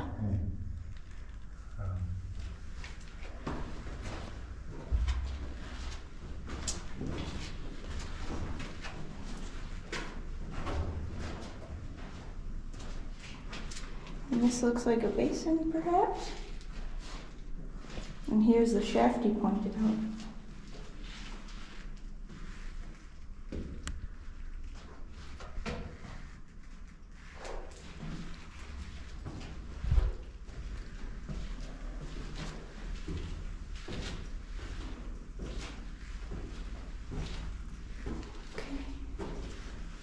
Oh, photo? Oh, do you want a picture? Okay. Here, let me take a picture with this.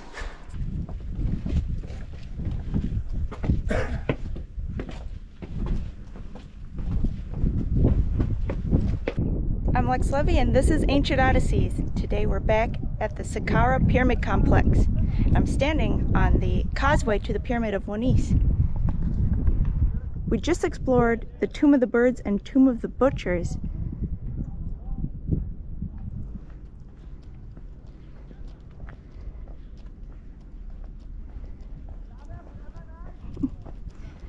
Zeit.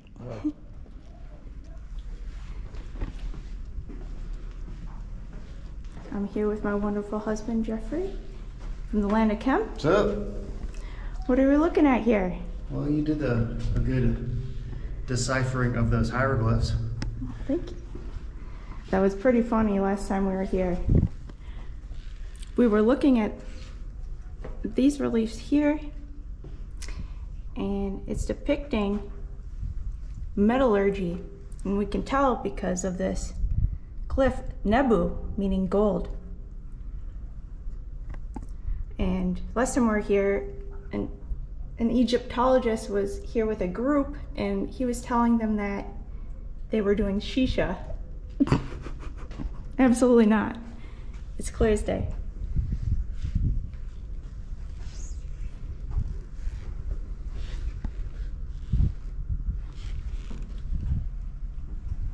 There's another apparatus. A kiln. Or crucible. And then we have the scales.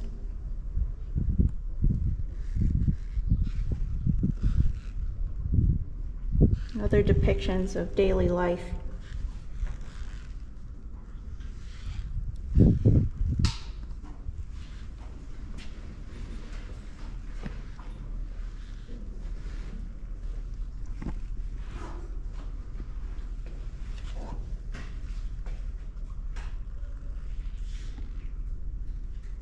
So they are blowing air into this crucible. That's what it looks like to me. What do you think? It's something of that nature. I'm just looking to see, because it would usually be indicative of a process where there's step 1 here, step 2 here, and then it goes down. You can see this guy here has a tool in his hand. Oh, I haven't noticed that before. Shaping whatever this thing is here. He's shaping it, making it curved. Great eye. It's difficult to say what these are here, but then this looks like, again, that doesn't really look like a scale because this beam is off center. Oh, true. It wouldn't be a fulcrum. It would normally be in the center, and it's difficult to tell with the deteriorated state of whatever this is, what exactly is occurring here. Maybe a lifting device of some sort?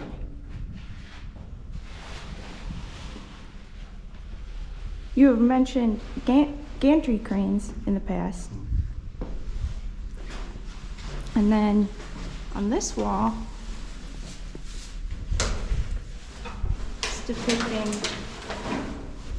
ships or vessels floating columns down the Nile.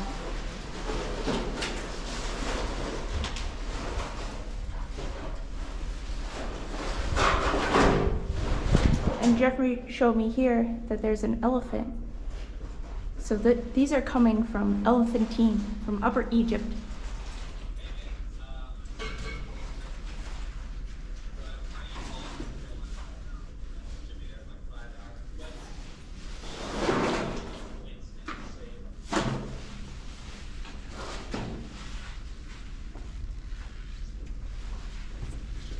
You can see how thick the rope is.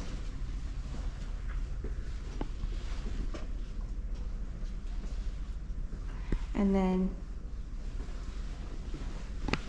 there's an aperture that would let light in, and this whole causeway would have been roofed. And you can see it was adorned with stars on the ceiling. And there's just faint remnants of Egyptian blue, the first synthetic pigment. And what's the chemical formula of that? Calcium copper silicate.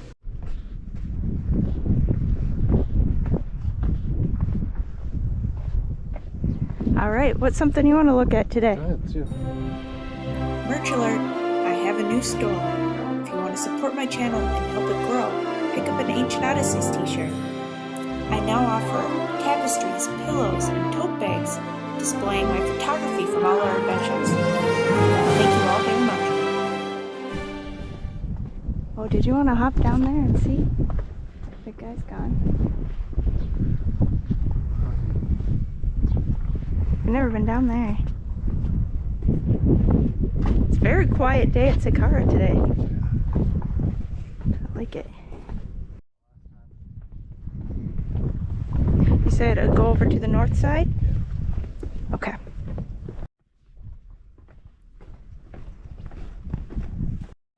Last time we investigated these boat pits here and the dry moat. There is no one out here today, so we're gonna take full advantage of this.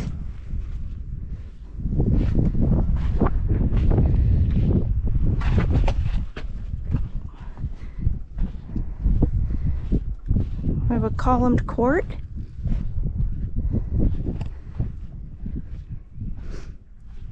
Oh, look at this.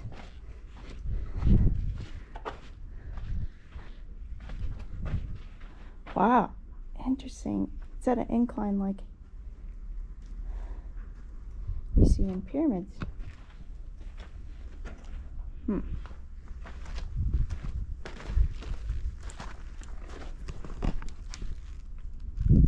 If I hop down there, I don't know if I can get back out. Be like quicksand.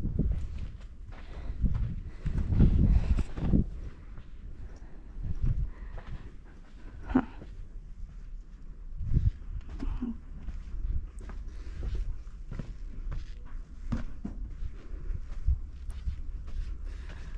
What was this structure?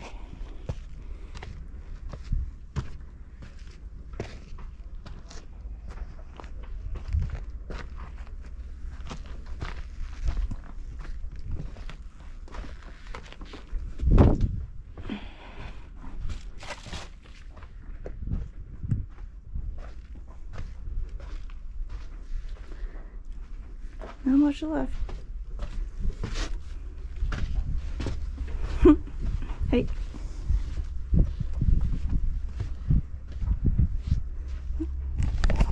Okay.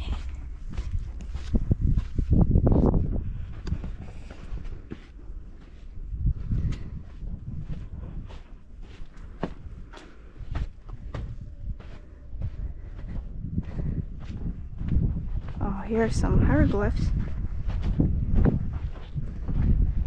Oh, I see a false door.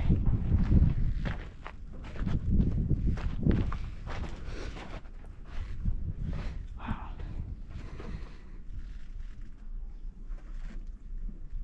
Whoa. Okay, you can see the triangle skirts they wear in the leopard skin.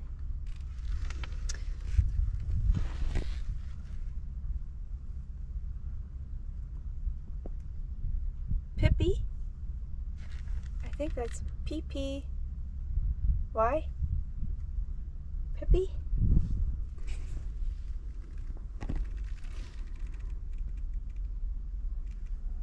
Huh. I'm just taking a peek. Well, I know there's a restroom down in there. I know. There's a false door. I just wanted to see.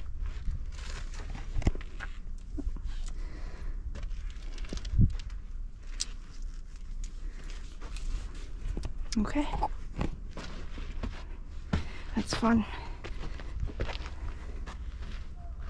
can just see the apex of a step pyramid of Djoser.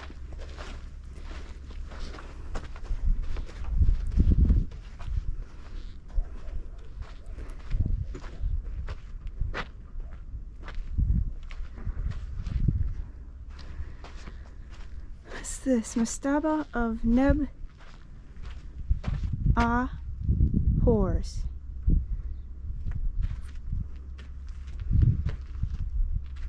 Chief Justice and Vizier.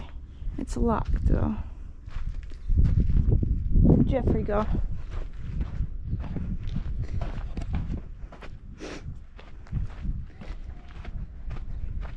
You find something over there? Well, I was just looking at the area where the moat. The dry moat? Because these mastabas are built right in the dry moat.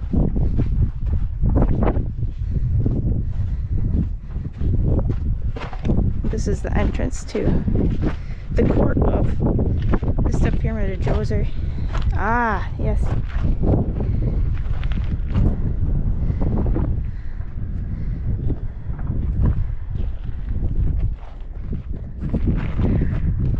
We go this way. We've been in here. Go this way. Oh, there's another one. Okay. Is this iron? It has a reddish hue.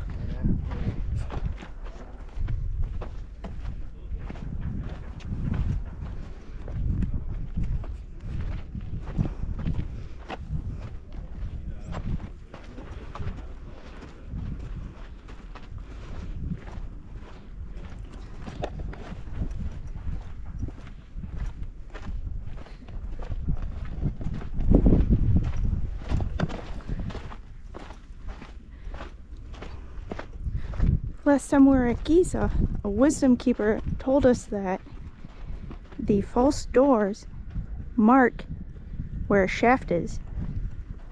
That's the original door, but then you see the statue and you see the hieroglyphic up. Would you say this is a marker for a shaft? Shaft.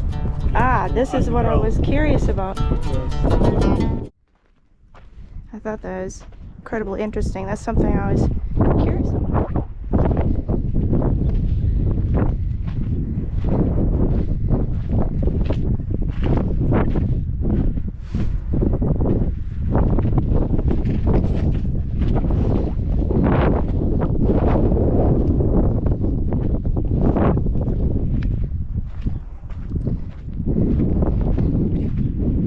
Looks like here's a shaft right behind the false door.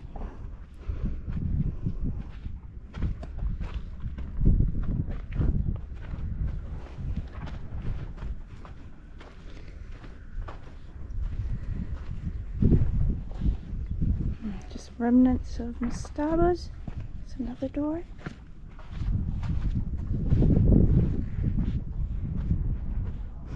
One that has fallen down.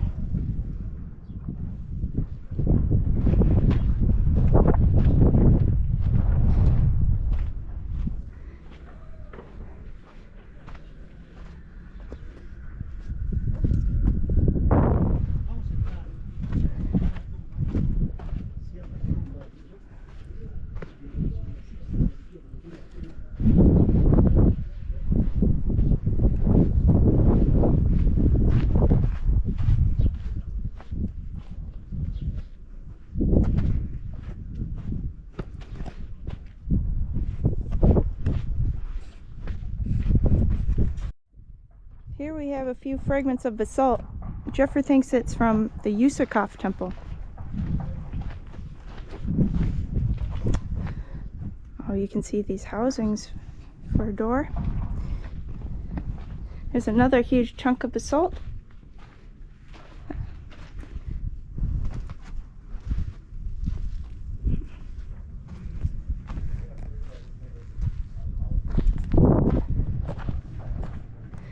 Mud brick.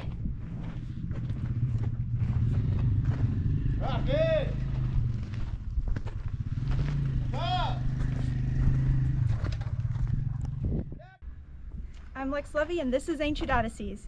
Today we're here at the Saqqara Pyramid Complex.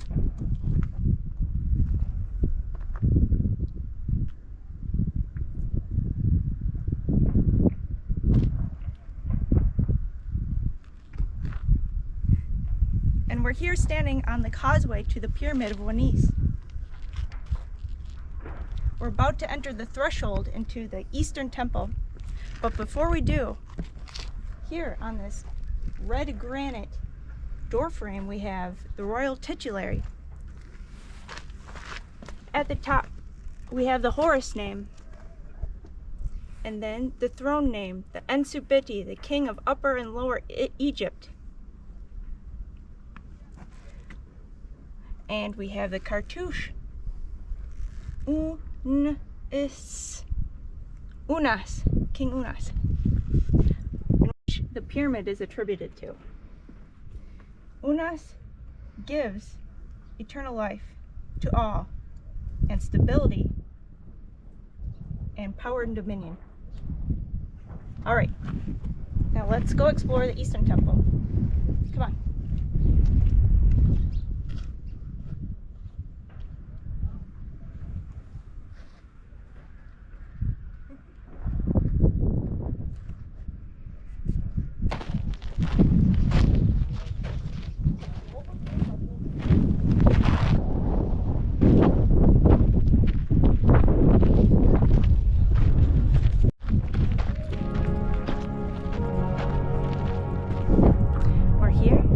Step Pyramid of Djoser.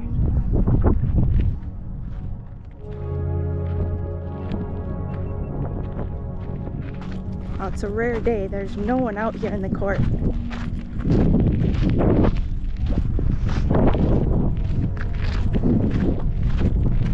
This is where the Sun Festival would have taken place. We are standing in the south court of the Step Pyramid of Djoser.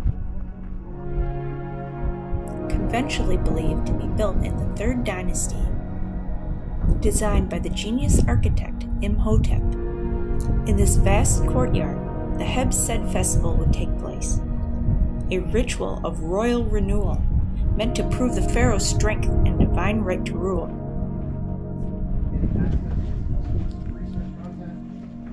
Check that out. I've actually never been to this particular area. I showed a picture of this, but I didn't know where those jet pillars came from.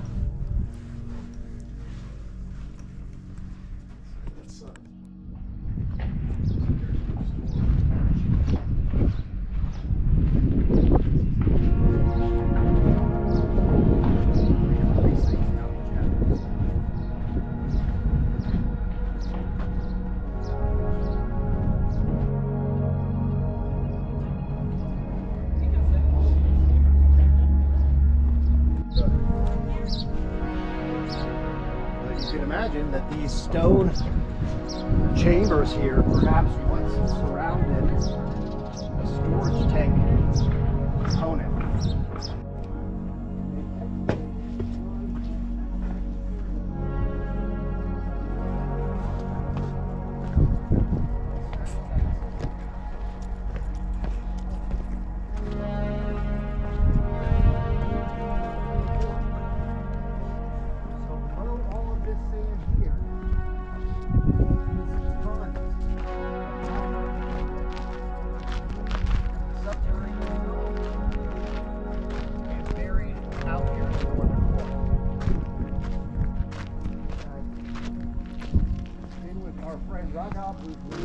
Archaeologists on site.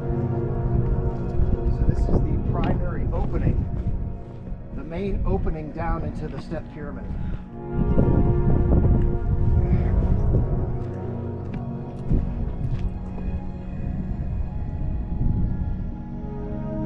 Steps are made modern.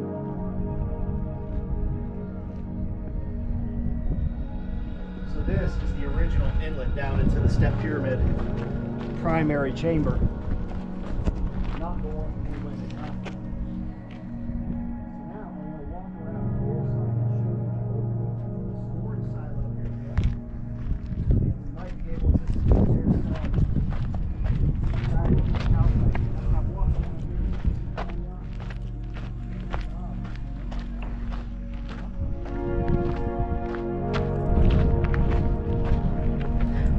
Babe, Geoffrey,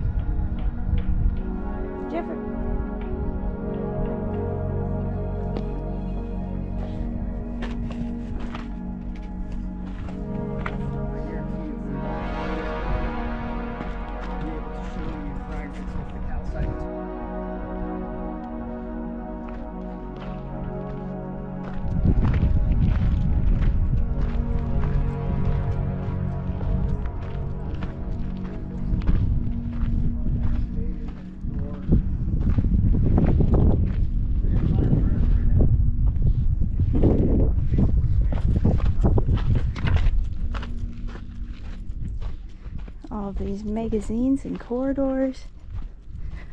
We're right up against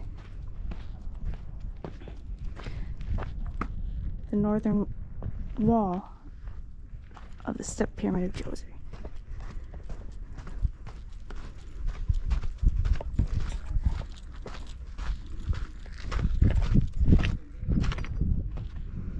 You can see Abu Sir in the distance here.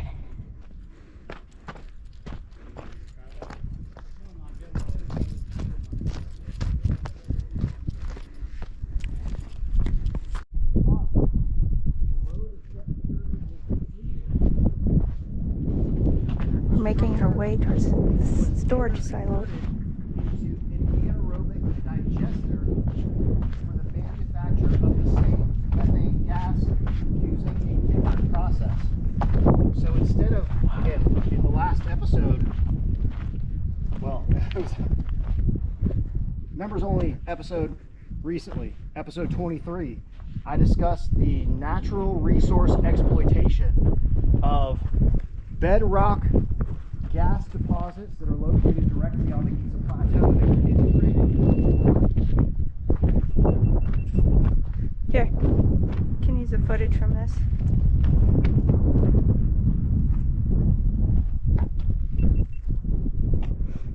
Integrated into the chemical manufacturing process within the Great Pyramid.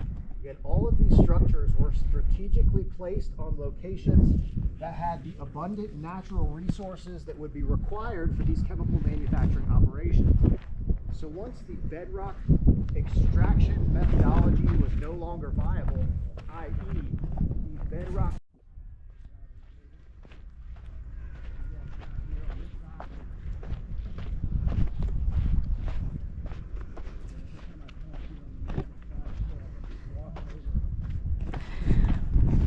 We're walking the western side of the step pyramid.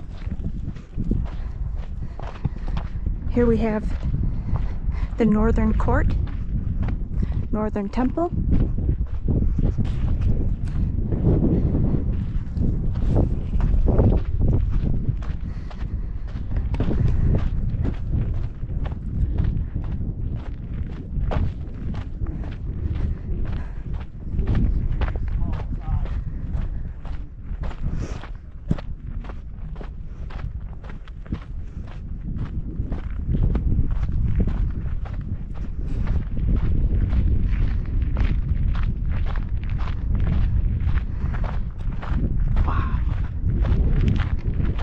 This is so cool.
Thank you for watching.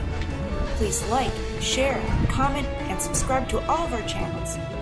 If you want to help support our research and expeditions, grab some merch from the new Archaeo.alchemy store. Rock the classic logo in your favorite color combination with some beautiful alchemical prints. There are hats, mugs, hoodies, shorts, tanks, and tapestries. More designs are in the works, so stay tuned. And if you want to be the lifeblood of my channel, please become a member for early access, exclusive updates, and content. Thank you all so much. Now, back to our adventure.